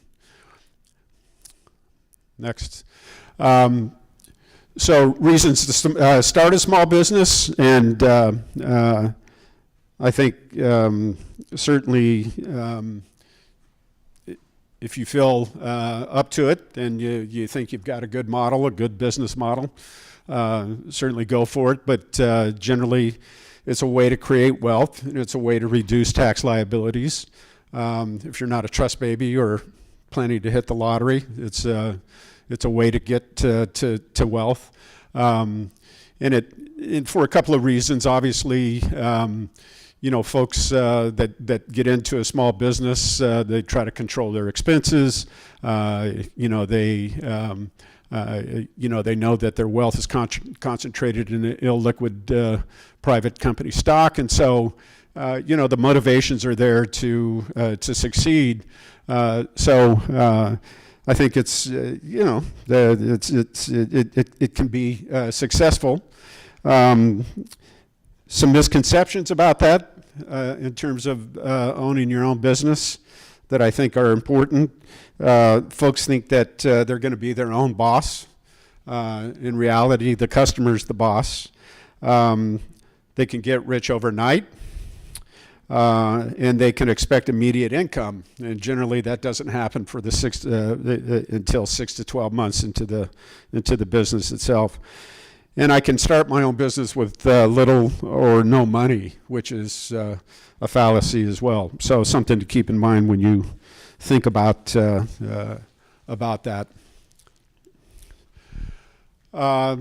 So a business plan, they touched on it in the last panel. A business plan is so super important if you're going to think about opening a business. The purpose of the plan is to give you an idea, and investors, if you plan on taking investors on, whether the business has the potential to succeed. So it helps you map out next steps, setting milestones, gives you initial forecasts financially, and certainly is a key to obtaining credit. As the last panel mentioned, you have to have a business plan to go into to make a loan or to attract investors. They've got to see what you're thinking about and whether it has merit. Next slide, thanks. It helps you understand your future cash flow issues. One of the roles that I had early on in my career was a financial analyst. And we spent a lot of time developing pro formas and what-if scenarios around those pro formas. A base case, we would develop sensitivities and develop metrics like return on investment, payback periods, discounted cash flows, net present values, and all of those are metrics that help you understand the viability of the investment that you're making. And so I would encourage you, certainly from a financial perspective, if you do nothing else, be prepared to talk about the financial aspects of your business. It helps you better understand your competition, and it can provide valuable insights into your competitor. You can do the diligence around the competition and the marketing to understand what might be up against. Disadvantages might not be accurate, your forecasts. You might be working with numbers that have absolutely no reality. It is a highly skilled process, and that's why I think it's important that you might reach out to experts. There's no guarantee that it's going to be accurate. Business climate changes very quickly. Look what happened with COVID. Nobody expected COVID to do what COVID did. Lots of businesses were put out of business as a result. It makes you tunnel vision. It's like your baby, your big idea, right? And, if things change out there, you may be reluctant to do so. And it can waste precious time and money. They're not cheap. It's not cheap to go out and engage professional resources to help you with this exercise. So what is a business plan? Just quickly, again, I think the last panel covers some of this. There are 8 key components: the summary, the description, market analysis, marketing and sales strategy, operations plan, and then management and organization. Lastly, financial plan. And it's interesting, just recently, the National Center made a decision to create a CDFI. And I've been working pretty diligently over the last 6 months to try to get that off the ground, because we think it would be a nice complement to the mission of the National Center. And I'm using this structure to develop that business plan that ultimately we'll put in front of the board to get their approval to move forward with that concept. And so this does have merit. It's really helped me in terms of putting that plan together and to thinking about the components that we need to think about whether we should get into this CDFI or not.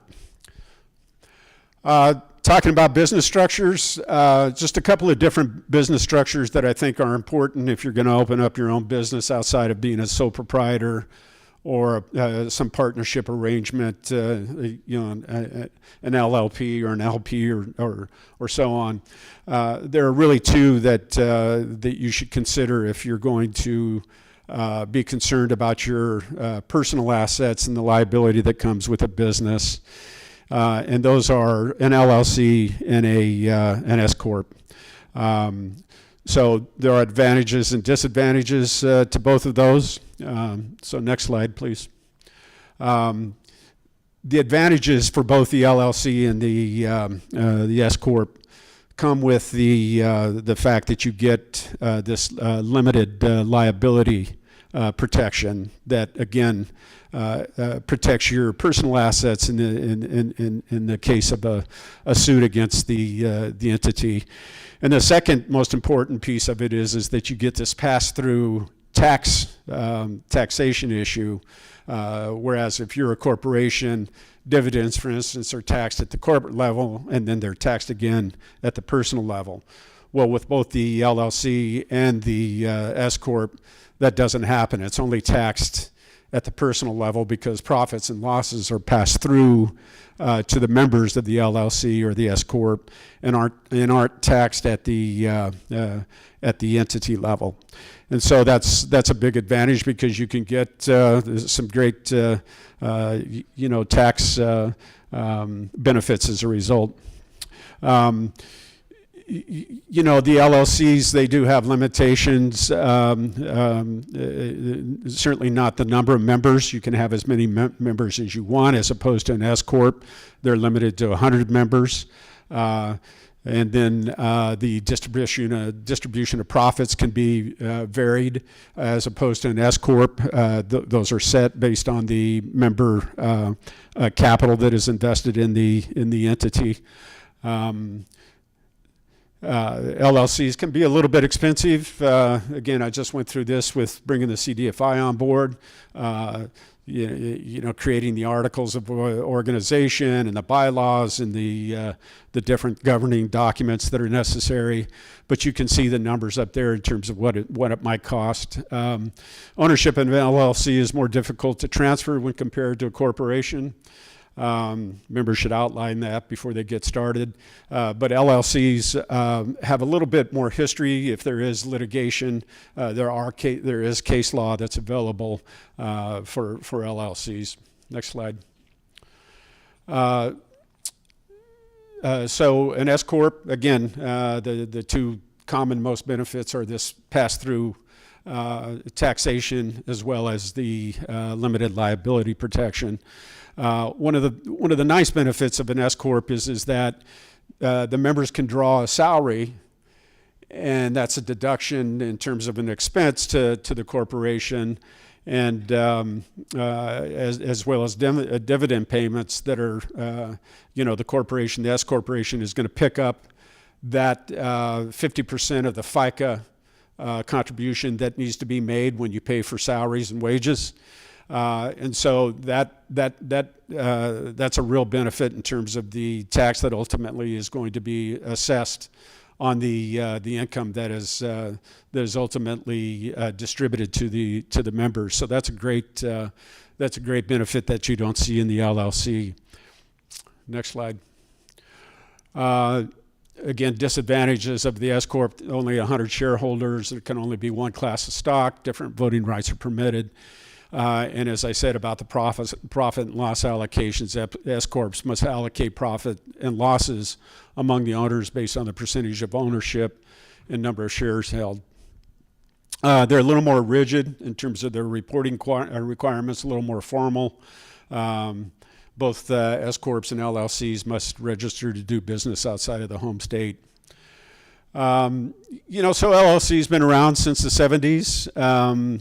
There are roughly 22 million of those in the U.S. today. The S Corps have been around since the late 50s. There are about 5 million of those operating. And that is the fastest growing corporation in the United States today, the S Corp. There are approximately 1.7 million traditional C Corps and about 23 million sole proprietor. So you can see LLCs are certainly more popular than the S Corp.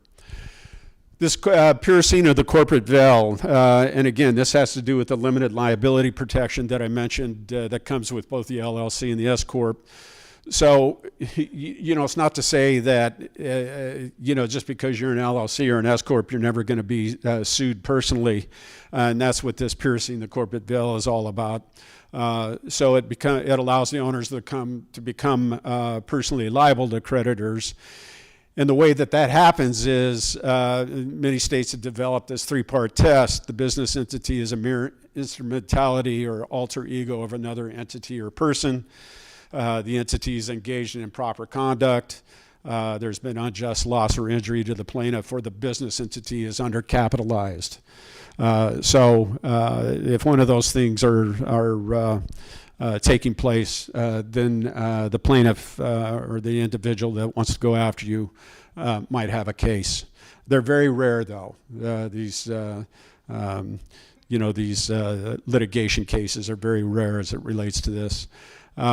So ways to avoid that, make sure you complete the minutes, adopt the bylaws, prepare organizational minutes, issue stock or membership certificates, maintain a separate bank account.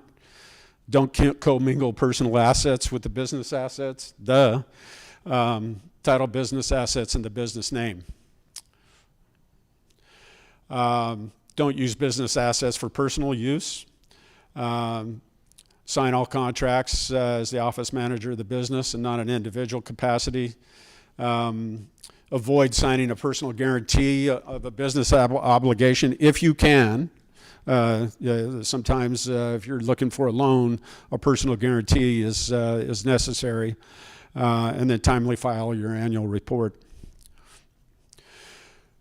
Some insurance business coverages to consider. We'll go through these quickly, but there are really two that are, maybe three, that are really, really important. The general liability CGL or the general liability insurance coverage is one of them. Protects the business in the event that you're sued by a third party. Not real expensive for $1 million worth of coverage. Health insurance certainly is a major incentive to attract employees. Not all of these small businesses can afford it, though. Commercial property insurance, if you have a building, and it gets damaged in the contents, again, not real expensive insurance. Professional liability, you see those more in the medical, in the professional services industry. Much more expensive.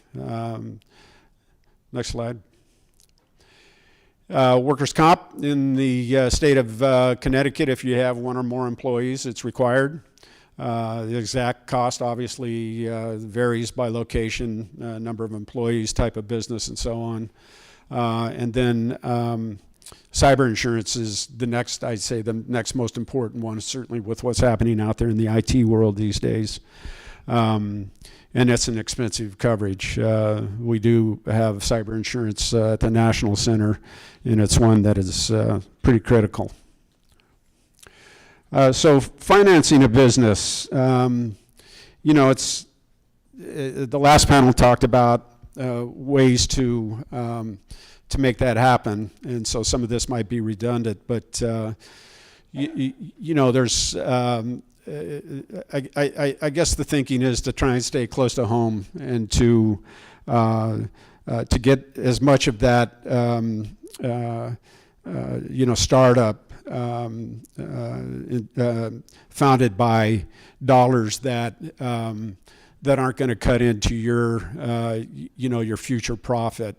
So they talked about debt and equity, and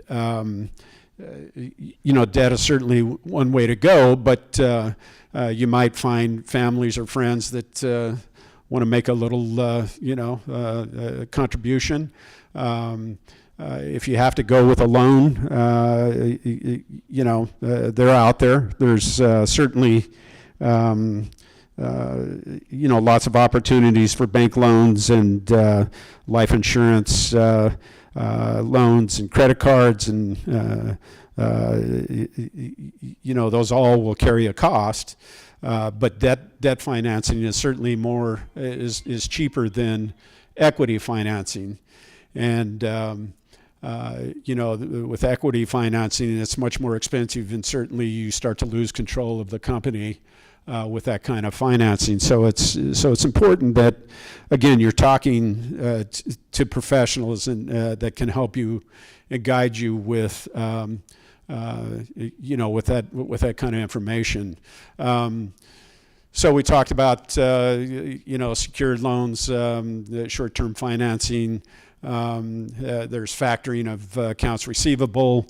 That's another way of getting some cash into the business. There's lines of credit. There's customer credit. There's asset-based financing. All of those things can be obtained through commercial entities, and again, it's a much cheaper way to get your business financed than going the equity way.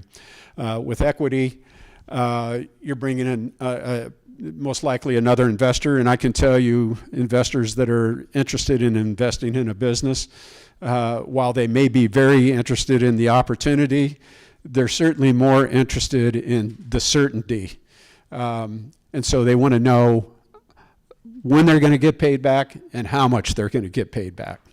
And equity investors like venture capitalists, they're looking for as much as 10 times return on their investment. So it can be very, very expensive.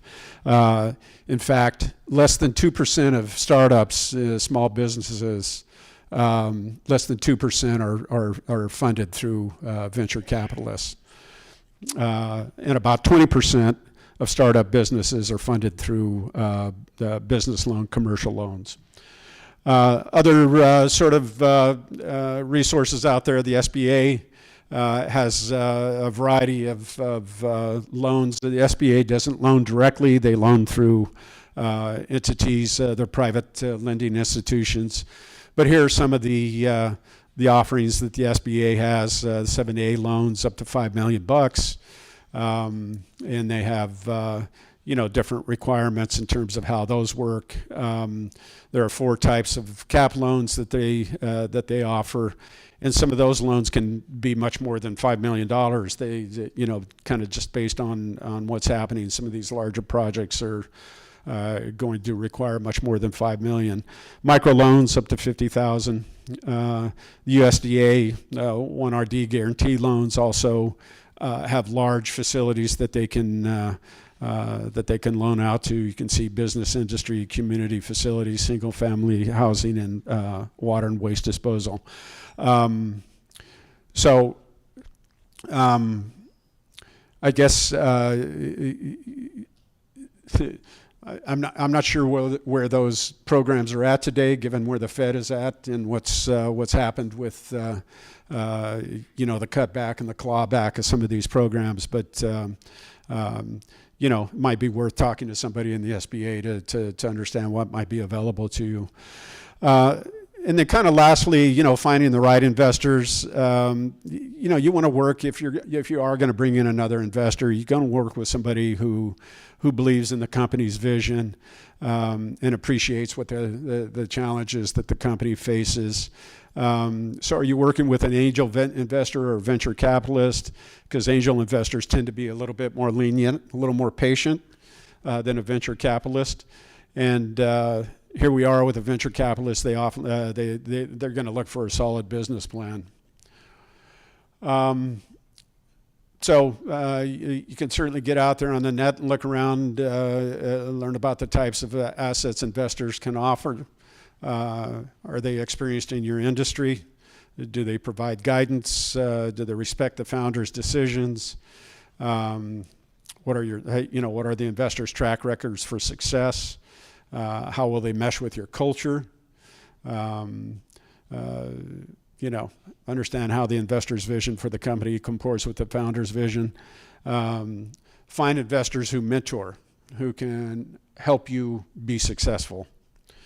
It helps to remember what investors want. As I said, they want to get paid back, and they want to get paid back as quickly as possible. They want to know if the business model is scalable. And it's important to remember that if investors aren't impressed with that startup team, they're probably not going to be around. They want to know what product or services establish the needs of the market. The size of the market will affect future growth. If you're not a strong leader, find one and consider giving the co-founder 10 to 35% of equity. And find someone who is qualified and enthusiastic. And the exit strategy is really important. Show investors how you plan for them to receive the return on investment. That's a big deal. Okay, I think that's it. Questions?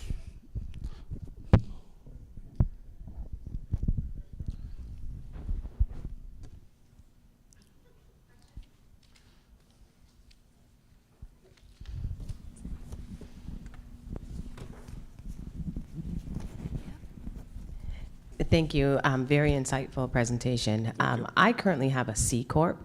How easy is it for me to turn it into an S Corp? Or difficult? Not easy. I mean, I think probably the most practical way would be to terminate the C Corp and start over. Really? Yeah. Okay. Yeah, I mean, it's easier for an S Corp to become a C Corp, but not vice versa. Okay, thank you. Yeah. Are there resources that can assist with that? Sorry? Are there resources that can assist with? The IRS, I think, would be a place that I'd go to and talk to, because that's who's going to be interested in what you're doing. And it's not impossible, but I think it would be a hurdle to get there. So it just might be easier to terminate that entity and start over. Yeah. Okay. Any other questions? No? Great. Okay. Thank you.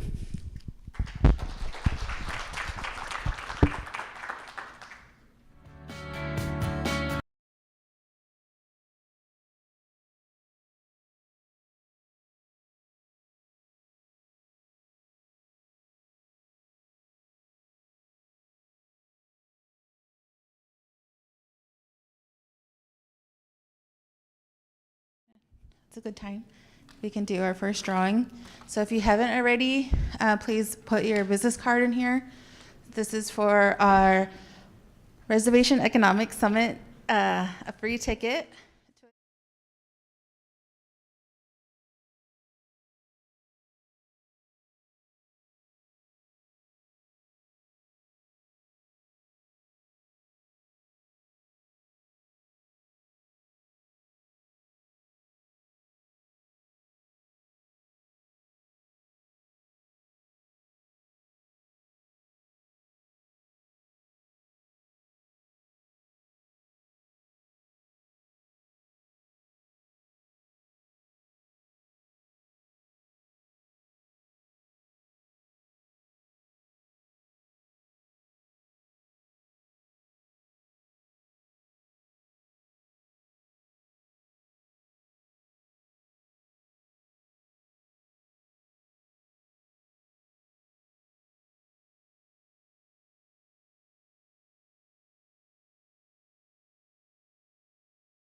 I know it's a long day, and we're on the home stretch, and government contracting isn't always the most exciting and entertaining topic, but I'll try to keep it conversational like we did this morning, so bear with me, and hope you guys have a lot of good questions.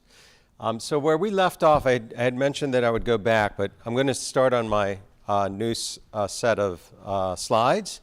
But I do want to touch base on the rule of two and the simplified acquisition threshold, right? Because that's the underpinning of the federal small business program. And as sort of firms in the community, and as we interact with our agencies and see requirements, we should be considering if the set-asides are actually occurring, especially in an environment, and I spoke with a lot of you this morning, especially in an environment where we're seeing fewer and fewer advocates inside government because of the workforce reduction, and in the small business programs in particular. How many folks, so how do we do that as a community? So as a community, if we are responding to sources sought, and I didn't say this morning, but I would definitely do that. And like I was mentioning earlier today, you know, I also used to run a business, and I understand that oftentimes we're busy, we're, you know, taking care of payroll and performance and bidding. However, if we're not responding to sources sought or requests for information, then the contracting officer can argue that there aren't small businesses that can provide the product or service, and then it could not get set aside. So I would encourage you, if you're seeing relevant sources sought or RFIs, I would respond to those. And I understand that sometimes it's challenging because the government contracting officer, on occasion, has made the RFI response almost as complicated as a proposal response. And that can be challenging, and those can be, you know, if you find that and they are truly overly burdensome, those can be brought up to the attention of the small business specialist, the OSDBU office or the OSBP, Office of Small and Disadvantaged Business Utilization, and Office of Small Business Programs, if indeed they're overly cumbersome. But I'd encourage you to respond to those. And so how many folks understand what the rule of two is when it comes to the small business set-aside? Okay, yeah, one. Okay, so the underpinning of the set-aside program. So how do set-asides occur? We talked about the goals earlier today, right? It is, if the rule says, if two or more small businesses can provide the product or service at a reasonable price, right? Not the best price, at a reasonable price, then the requirement shall be set aside. And it's not a may, it's a shall, right? And in federal speak, shall means it has to be set aside. So if you're not updating your dynamic small business search profile, if you're not responding to requests for information or sources sought, then the contracting officer, when they are doing their market research, can determine that there aren't two or more small businesses that can provide the product or service. So it's really incumbent on the community to make sure that they're responding. However, if you are responding, and you know your colleagues and peers are responding, and you are seeing requirements not get set aside, then the rule of two isn't being followed, right? And you can bring that up to a couple of organizations. One is, as I've mentioned, every agency has a small business program, so I'd figure out who that is, especially for the buying activity that you're looking at. Two, the rule of two is enforced by my old office at the Small Business Administration. So that office has what they call Procurement Center Representatives, or PCRs. How many folks are aware of PCRs? Okay. Procurement Center Representatives are kind of like the cop on the beat that enforces the rule of two. And when I was running the program, I was really distraught because started out with 200, we were down to 119. And the 119 have to cover the entire country and all the buying activities. Anything that does not get set aside has to have a form signed by the PCR. I think it was 2579. And if the PCR doesn't sign off on that form, the requirement can't get set aside. So you had 119 PCRs covering the whole country. Last I heard, well, about a year ago I heard, and I was even more distraught, that we're down to 49. Last I heard, they're in the 20s as a result of the buyout and the separation. So they really need, like, the eyes and ears for these programs to be you guys. So if you are responding and you're not seeing set-asides happen, you can go to the SBA and do a search for a PCR directory and figure out which PCR covers which buying activity. And then it actually will also show which area director is their boss.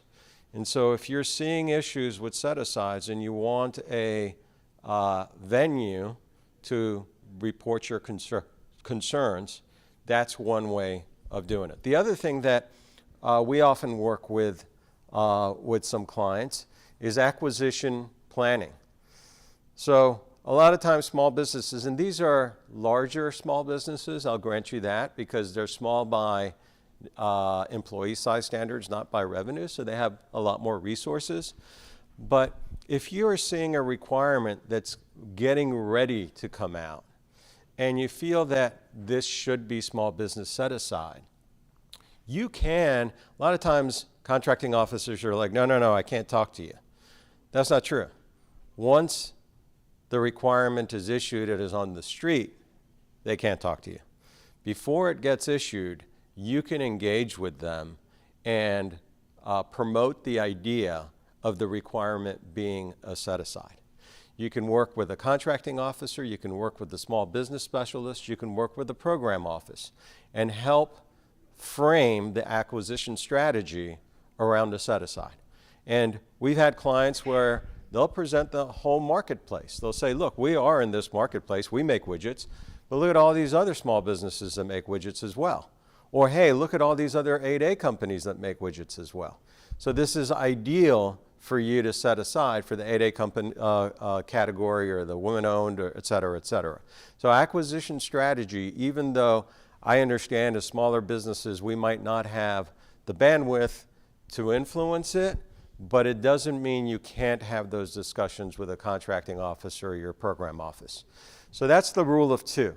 The other place where set-asides are mandatory is everything below the simplified acquisition threshold.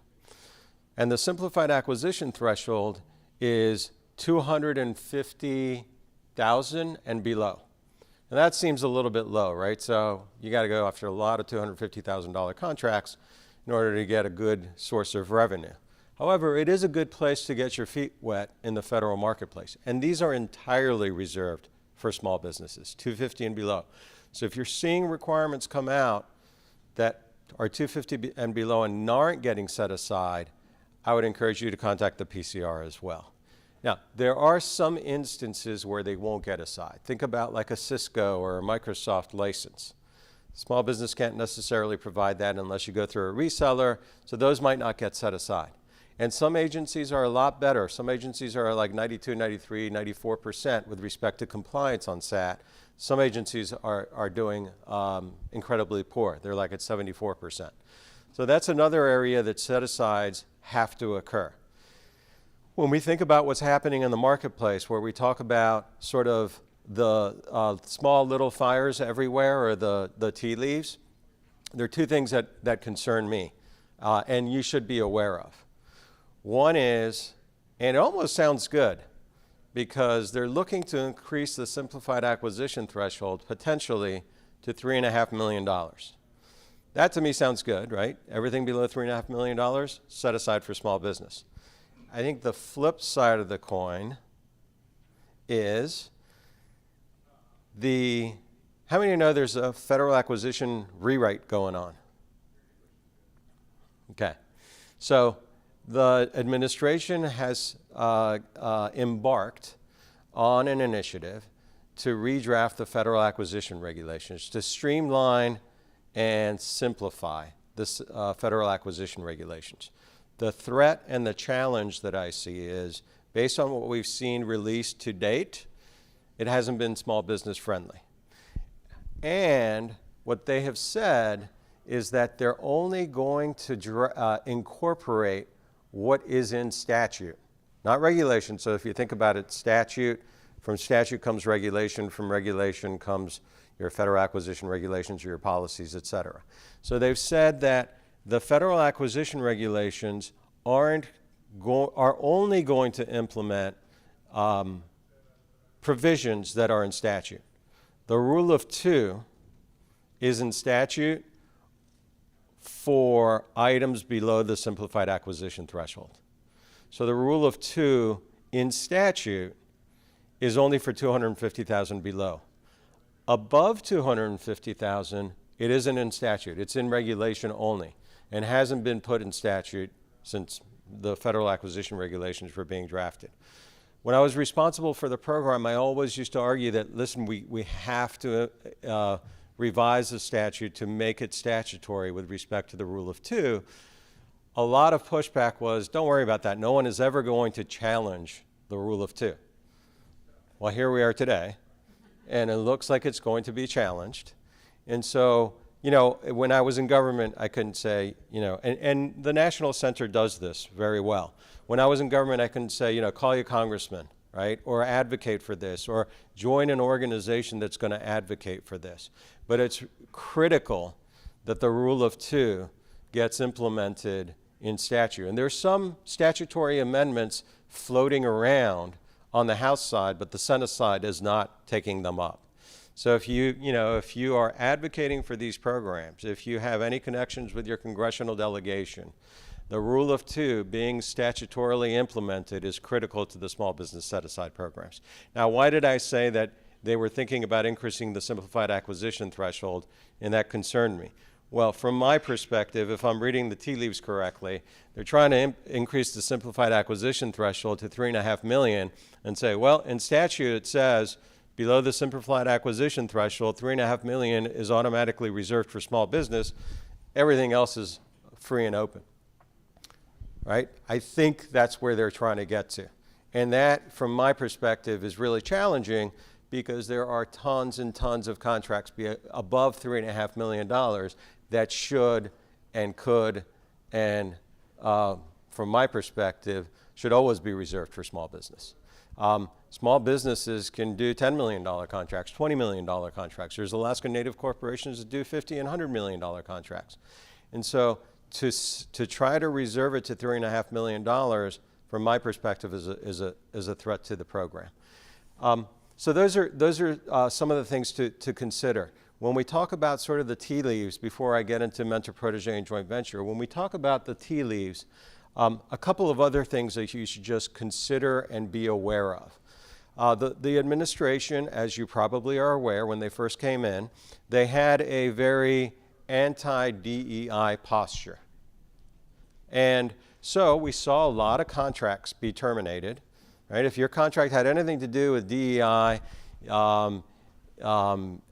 environmental justice, environmental remediation, we saw a lot of T for Cs in that world, terminations for convenience. So that's one thing that I don't know if any of you were affected by the T for Cs, but that's one thing to be aware of. Then when you think about the set-aside programs, there's been indications that the programs are perceived as DEI. Why do I say that?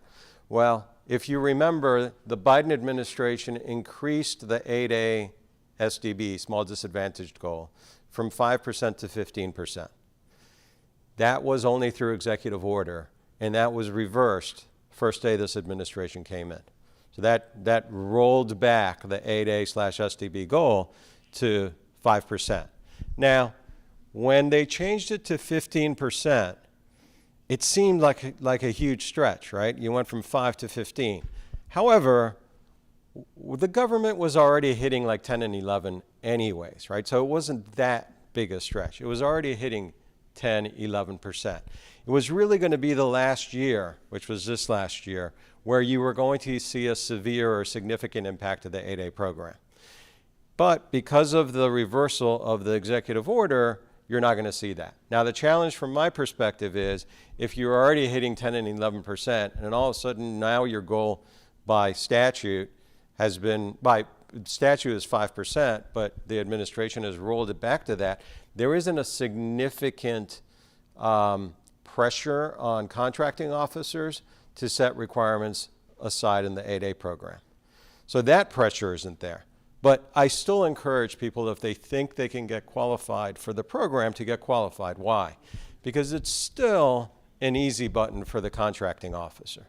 Because the 8A program, as we talked about this morning, still has that authority to do a direct sole source without any competition, without any justification, without any higher level approval for up to the threshold, which is $4.5 million. So even though, you could say, well, wait a second, I'm reading the tea leaves. There's this whole DEI, anti-DEI initiative. There is, the goal went down. There's these court challenges to the program. Why would I apply to the 8A program? I would say it's still, number one, it's a business development program. So you have 9 years of business development. Number two, it's still statutory at 5%. And number three, it is still an easy button for the contracting officer to get to you if they like you and if you've proved yourself as a competent government contractor. The other things as far as tea leaves that you should be aware of. How many folks are aware of category management? Okay, not many. Category management is an initiative that unfortunately actually started under the Obama administration, which I vehemently opposed. Category management, what is it? It required the government to buy more efficiently and at a better price. And so the idea was that they would create these government-wide acquisition vehicles. They call them the best-in-class, BIC vehicles. And because they had these vehicles, they would have a limited number of small businesses on these vehicles. And they would still meet their goals because, they had 8A companies on the vehicle, women-owned, service-disabled, HubZone. They had small businesses on the vehicle, so they would meet their goals. However, because they were buying from a limited number of companies, they could create efficiencies and drive down prices. And that's exactly what we've seen.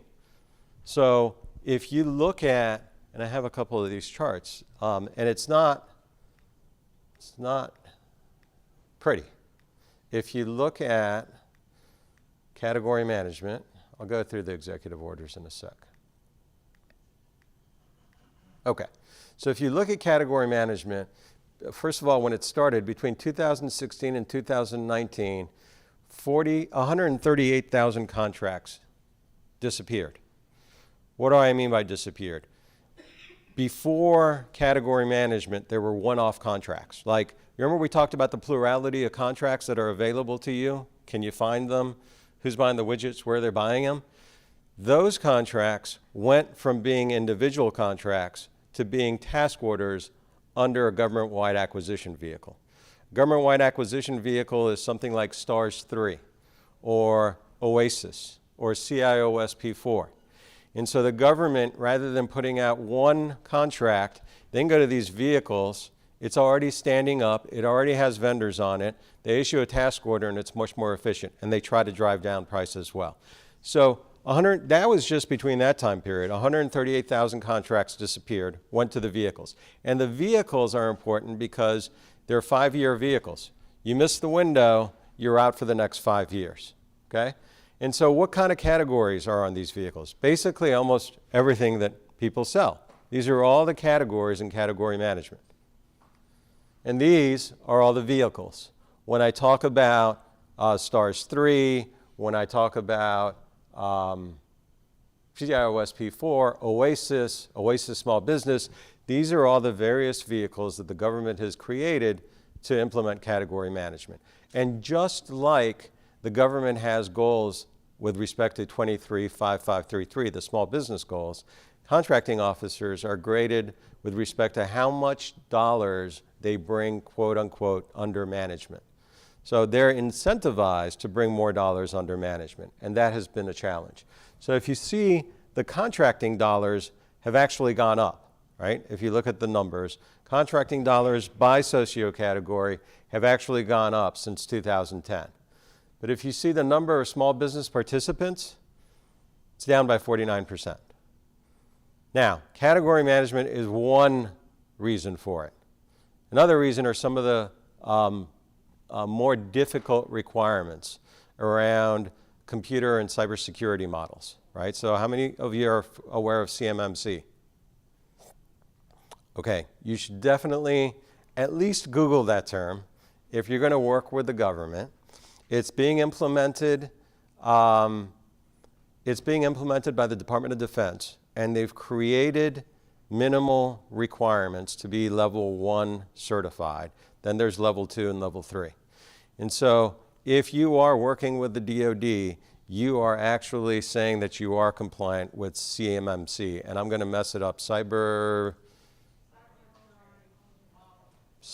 what's the second word? Maturity model. Yeah. So be aware of that.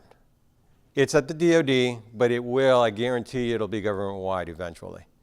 And so also be aware of category management and the centralization of contract activity.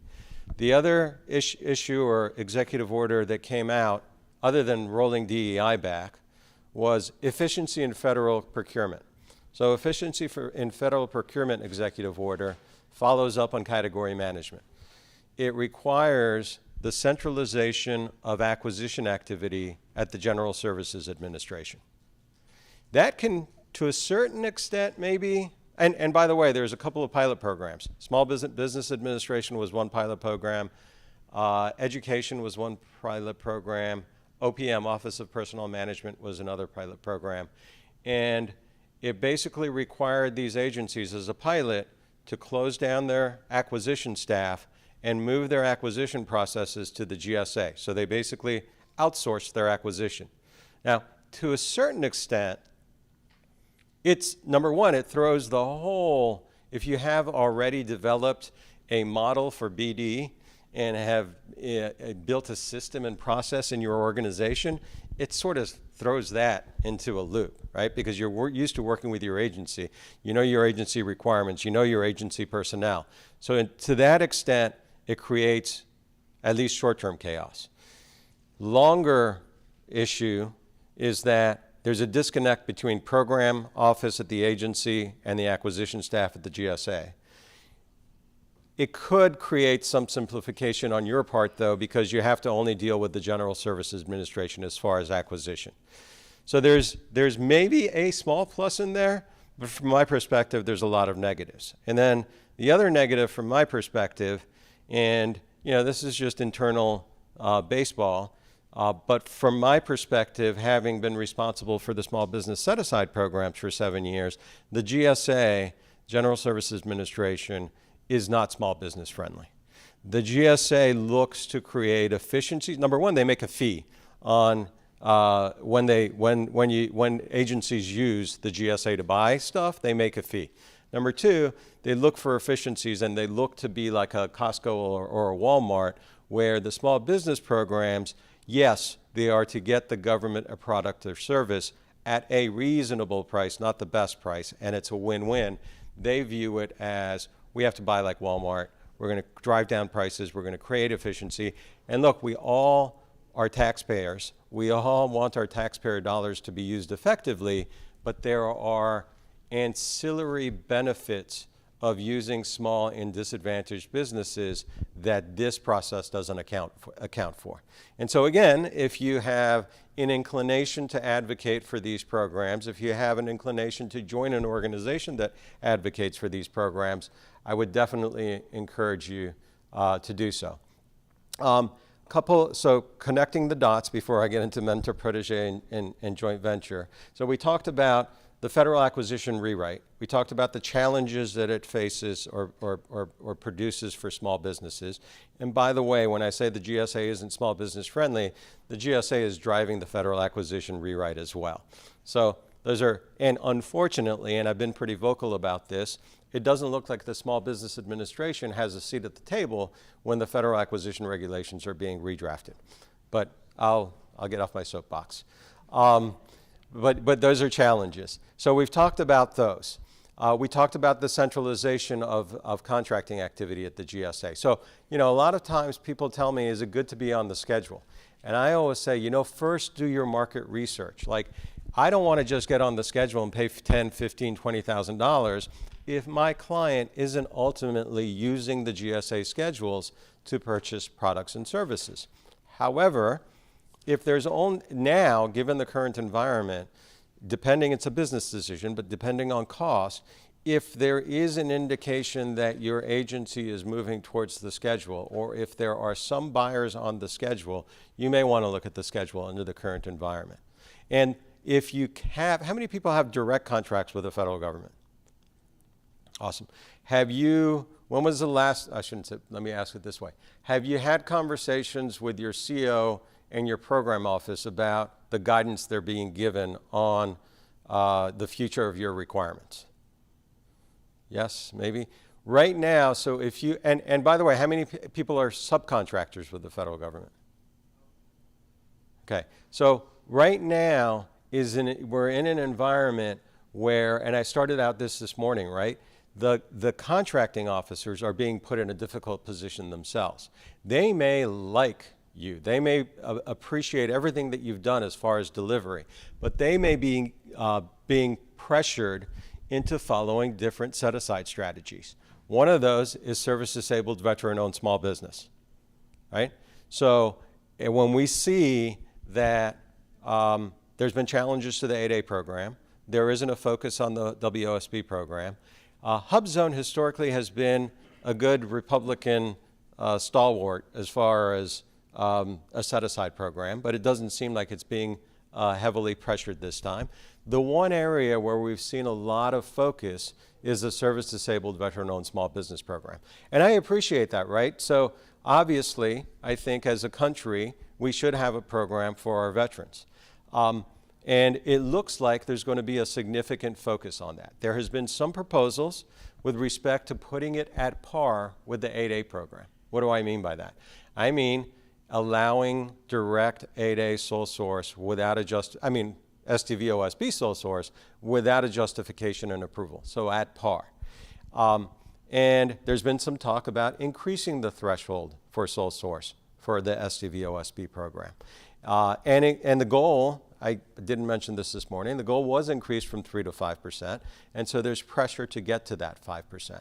So if we're looking at, well, what is the strategy that as a small business government contractor I should be considering? One is just consider the fact that a lot of vehicles are being used and the schedules are being used.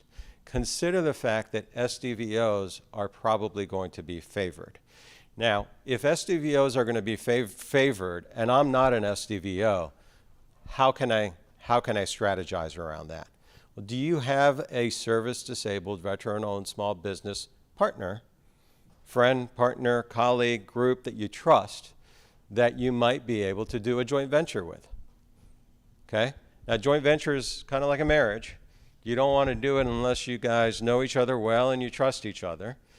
But, and this is what we're going to talk about for this afternoon, and it took me a long time to get to it. However, when you do a joint venture, the managing member, right, the 51% owner, let's put it that way, the 51% owner, their size and designation flow to the joint venture, right? So what does that mean? So let's say you're an 8A, and you want to do a joint venture with an SDVO. You want that joint venture, it's a new legal entity, you want that joint venture to get the designation of the SDVO. So that joint venture is going to be majority owned, at least 51%, by the SDVO. Okay? You can do a small to small joint venture without a mentor-protege agreement or program or approval. So if you're both small for a particular NAICS code or a particular requirement, you can joint venture. So the way we've been talking to our clients is, even with tribal clients that have access to unlimited sole source, we're like, find an SDVO that you trust and partner with them. You can be the 51% on one joint venture. So set up one joint venture, the 8A is the 51%, and set up another joint venture where the SDVO was 51%. Then you go to your client and they say, you know what, I really like you, but I'm being forced to go SDVO, but I really want to get to you.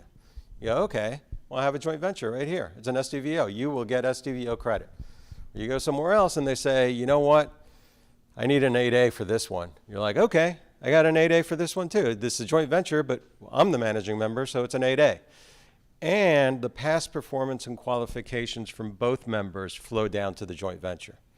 So when you partner up with a joint venture partner that has excellent quals, excellent past performance, both members' past performance and quals become that of the joint venture. And that's a regulatory requirement from the Small Business Administration.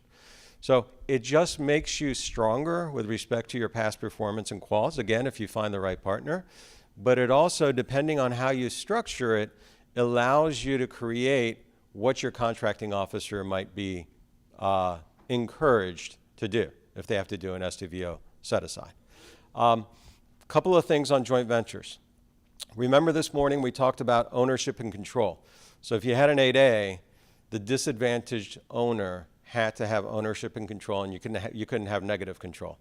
Very similar with the joint venture. So if you want it to be an SDVO-SB joint venture, you have the 51% owned by the SDVO-SB. That's the easy part. But you also have to demonstrate control. And this is why you have to know them and trust them. Because technically, it's just like the 8A. The SDVO member of the joint venture has to control. That means day-to-day activity and long-term strategic guidance or direction. So you have to trust your partner. Then the other thing about joint ventures without a mentor-protege is that it's okay to set up two. And they're good for 2 years from the date of your first award.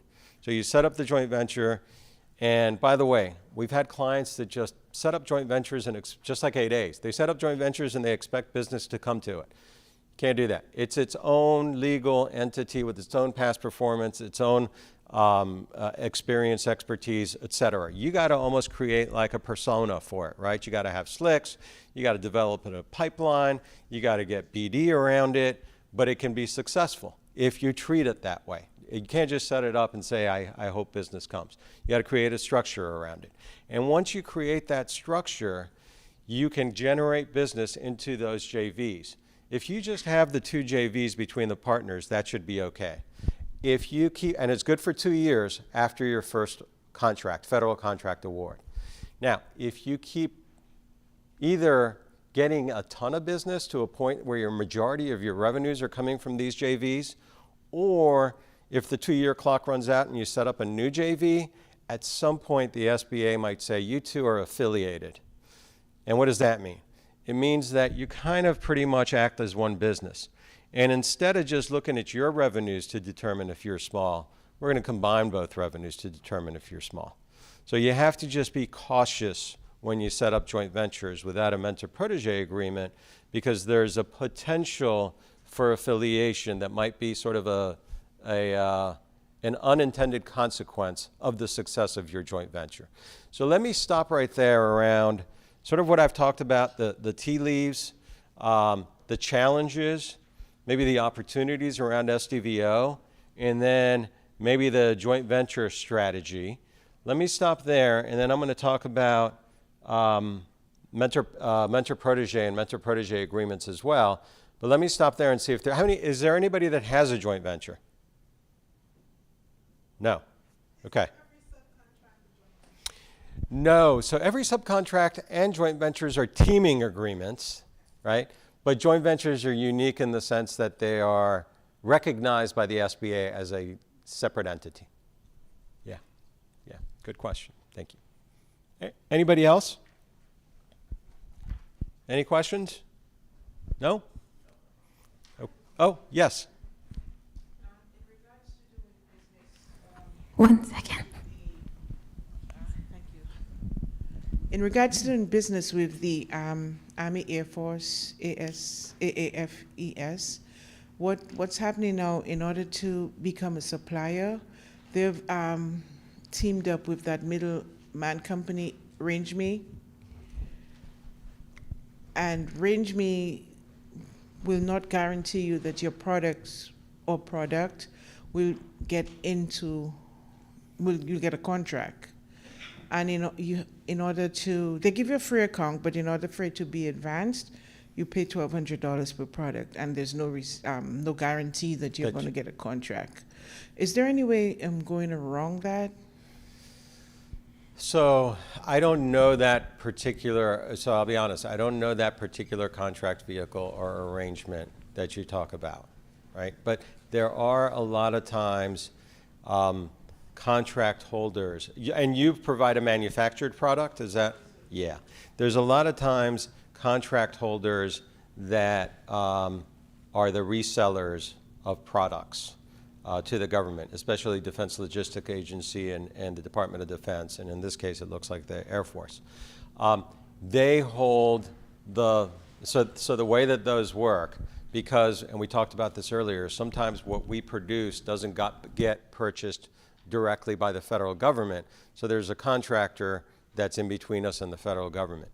In some instances, the government likes that because if they had to purchase everything individually, they would need thousands and thousands of contracting officers. So in this instance, it sounds like there's a catalog of products, basically, and in order to get on that catalog of products, you have to pay, and then there's no guarantee that the government's even going to buy from you.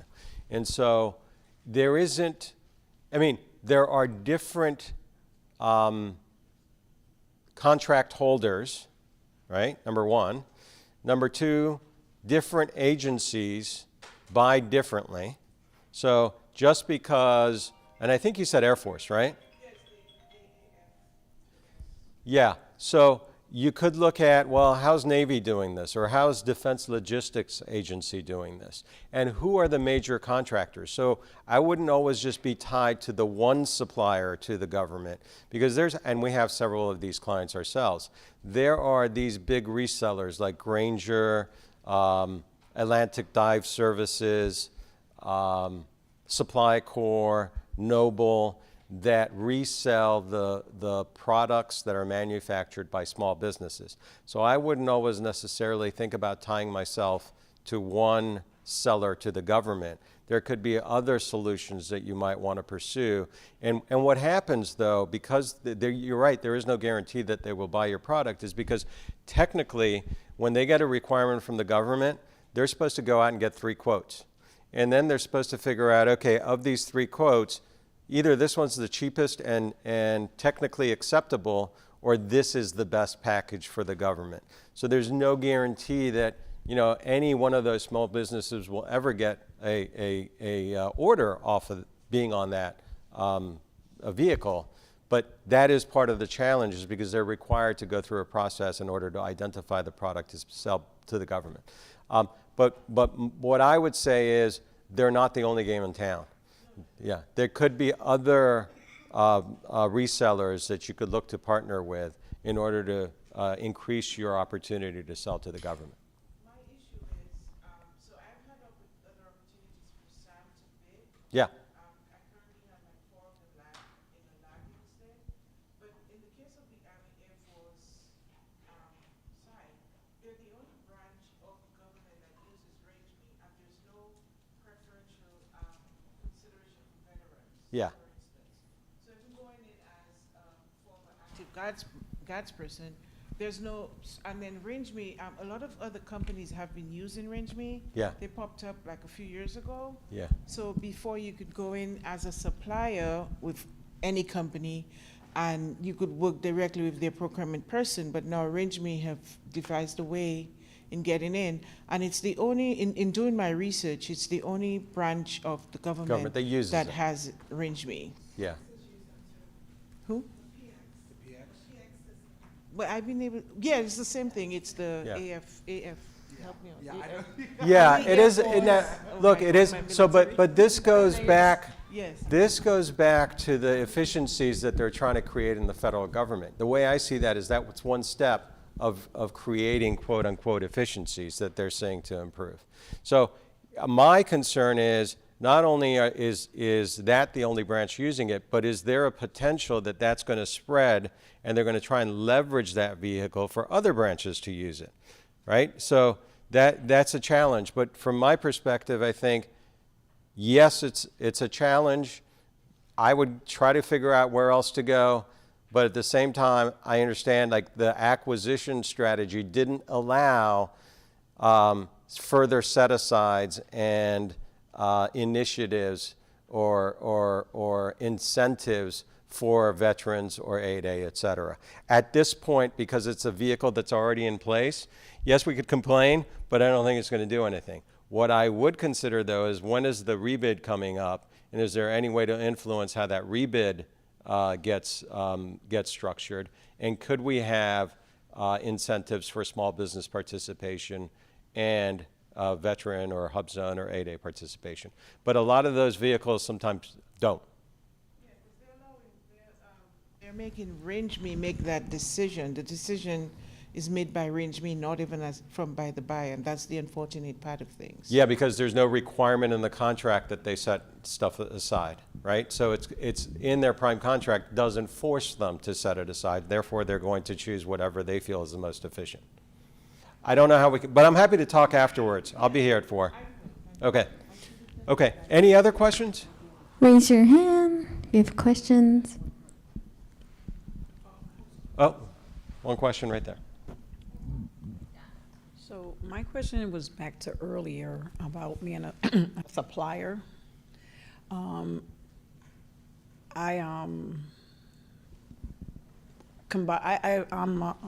my product line for health and wellness, I am a person that has the products. I don't make the products, but I get the products from the company. And you use a term, what was the term? Reseller or supplier? Yes, Yes. Reseller to supplier. Yes. So I'm at the point now where I'm in the system and everything, and I don't, in a, what is it, the codes, it doesn't have products. It all has healthcare. And for me bidding for any of it, in the healthcare, I don't feel I'm doing healthcare when I read the description of a healthcare person. So is there any other codes or something that I could be looking at, or maybe they can start implementing for people that have products? So they do. So services? if you look at the manufacturing NAICS codes, so when you're a reseller, oftentimes you'll have to go back to the manufacturing NAICS code of the product. Even, I understand you're not the manufacturer, but you look at the manufacturing code of the product you're supplying, and then they have a non-manufacturing exemption to that NAICS code. So let's say, and I'm just giving an example, right? Let's say it's widgets. In your case, I don't know what the product is, but let's say it's widgets. I would go find the manufacturing, because you're not supposed to use wholesale or retail NAICS codes. I would find the manufacturing NAICS codes for widgets, and under that, there is a reseller or supplier exemption, and that size standard, reseller exemption size standard, is actually 250 employees and below. So it's actually better than some of the other size standards. But that's generally the way you're supposed to look at it, is there isn't going to be you can't use a wholesale or a retail NAICS code. You have to look at the NAICS code for the manufactured item. And I understand that you probably have a broad spectrum of different products that you provide and support. But sometimes, like at the VA, there is a lot of resellers that are medical supplies. So they use the medical supply manufacturing NAICS codes, and they use the exemption as a reseller. Does that make sense? Yes, it makes sense. Okay. Okay. Any other questions? Okay. So how many folks are aware of the mentor-protege program? Okay. How many folks are in a mentor-protege program? Oh, good. Okay. Okay. So if you guys are not aware, and I'll talk about this real quick. Okay. So This program started as part of only the 8A program. Historically, it was encouraged for nascent 8As to partner up oftentimes with an other than small. And I say other than small because that's the terminology SBA uses. It's large, but it could be medium-sized companies. So it would allow 8As, individual, small, even tribally owned 8As, nascent, to team up with a mentor. That mentor could be a much more advanced small business, but a lot of times that mentor was an other than small. Now, the idea was that this would be another business development tool in the 8A business development program, right? The mentor was required to provide some sort of assistance that would flow from mentor to protege. And there's basically 5 areas where the SBA looks at, okay, what kind of assistance, and it's on the left-hand side, will flow from mentor to protege. And it can be, BD, it can be access to capital, it can be systems, it can be administrative support, it could be project implementation. And as a part of this assistance that's going to flow from mentor to protege, one of the things that you could do was create a joint venture and pursue set-aside opportunities. Now, what do I mean by that? Remember in the previous slides when we talked about the joint venture, I mentioned that the 51% owner, that designation would flow to the joint venture. So in this instance, if you didn't have the mentor-protege agreement, as a small business, if you joint ventured with a large business, you would automatically be other than small. So you couldn't go after set-aside programs. However, because you have a mentor-protege agreement that's approved by the SBA, you can do a joint venture with your mentor. You have to, again, be the 51% owner, and again, not only own, but control, so no unanimous consent provisions.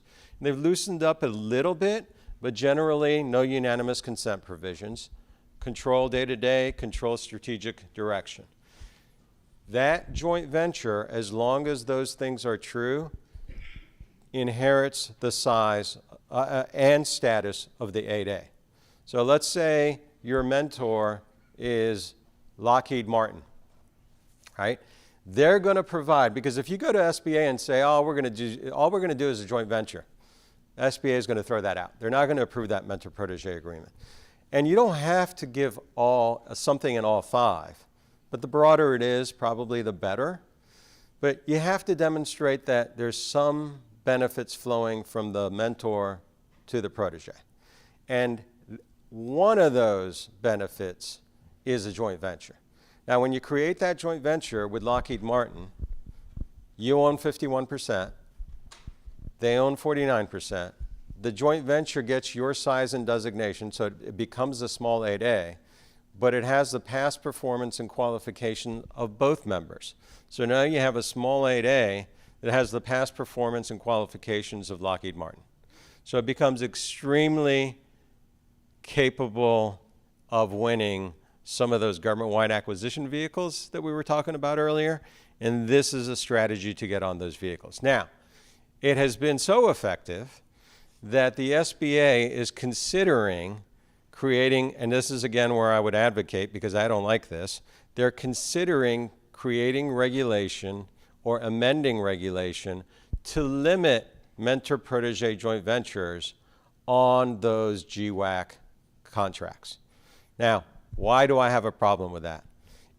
We just finished up talking about how the government is forcing everybody, all the agencies, to go to the GSA and to only use these huge contracts, right? And then the only way small businesses have been able to get on these contracts is if they created a mentor-protege joint venture to get on these contracts. And now you're saying, well, they're being too successful and all the small businesses on GWACs are MPA JVs, therefore we must limit MPA JVs. That to me is upside down or backwards. Either stop forcing everybody to go to the GSA and create these huge vehicles, or reduce the bar on getting on these vehicles so individual small businesses can actually get on it, or allow the program to work as it was intended to. But you can't throw the baby out with the bathwater, if that's the right terminology, I don't know, or idiom. But that's what it seems like they're doing, right? So, however, it can be really beneficial, and it should not just be your joint venture opportunities that you're looking at, right? What we tell clients is do a gap analysis. Figure out what are the things that I am missing as a business to be effective and competitive on my own. Is it my BD network? Is it my proposal or BD shop? Is it my access to capital? Is it my internal procedures, accounting, cost accounting, project implementation? What are those gaps that you have that are creating an inability to be successful in the federal marketplace? Once you do that gap analysis, then you kind of know what you want your mentor to provide. And the application is pretty simple. Someone asked, how do you apply to the 8A program? It's certified.sba. This application, if you go to the Mentor Protege web landing site, you can log in. There's a form you fill out. There's a little application, and you submit it. I wouldn't change the form. We've had some larger mentors that insist on putting indemnification language in there. It slows everything down. Your mentor, if they're Lockheed Martin, may want to change the form. But I would encourage you to leave the form as is. And the most important part is the chart that says what benefits are going to flow from mentor to protege. And when we advise proteges, we always tell them, be as specific as possible. Like, I want X, Y, and Z by such and such date. We are going to work with this individual and that individual. We're going to have quarterly meetings, and we're going to track it annually to make sure that we're compliant. Because every year you have to file a report with the SBA anyways. So if I'm the protege, I want it real crystal clear and very definitive. If I'm the mentor, and we've advised mentors as well, I say, hey, you know what, make it a little bit fuzzy. Don't make it so specific, because every year you have to report that you did something, and if it's too specific and you miss it, then it's going to show up on the report. The truth of it is that, I mean, from my perspective, you should meet somewhere in the middle, right? Make sure it's beneficial to the protege. Make sure that there's a real impact other than just we're going to do a JV and go after set-aside contracts. But at the same time, make sure the chart and the time frames are attainable, because you do have to report to the SBA, and you do have to file an annual report with respect to what's happened with your MPA. What are the other things that you should be aware of? It is a 3+3 program, right? So it's good for 3 years. If all went well in your first 3 years, you can extend it for the second 3 years. So a total of 6 years. And then once you have the mentor protege in place, you are exempted from any affiliation issues with your mentor. In other words, if they can put up to 40% equity in your firm. I don't suggest that unless you know them really well, because if they're going to own 40% of your firm, you want to know them really well, and then you got to figure out the exit strategy too. Like, what's the exit going to look like? How are we going to value the exit? Let's agree on that up front. I don't want to wait to the end, because then you're going to be like, oh, well, I don't want to pay, I want to get paid a ton of money to exit. And you're like, well, that's not what I thought we were going to do. So you want all that up front if you do decide that equity is a smart thing. I would discourage it, but if you think it's the right thing and you need equity for growth, it might make sense, but I would make sure that it's structured appropriately. We talked about the joint venture. Once you have it, you can create the joint venture. The mentor can be other than small. They can be small, but the mentor-protege agreement exempts you from any of the affiliations. And then the SBA rule on the joint ventures, as I mentioned, is 2 years. So you can create joint venture number 1, you get a contract, you go for 2 years. That joint venture number 1 expires after 2 years. But you can always create joint venture number 2 and joint venture number 3. SBA has held that as long as there's a mentor-protege agreement, they're not going to find affiliation.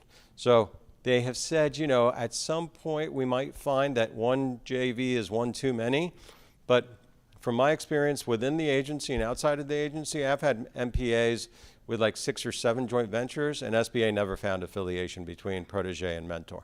So as long as you have the MPA in place, you're exempted. Now remember when we talked about small to small JV, that's different. You don't have an MPA in place, so it's not protecting you from affiliation. So you don't want that to go on forever, and you don't want that to be your main source of revenue if you can avoid it. Let me stop there as far as mentor-protege, sort of the benefits of the program. A lot of our clients will come and say, and that's why I give the Lockheed example, a lot of our clients will come and say, oh, I want Lockheed. Well, first of all, you can have only 2 mentors in your entire lifetime of your small business. So I would be very selective. That's why that gap analysis is really critical, right? So you want to make sure they're the 2 right ones. And they can be consecutive or they can be at the same time. Your choice. Second of all, Lockheed can only have 3 mentors at proteges at any given point. Now they can roll on and off. That's not in their lifetime. So they could go through the 6 years and one drops off and they could bring another one on. But from their entire organization, all their subsidiaries, all that are billions and billions of dollars of organization, they can only have 3 proteges. So the chances of that being one of us is pretty rare. What I always encourage folks to do is identify a mentor that has been in your shoes. In other words, either a similar industry or a similar set-aside category, and they've treated it effectively and have grown successfully. Because if your mentor is Lockheed, you're not going to be sitting down with the president, right? You're going to be sitting down with the small business liaison officer. Not that those, I have great friends that are SBLOs, but they haven't run a company, right? They are great at doing their job, which is, trying to make the connections within the organization to promote your business, to find teaming partners, but they haven't run and grown a company. So if your mentor, at least one of them, is an 8A or a women-owned small business or a hub zone that has successfully managed and navigated the federal marketplace and developed the institutional infrastructure to be successful in this marketplace, that's to me is an ideal mentor. And then if your second one is, you get lucky and you have a great relationship with, AECOM or Northrop or one of those guys, then that would be good too. But at least one of your mentors should be someone who's been in your shoes. Which leads me to, and this isn't part of the slides, but I talk about this sometimes as well, which leads me to sort of structuring your company. Am I over time already, or how much time do I have? 8 minutes. Oh, 8 minutes. Keep going. Okay, no, I can keep going. I don't know if they want me to keep going, but so it brings me to one of the things that I always talk about. I know that as small businesses, we're super swamped with a million things, right? However, and unfortunately, a lot of times what I see with 8As and women-owned and hub-zone and service-disabled companies are they end up being one-woman or one-man shops. And if you're looking at this, and someone mentioned this earlier, with respect to generational wealth, and what am I building to leave the next generation, or even if I don't leave for the next generation, what am I building that I can have some sort of liquidity event, that I can have some wealth created and sell my company? And by the way, a lot of these small businesses, if they are successful, you know who your buyer usually is? A tribal entity. Why? Because they want to jumpstart. You remember how I said they can start in the 8A program without having 2 years of business?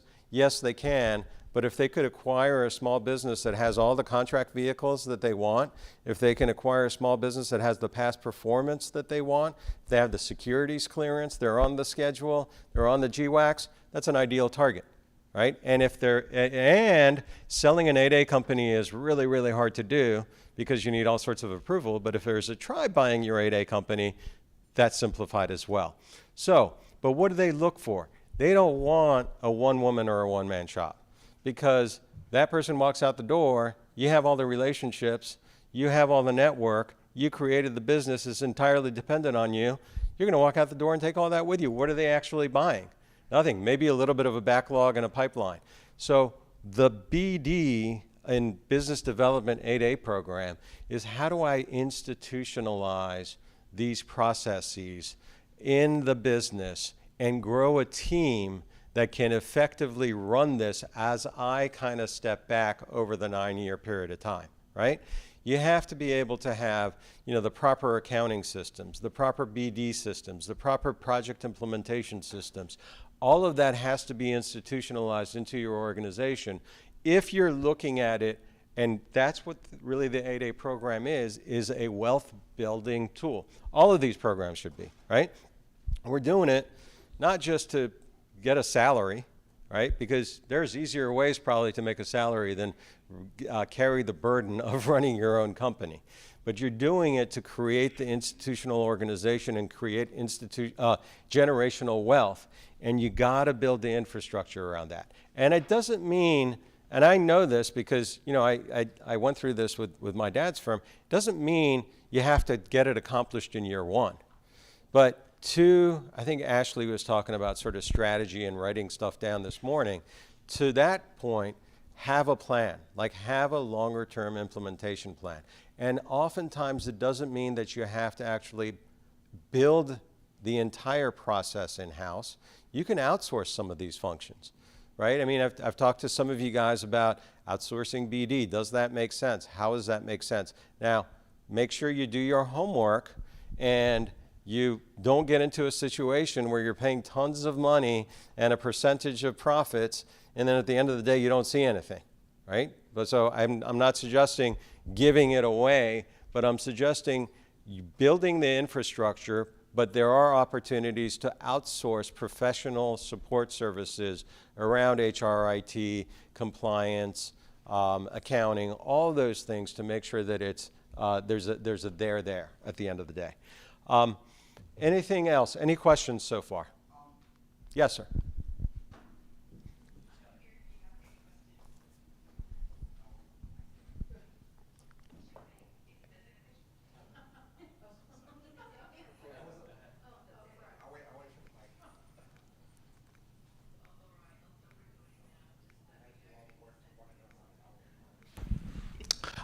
Yeah, I had a question. So through the SBA, I know it hasn't been brought up yet, but I know they have the SCORE Mentor program as well. Yes. That's another good program where they'll put you, in contact with someone who's in a similar field as you, and they can also give you advice. So for people who are starting a new business, the SCORE Mentor program really helped me out. That's an excellent I point. just didn't see it in the slide, thought I'd mention it. Yeah, no, that's an excellent point. So yeah, it's similar to the small business development centers and the WeBanks and the VBox. The SCORE chapters are excellent resources as well. And similar to what I said this morning, you may walk into one SCORE chapter and it just might not be a match for you. But that doesn't mean they're all bad, or that doesn't mean all the resources are bad. I'd keep trying until you found the right resource. Yeah, thank you, sir. Yes. What are the requirements for each legal entity, if any, with respect to insurance? So CGL, commercial general liability, errors and omissions, cybersecurity, et cetera. Those are required in a lot of our commercial contracts, but is that true on the government side? And what kind of limits are there? Yeah, so I wouldn't know that off the top of my head, right? So as far as the insurance requirements, yeah, I wouldn't know that off the top of my head. That's not one of the areas that we focus on. Obviously, yeah, so here's the other thing, but this leads to an important point is, and I think you know this because you mentioned that you do federal work, your contracts are going to have, depending on what kind of contract you have, is it a professional services, is it IT, is it construction, they're going to have different insurance requirements and different bonding requirements. And so you want to be aware of that. Here's the other part that people usually sort of misstep on. I've been successful at everything I've done today. I've gotten a contract. Well, now you need contract administration. Like in the federal government, administering your contract is an important function. You have reporting requirements that you got to adhere to quarterly, semi-annually, annually. You have your SAM profile and your attestations that you have to update and approve every year. So it can seem daunting, But again, two things. One is once you get the processes and the steps under your belt, it becomes simpler. Two, there are resources, oftentimes free, that can help you navigate that process. And then third, you don't have to go out and hire a contract administrator. You can outsource some of this work as well. And sometimes actually accounting firms do a good job of doing accounting and contract admin together. Yes, sir.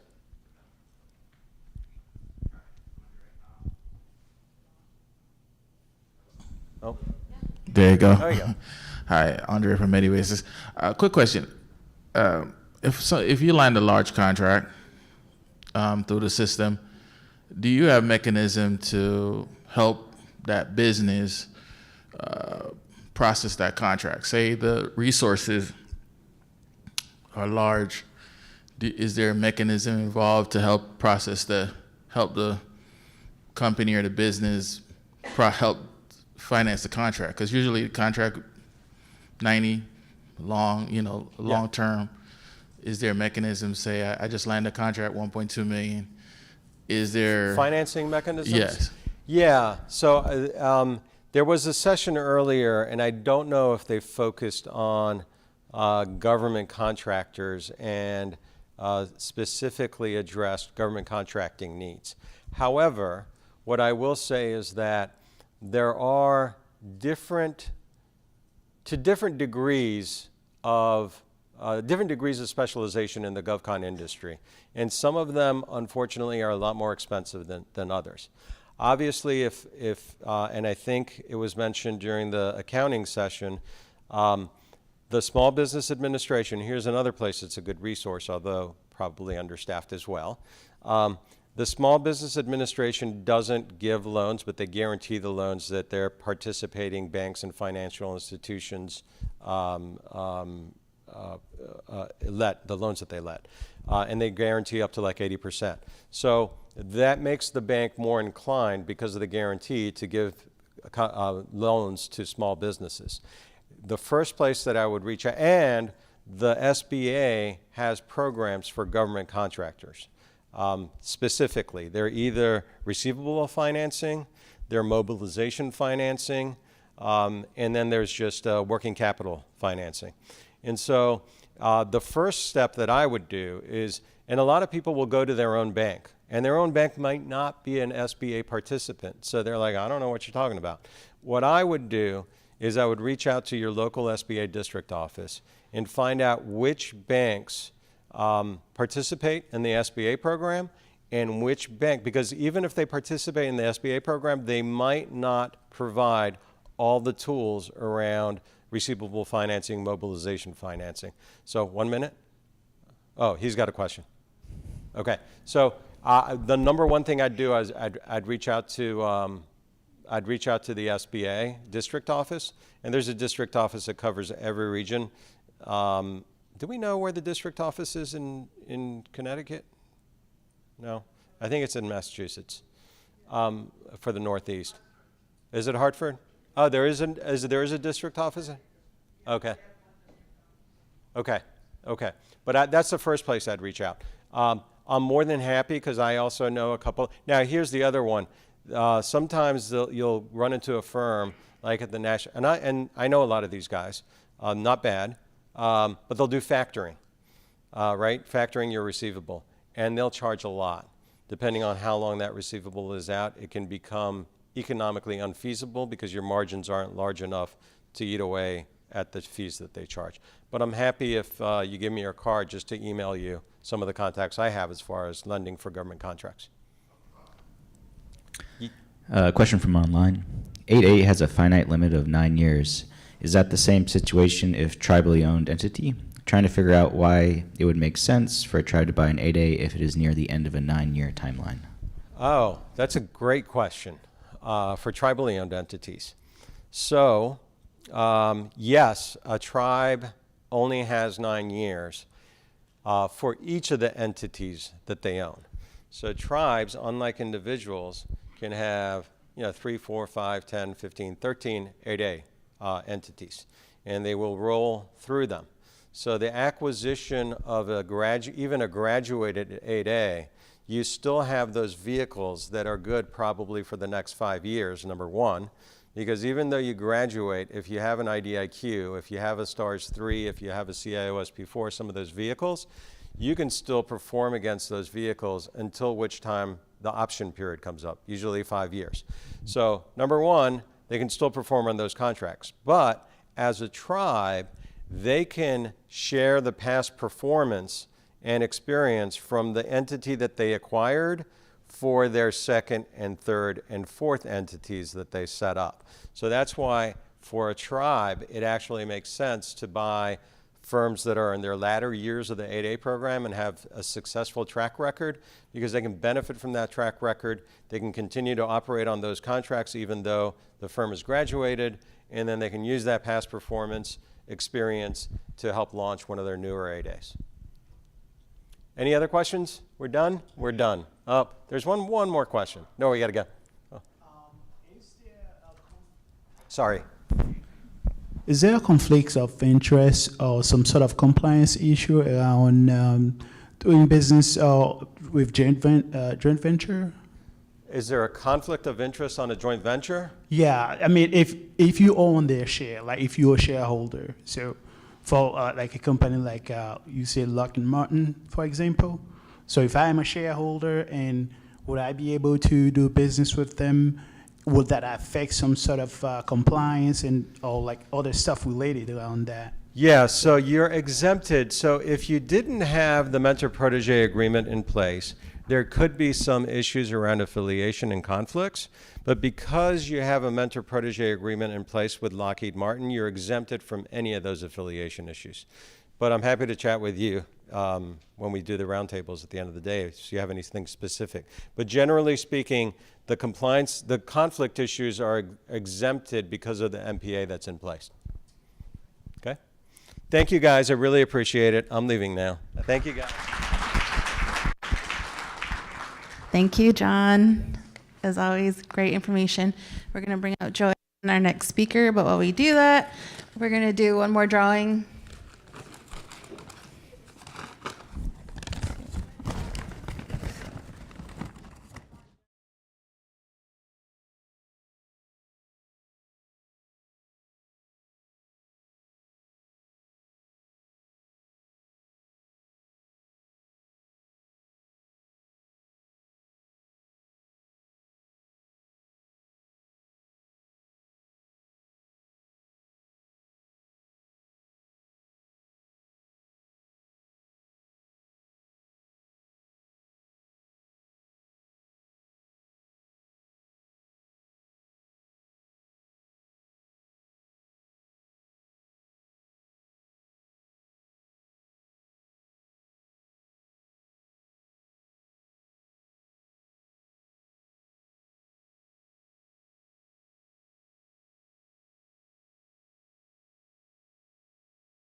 We're in the home stretch. It's 3 o'clock.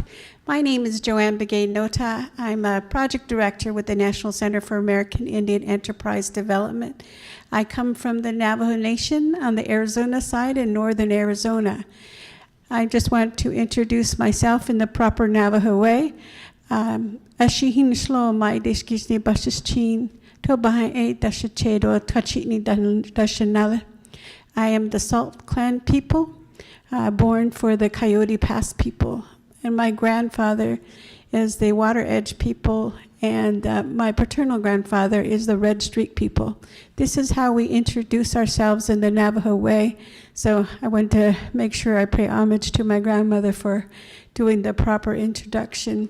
Thank you so much for joining us today. I know it's been a long day, but you know, we do a lot of these Native Edge events, and every time we do this, I always learn something new, and I'm really happy and pleased that you could all join us. I just wanted to introduce our next speaker, Ms. Roxanne Nielsen. She's a small business owner, and she's also the Minority Business Development Project Director for the Manhattan Business Center. And Roxanne can go ahead and introduce herself further and share. She's got a lot of experience and knowledge, and I'm always pleased that she's able to join us. Thank you. Wow, thank you so much, Joanne. And especially thanks so much to the, to the Mashantucket people for extending this great facility to us today. And thanks to everybody who we made it, almost. We're almost there. An institute listen, we gotta learn. As businesses, you have to take time to work. You work on your business, in your business every day, but you have to take time to learn some of these fundamentals. So I just want to recap real quick. Chairman Rodney Butler started us out. He talked about what they're doing here. They understand the importance of diversity, even though they have a casino. And he taught us to put away some of your profits into a foundation. So in their case, they did a foundation. But as business owners, we need to put some away. Don't try to invest in too many different types of enterprises, because you need to put something away that it can grow. And then he also told us to visit the museum. So let's make sure we do that if we're staying here, to visit the museum and learn about the history of this place. And Ashley Hammers, love her name. She's a member of the Mojave people, and she's an administrator, and she taught us 3 things. What is the plan? What will it take to get there? And did it work? So I took that away. Then John Shiroka, he did all the heavy lifting today, because federal contracting is very difficult. But let's boil it down. He said, call your representative. Make sure you're asking your representative about the Rule of Two and the set-aside program. He also said something interesting about acquisition. So you may be able to acquire a company that has all of these alphabet of certifications, and that could be a kickstart. And in general, in small business, you don't have to start from scratch. Some of our most successful businesses in the MBDA sometimes they grew through acquisition. Frederick, he said, you gotta have some skin in the game, right? The lender wants to see you have some skin in the game. But it was Greg that said, know your numbers. You can't borrow money if you haven't. You saw those spreadsheets, they were scary, right? But you can go for help and have somebody like Greg who understands those spreadsheets and will help you to get to that bottom line number. Are you gonna make money? That's a good question. And then what is the cost of capital? Somebody asked a question about, I got a federal contract, $1 million. Wow, we're all excited, right? $1 million contract. But what if it costs you $999,000 execute, and then you had to borrow money? You're losing money. So that's why those spreadsheets, which make everybody feel like, wow, they're kind of important, because at the end of the day, you have to know if it's profitable, because maybe it's just better off doing something different, okay?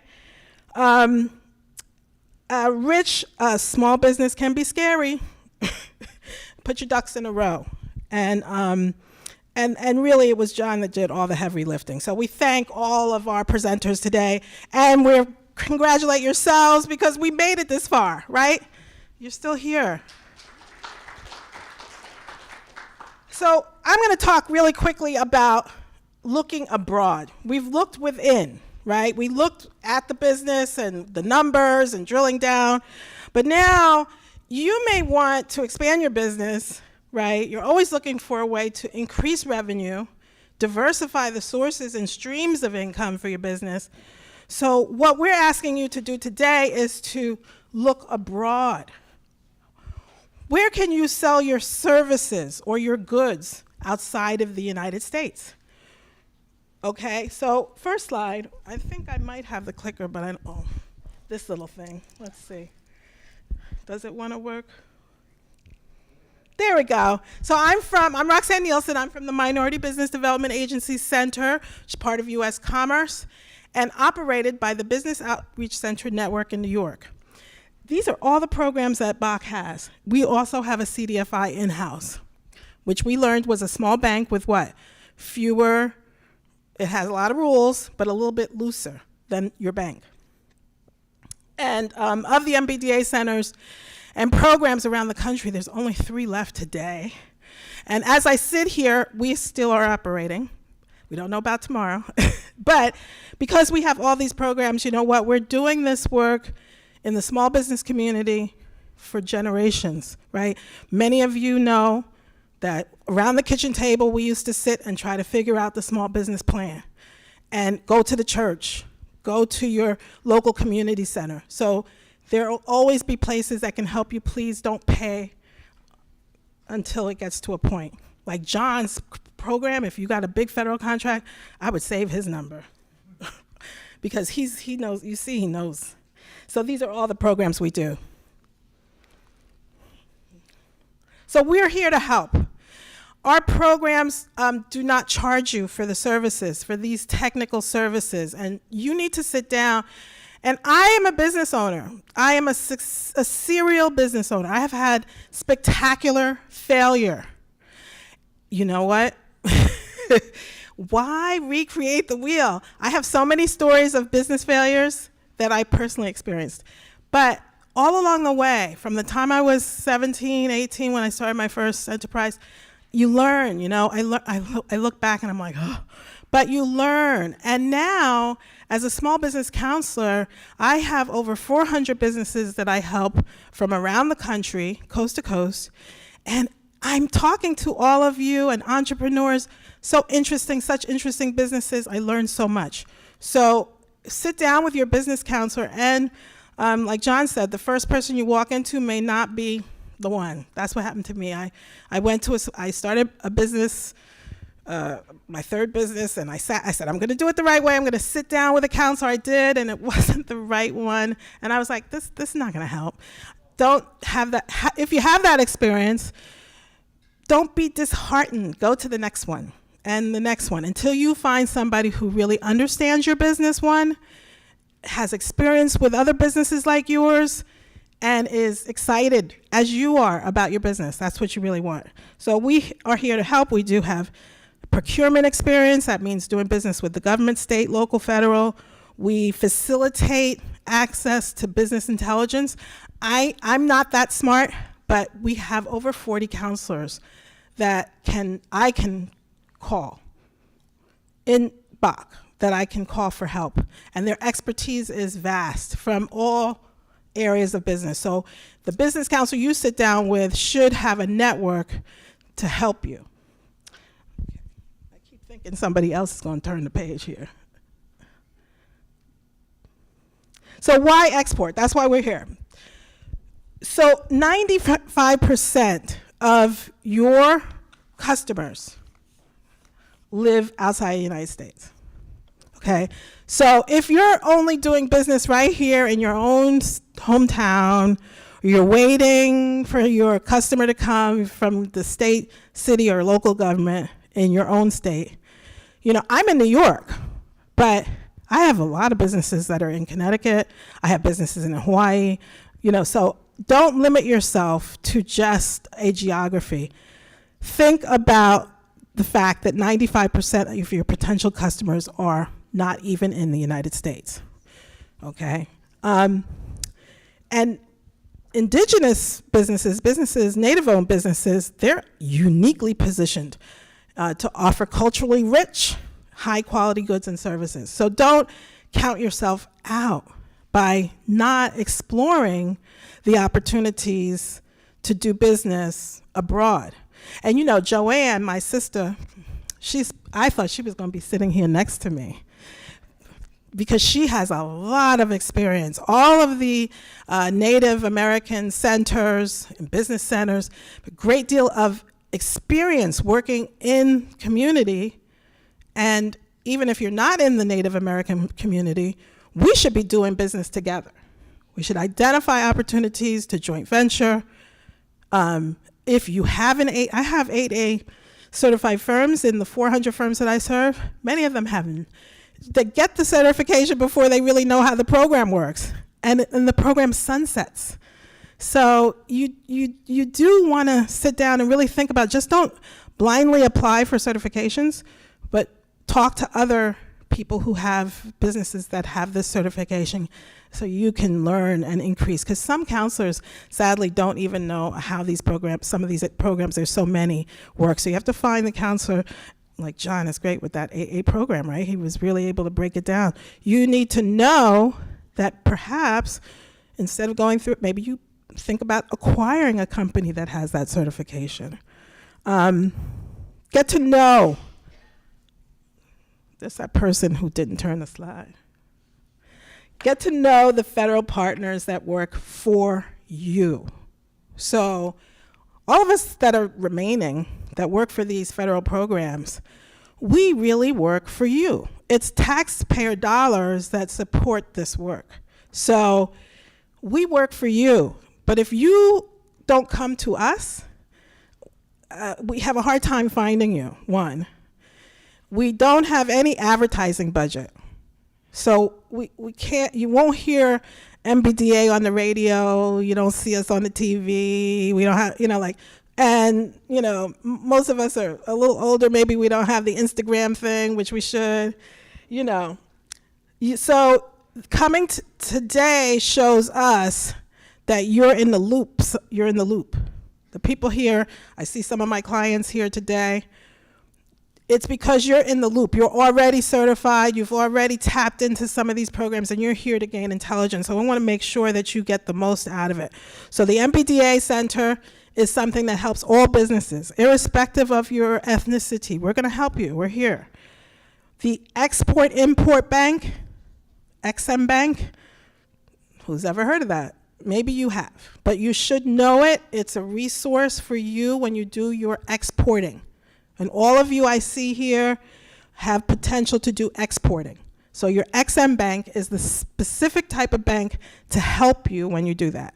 Your International Trade Service and your U.S. Commercial Service. These are all the agencies. So I'm going to give examples because we had a lot of slides today. Whew, I know, it was, you come to an institute so that you can learn. That's why we're here. And so you all are ready. I see that all of you were so attentive all day. So now I want you to look at this picture. Ooh, I'm ready. I'm ready. Let's go. Right. So these are true stories. I've kind of mixed up the stories a little bit to keep my clients quiet, so that you don't know who they are. In this case, an MBDA Manhattan client was provided export readiness assessments, trade leads, and financing connections. Those are all the things that we can do for you.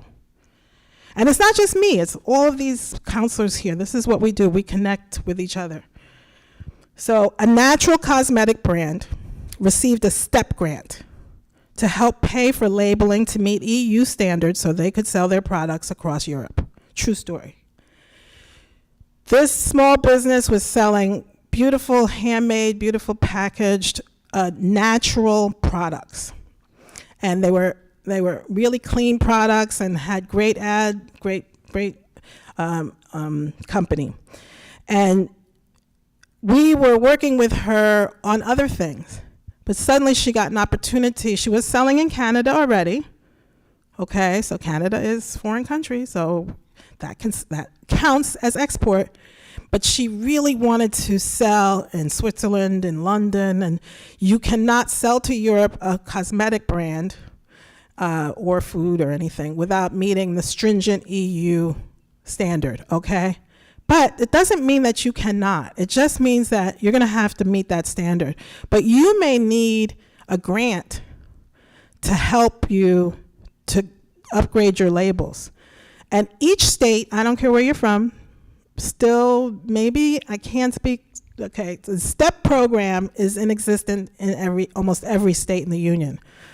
So if you should check in your state, it's called the New York STEP program, because if you're planning, for example, to go to a trade show in London, and you just can't, you already planned it, you're already thinking when you're gonna go, this trade show is happening, say, say it's May of 2027. Now you have enough lead time. Go to your state, look for the STEP grant program, or call our MBDA, say, I need help.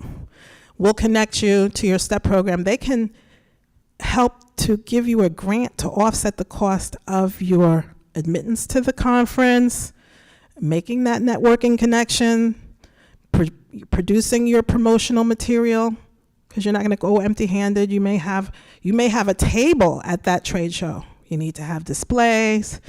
What it won't pay for is it won't pay for your ticket. It won't pay for your, like Keisha, she's not going to pay for your hotel. She's not going to pay for your fare, but you might get the ticket to go to the conference. So, but STEP program is one of those things that it's a grant. Grants are good. Why? You don't have to pay them back, right? They're not a loan, it's a grant. So you always want to identify what grants. So in export, one of the grants that you should be looking at when you're trying to meet customers, you want to go to trade shows, or you want to have a meeting with a customer in Mexico or in Canada, and you need to have promotional materials. You're going to make those from your own pocket, but then the STEP grant is going to pay you back, reimburse you. Important program, okay? There's the slide person. Okay, next one. Then, I have all kind of problems because I can't see, so I have to use my reading glasses, but then when I see reading glasses, I can't see what's on the stage, so I'm ready. So, MBDA client, oh, no, went to the same one. Oh, yeah, just change. Oh, point back there. Nope. Okay, there we go. XM Bank offers export credit insurance, working capital guarantees, and loan guarantees. So this is especially helpful. You're doing business in a new country and you don't know anybody in that new country, and you have a deal, which we're so happy about. But then you're not sure. You get that little crisis of faith, like, who am I doing business with? I'm getting ready to send all this product over there. Am I going to get paid? This is, how am I going to, this transaction is worrisome because now you're putting yourself out there, right? And it's in a foreign country. So I have a case example. MBE supplier of reconditioned automobile parts. Now this is a great business. If you are selling pieces and parts of machine goods, most of them American made now, American automobile parts, very valuable, very, very valuable in Central America, South America, places where they use trucks, where they use the heavy equipment. In fact, one of my clients here has a deal, is selling equipment, heavy equipment abroad. U.S. equipment, heavy equipment, and selling it in Central America. It's a great business, okay? That's an export. And the United States loves exports because you hear all this on the news about, oh, we buy too much. We're a consumer-driven country, right? We're always buying, and we can't sell. But when you are selling abroad, there's a lot of programs that can support you to export because we want to see those export dollars. We want to see those dollars come back in the country from foreign countries. So there's a lot of interest in you doing export activities. So this automotive part upstate New York company used the XM Bank working capital loan to fulfill a large order from a foreign distributor, right? So he didn't feel comfortable. He couldn't, it was a big order.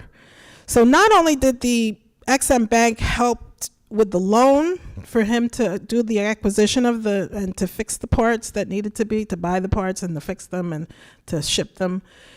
They did underwrite the loan for that, but they also insure the transaction. So say you were selling your products, your biscuits or your whatever you're selling, you know what I mean?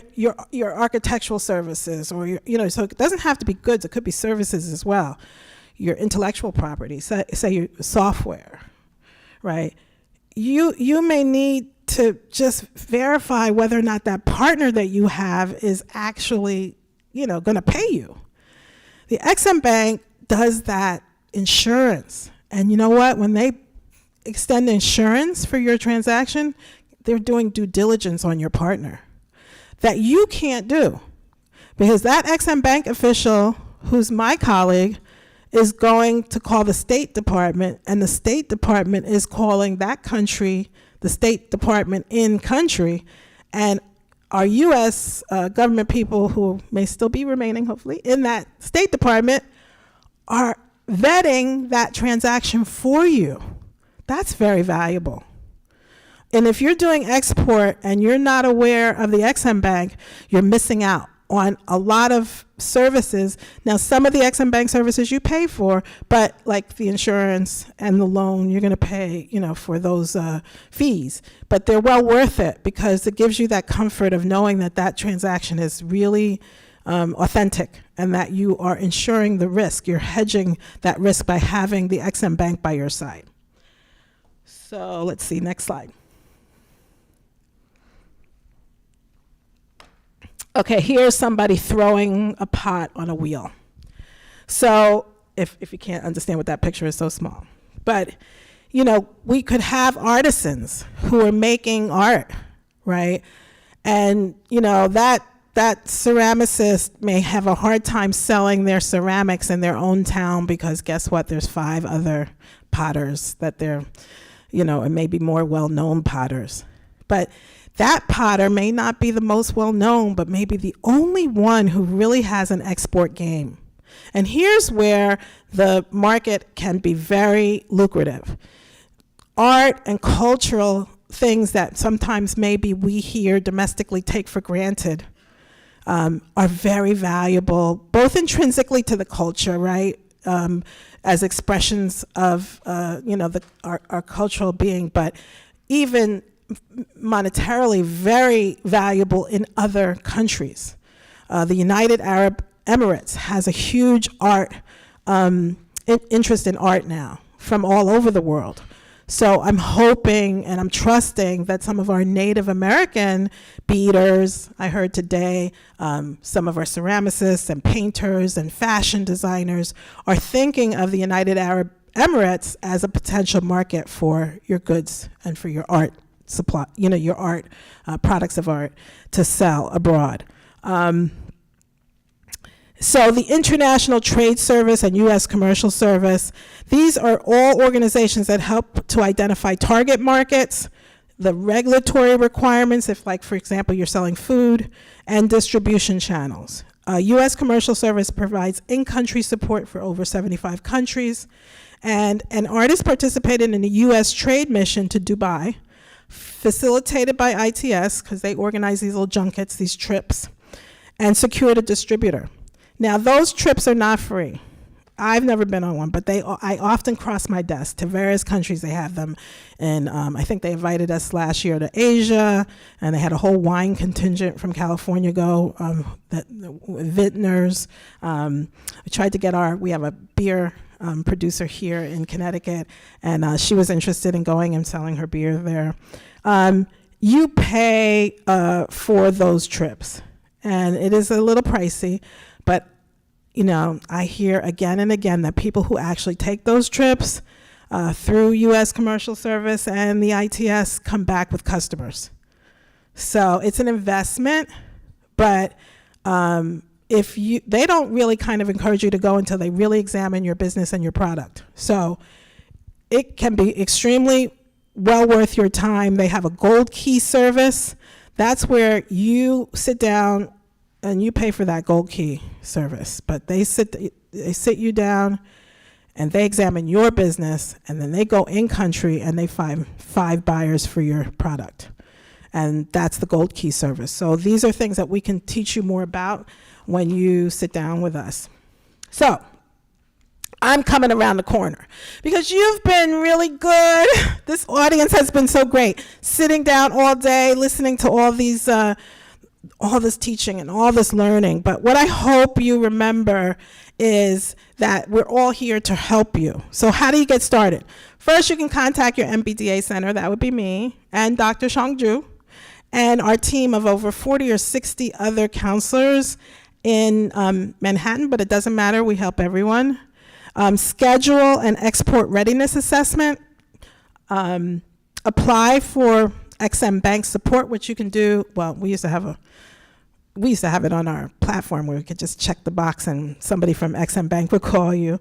But join a trade mission, think about virtual matchmaking events, and don't hesitate to remember that 95% of your potential customers are not even here in the United States. And I'm Roxanne Nielsen, so I thank you so much for bearing with us. Thank you so much to the Native Institute for including me this year again. I love to be here, and thank you so much.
Happy birthday to you. Happy birthday, dear Chris.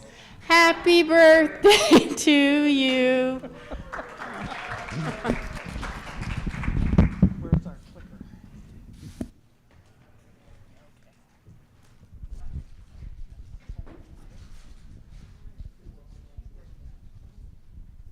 Can you hear me with this one? Okay. Last speaker of the day. I am from the National Center Apex Accelerator. The program was created by the Department of Defense in the 1985 National Defense Authorization Act, and the first contracts or cooperative agreements were issued in October 1st, 1986, and the National Center was there to receive the first contract, and I was there to receive the first contract. So we've been in our organization has been in the program from the beginning of the program. Thank you. And we provide training and technical assistance on how to pursue government contracts.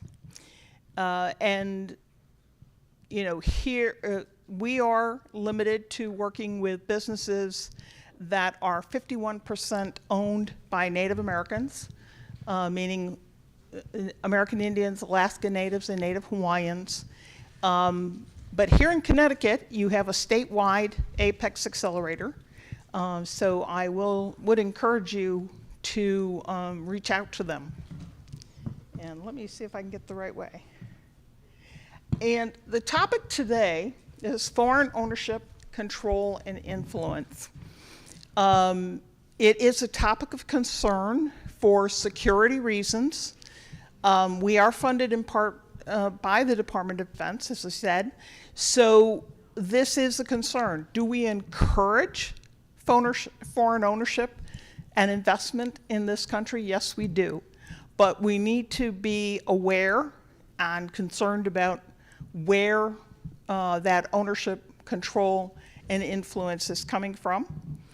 And we're going to talk a little bit about what it is, and then also how to mitigate it, which is, the mitigation is basically being aware of who you're talking to in terms of you know, people that are going to invest in you or lend you money. So being aware of it. And it's when a foreign entity has the power to direct or influence, to control what you're doing, We talked a little bit about that with the set-aside programs. This is just extending it to, do you know who you're talking to when you're looking at someone who's going to buy into your business or invest in your business? And this is seen by the DoD as a risk. And so this is basically part of our education program through the DoD Office of Small Business Programs to make you aware that you need to be looking out for who you're pursuing or who may be pursuing you for ownership. And as I said, the risk mitigation is basically an awareness of who you're doing business with. And so you need to be aware of it, certainly across DoD opportunities, across all DoD opportunities. And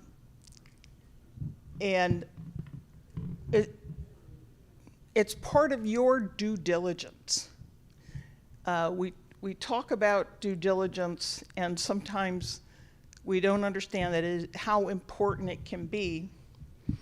And so it's, again, being aware, knowing who you're doing business with, and what their interests are. Foreign adversaries may attempt to acquire sensitive or proprietary data from small businesses. They buy into you because they want access to your proprietary information. Maybe you're part of a leading edge, especially those of you who are in leading edge industries, that they're trying to get a hold of your proprietary information. They may be trying to structure their investment in a way that hides it. You don't want to be the front for it, to hide where the origin of the money is from. You're not helpless. You are not helpless. It's just a matter of being aware and being careful about who you're doing business with. And so with contract and relationship management, review every contract, clarify every relationship, what affiliations, what associations might be risky. Check who you're doing joint ventures with, what subsidiaries there might be, and whether they have affiliations with foreign countries. Again, part of your contract and relationship management, ceasing technology leases that, again, open your proprietary information or intellectual property, transferring voting rights of problematic foreign shareholders to U.S. citizens, again, to cover who's actually engaged in the business. Of course, personnel and governance is another piece of the mitigation that you want to have in place, requiring covered individuals to resign from positions or to cease foreign affiliations that may be problematic or pose risks to you, removing problematic foreign board members, requiring all covered individuals, those that are going to be involved in your contracting and management, to complete insider risk awareness. This is something else that you will see in the cybersecurity maturity model certification, is having risk awareness training for your personnel, because if they're aware of what they're looking for, then they can, and then you have a policy of them reporting it to management. And also requiring increased frequency of reporting by covered individuals. They can also affect your financial and supply chain management. Again, reducing, any problem foreign investments, limiting your foreign supply chain dependence. We hear a lot of that in a lot of ways, the wanting to bring more. For years we were offshoring, and now the talk is onshoring, bringing the supply chain back into the United States. But also, having obligations in debt and foreign financial obligations that could be problematic for you. Now, what I did want to bring to your attention is the Department of Defense has what they call regional councils. Regional councils are made up by their agency offices within regions, along with the prime contractors. And we have a very active regional council here in the Northeast. And every year, they put on a training and matchmaker event. This is going to be in Rochester this year. As you can see, our logo's on it. We're one of the supporting Apex Accelerators. Connecticut Apex Accelerator is also one of the supporters. And it's going to be August 12th and 13th in Rochester. It moves around New York and New England, which is what the DoD Northeast Regional Council covers. It is an excellent opportunity for you to go face-to-face with the agencies and the prime contractors. I can tell you right now, Lockheed Martin is committed, Saab Defense is committed, but if you go to the website, you can look at a list of everybody who's committed to the event coming up in August, and I encourage you, after all you've heard today about government contracting, and the fact that there are fewer opportunities now to go have an opportunity to meet face-to-face. You heard a lot about the Reservation Economic Summit, but that's not until next March. This is coming up in August, and is specifically in your region. These are defense and some other government GSA is going to be there. So it's your chance to come and get some training. I know a couple of our prime contractors are going to be actually putting on a presentation on what they expect. So I'll take any questions about FOIA, or I'll be happy to answer any leftover questions you have about government contracting. I've been doing it for a long time. I've been with the National Center since 1980. And I've been with with what is now the Apex Accelerator since 1986. So if you have any loose questions that you'd like to ask, I'm here. I will welcome any questions that you may have. Yes? Is this unique to your state? Excuse me? Is this unique to your state, to Connecticut? Is this your region, Connecticut? Yes, Connecticut is my region. Apex Accelerator is a national program. There are 90 Apex Accelerators across the country. And Connecticut has a statewide Apex Accelerator, and then I'm the Native American Apex Accelerator for the Northeast United States. My state, one of those, we just got a warning that they were going to be closing, so we don't know what specific reason. So that's why I'm asking. Yeah. This Which is state unique. are you? Massachusetts. Yes, they lost their funding. That's they're what I've heard is they're fighting for it. But I will tell you that the SBDC is stepping up. They are funded in part by the SBA, and the SBA's Office of Government Contracting is part of their responsibilities. Or if you, I would try the SBDC, but you may also try one of the neighboring state programs in the meantime. You're welcome. We were getting information that the FOCI registration for our business owners, like I ran and did it, and we gave them all the notices to do it, and then we got a notice that you didn't have to do it. So what's the status as of today? Do you have to do it? If so, when? We don't know either. Oh, okay. Yeah, it's, and I think, all right, personal opinion, I think it's because they haven't figured out the system of how they're going to collect all this information. It's a lot of information. It's a lot of information. Yeah, we have not had any final information on when they're going to collect that information.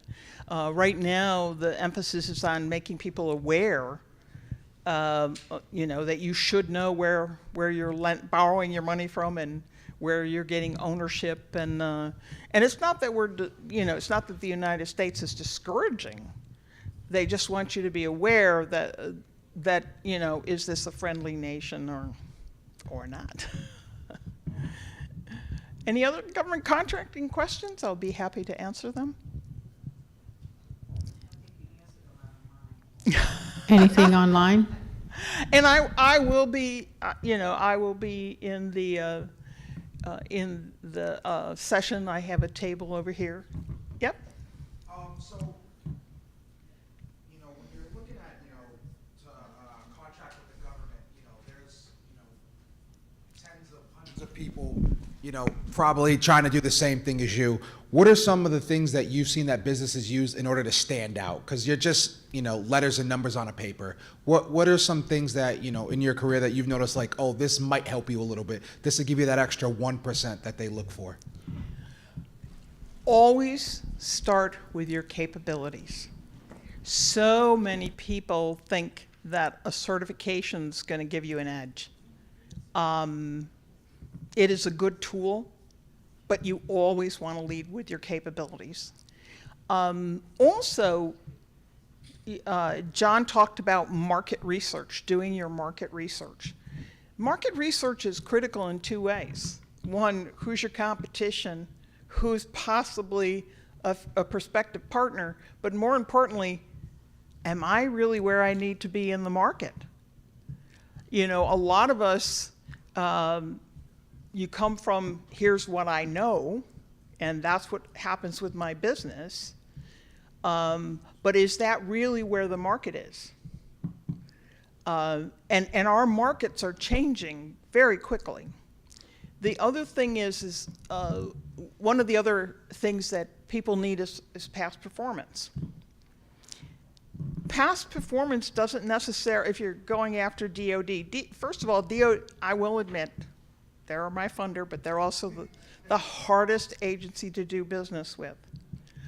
But remember, past performance, if you're providing the same product or service to a local government, to a state government, to a commercial customer, that's past performance they can accept. They can accept commercial or other government past performance. During the base realignment, I had a client, a construction client. He had built all kinds of dormitories for the state university system. He had built hotels. Well, if you look at the barracks today on bases, they look a heck of a lot like hotels or dorms. They're not your grandfather's barracks. Because who are they competing with? For soldiers and sailors. They're competing with colleges. So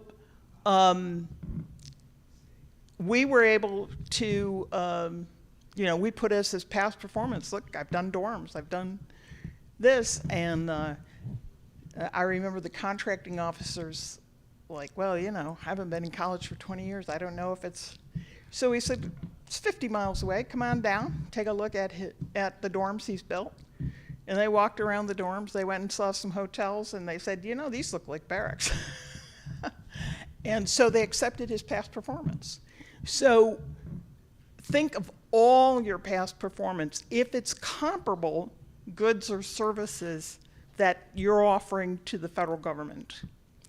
The other thing is John talked about mentor-protege agreements and joint ventures, teaming arrangements. There's only 2 teaming arrangements really that the federal government officially recognizes, and that is joint ventures or true partnerships. And if a joint venture is a marriage, let me tell you, a partnership is really a marriage. But you should also consider that subcontracting is another way of teaming. Teaming to get to know a prime, teaming to get to know an agency. You can get your introduction to the agency by teaming with somebody who's already doing business with the agency. So when you talk to the big guys like Lockheed Martin, they always talk about our competimates. What does that mean? The top 20 prime contractors are the top 20 subcontractors. Competimates. They all do business with one another. So when you're out there doing your market research on competitors, well, wait a minute, does that competitor offer you something? For instance, you're an 8A, he's a service-disabled veteran. Right now, I'm seeing a heck of a lot more set-asides for service-disabled veterans. When every day I go in and look at all the small business set-asides. So it's like, maybe, and again, John said, the joint venture that's going after small disadvantaged veteran-owned set-asides has to be eligible. 8A has to be eligible. So don't be afraid. John also mentioned unicorns. That's people who have all the certifications. And that is an advantage. But I happen to have a unicorn who hasn't done, which includes 8A. She hasn't done any federal business because she's just figuring out. She went out and got all the certifications, and now she's figuring out how to use it. But do you have friends that you trust who happen to have these other certifications where as a group you're a unicorn? Okay, here's a business opportunity that's 8A. Okay, you take the lead. And if you're both small businesses, then a mentor-protege agreement. Mentor-protege agreements, another really good tool, but use them judiciously. The easiest mentor-protege program to get in is SBAs. And I often tell people, pursue an SBA mentor-protege first. Now, John also mentioned this. You're new to being an 8A. Maybe look at an old and a graduated or near graduation 8A to be your joint venture partner. Learn the ropes of the 8A program from them, or any of the other programs too.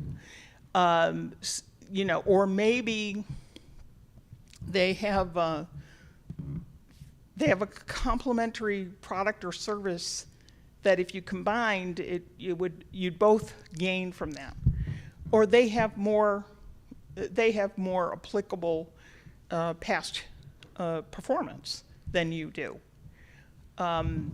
If mentor-protege agreements are required, if the potential joint venture partner is going to be other than small, but also make sure that other than small has something to give you. Now, if you're going after DoD contracts, one of the things I've seen in mentor-proteges is help with getting the CMMC certification, that cybersecurity certification. So you have a business plan for your business, have a plan for your government contracting, and all the tools. Now, 13 agencies have their own mentor-protege programs, including the DoD. They are very difficult to get in because they're using their mentor-protege agreements not as generally as the SBA. They're looking for specific teamings of 2 firms that could advance the supply chain. And so you need to kind of look at what are the leading edge things that that agency is looking for. Transportation, Department of Transportation is one that has a mentor-protege agreement. They're looking for transportation new ideas. And maybe you've got the new idea, but you don't have the financial assets, the past performance to make it. So you want to look at somebody else who's with DOT that maybe they could be your mentor to help you make that entree into DOT. Energy obviously focuses on energy. DOD's is kind of interesting. It is the DOD program, but then the mentor-protege agreement, it's what are you bringing to one of the services or one of the pieces, one of the other agencies of DOD. So again, that's usually leading edge. What are you bringing in new science? And then finally, you want to look at small business innovation research, SBIR. Again, leading edge where you're bringing new technology to the government. And so having a very strategic plan for government contracting is really critical, and start with, here's my strengths, here's my weaknesses, and who can I get help with my weaknesses for? The other thing is have a full team.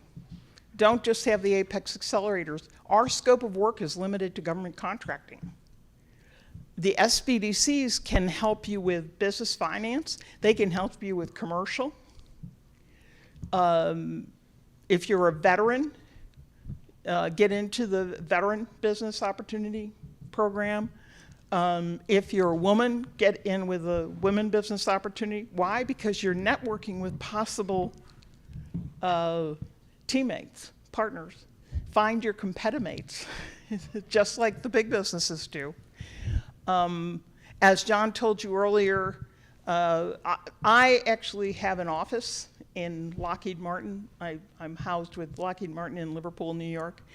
They're only allowed to have 3 mentor-proteges. Believe me, the competition for their mentor-protege. But what they're looking for is people who are going to strengthen their supply chain. Not necessarily do business directly with DoD. They're looking for people that are going to strengthen their supply chain. So that's the other thing, understanding, like, again with Lockheed Martin, I'm in their what they call RMS. They have different areas of concern. They're sort of like silos, so you have to find which silo you belong in. They also have a very formal online process of becoming a supplier. They also, with CMMC, they require level 3. What a lot of primes have decided is it's too hard to try and say, oh, this person's only going to be doing level 1 or this one's going to be doing level 2. We're level 3. Everybody in our supply chain is going to be level 3. That's expensive and difficult to achieve.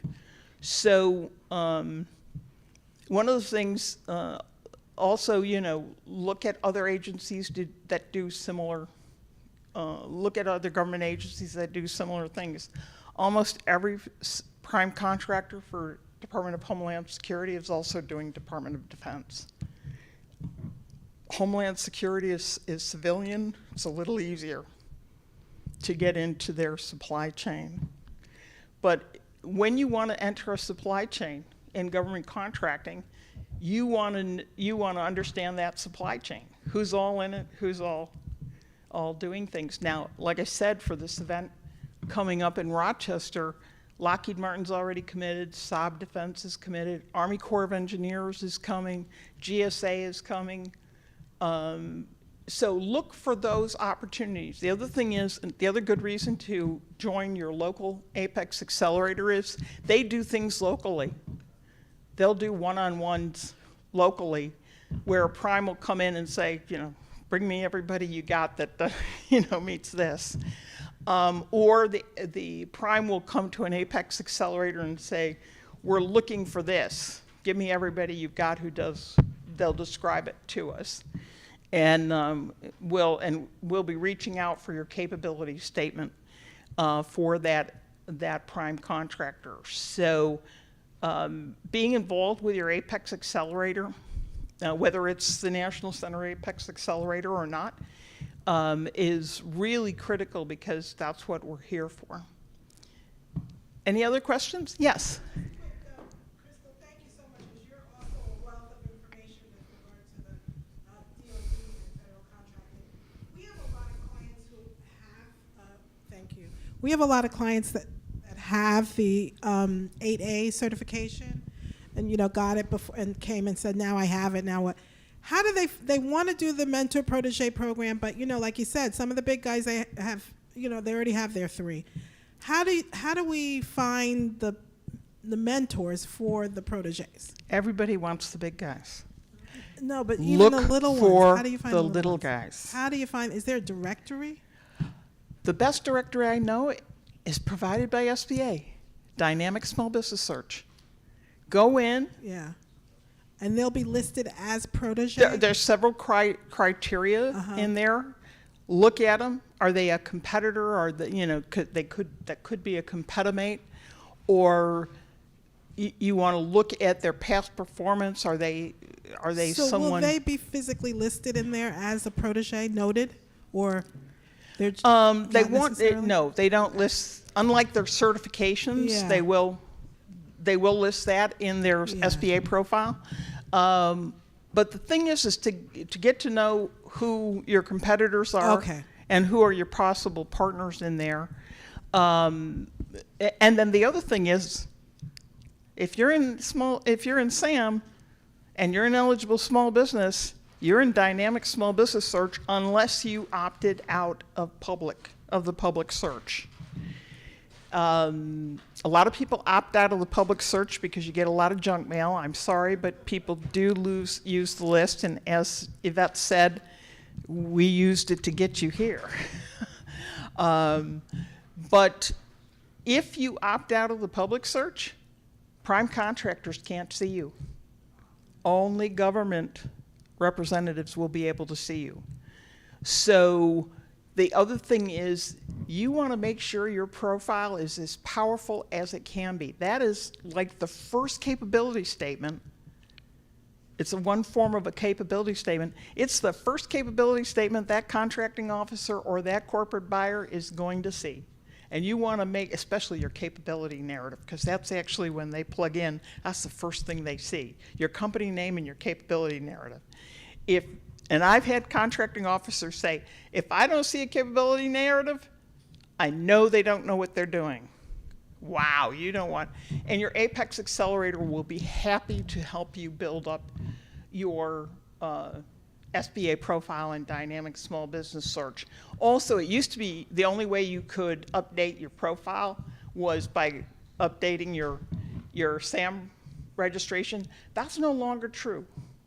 You can go through SBA Connect, and you register in SBA Connect, and it allows you to go in separate of SAM and update your SBA profile. The other thing that you can't do. That they were in DBS, the Dynamic Business Search, and they were asked for a fee to upload their capability statement. No. So that is not correct. They're on the They wrong need to site. go through SBA Connect. SBA Connect.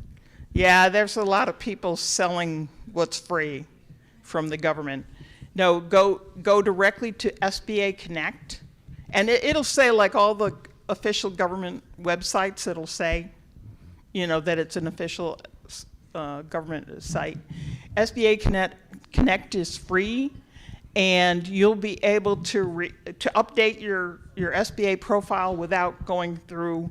Now, you can't put in your certifications. That's done by SBA. Your NAICS codes, your address, your UEI, CAGE code, that comes from SAM, and you can't update those. Also, if you try to update your address, it'll tell you go back to SAM. That's something that has to be updated in SAM. But if you go through SBA Connect, then you can upload your capability statement as the next thing. The other thing is if you don't have a website, you might want to get a website, because a lot of the agency contracting officers tell me that the second thing I look at after the SBA profile is their website. And you may want to think about having a tab on government contracting where your capability statement is. And remember, the actual capability statement that you're going to hand out to the government is one page, one side. You actually, if you put that on your website and you elaborate, because nobody can tell you how much you limit how much you can say about your business on your own website, elaborate, offer a. Everybody's like, oh, how can I get a debriefing? Well, your capability statement is your resume. What does a resume do? It gets you the interview. Well, your capability statement is going to get you a capabilities briefing. If you want to put a capabilities briefing on your website, hey, all the better. You're saving a loop. So really think very comprehensively about your government plan. Government contracting is very lucrative. My clients in the last 3 years did $1 billion worth of business. Yep. Just a short question. I'm currently on that side, and it's going to be sunsetted in August of this summer. What happens then? With the dynamic small business search? Yes, ma'am. What happens is when you register in SAM, the System for Award Management, and you're an eligible small business, and that's determined by your NAICS codes and what you put in the system, what you reported in the system, self-reported, in terms of the number of employees you averaged over 3 years, and your revenue over the last 3 years. Some NAICS codes are based on your employees, some are based on your revenue, and so in SAM, it'll designate whether you're small or large under that. And then in your SBA profile in the dynamic small business search, you'll see the list of your NAICS codes, and it'll actually say if you're small, and they may even say you're emerging small, which means you're really tiny. And that's based on, either your revenue or depending on the NAICS code. NAICS codes actually aren't SBA's business. They are the Census Bureau's business. And they're used for a lot of different uses, but the Census Bureau is who, and they're always adding NAICS codes. I'm expecting some new NAICS codes in another year or so on cyber, because that's an emerging field. So you want to make sure your picture is as complete as possible, and that's one of the things the Apex does. Yes? So in part two to my question, so I did find my company, but however it says that it's not SBA certified. So what would I do in that case? What does it say? It's no active SBA certification. That means you haven't applied for certifications. Only SBA, you can't load your certifications into Dynamic Small Business Search. Only SBA can load those. But I did get certified by the state of Connecticut as a Oh, small business. that's a state certification. It's not a federal certification. Okay, So when you update your Dynamic Small Business Search, Yes. whether you do it through SAM or through SBA Connect, you will see non-federal certifications is one of the areas, and you can list any state or corporate certifications that you have there. So that is something you add. You know that you have it from the state, you add it to the federal system.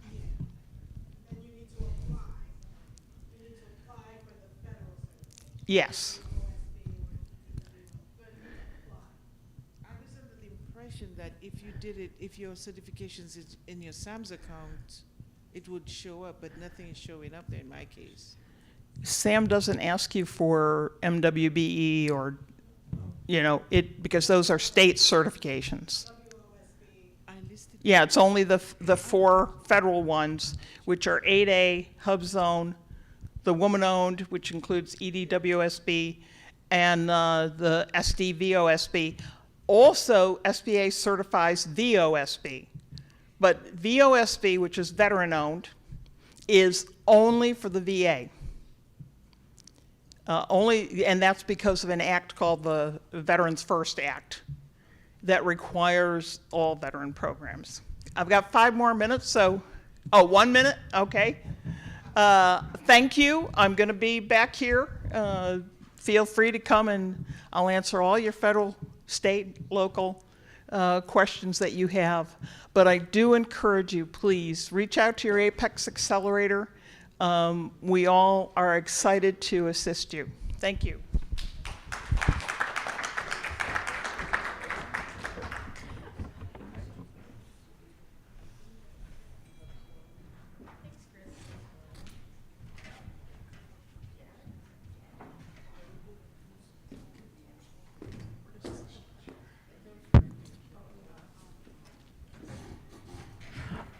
This concludes the Native Edge Institute. Again, my name is Yvette Fielder, and Kaya Jackson. We were laughing because we were saying mentor protege. Well, we're like the mentor protege of the National Center that started the NEIs. But all seriousness, thank you so much for being here. If anybody wants to talk with any of the speakers, we do have John Shiraka and Chris that are back that can speak with you. Rich and Roxanne. Oh, and Roxanne, I'm sorry, Roxanne's here as well. And, oh yeah, there's Rich. So we have 4 speakers. If you'd like to meet with them and start the roundtable discussions, network, everybody meet each other, joint venture, teaming agreements, team with the tribe if you can, and ask a lot of questions and stay in touch with each other. So, bye Amber, we're gonna see you later. Which means the virtual audience. Can you guys hear me? Okay. I will also do a follow-up email with all the PowerPoint information and most likely next week, and then I'll put the recording in there as well. Also on your badges, there's a QR code. If you could please take our survey that would let me know what we need, what we should think about doing. That'd be really awesome if you could do that for us. But again, thank you so much. Thank you.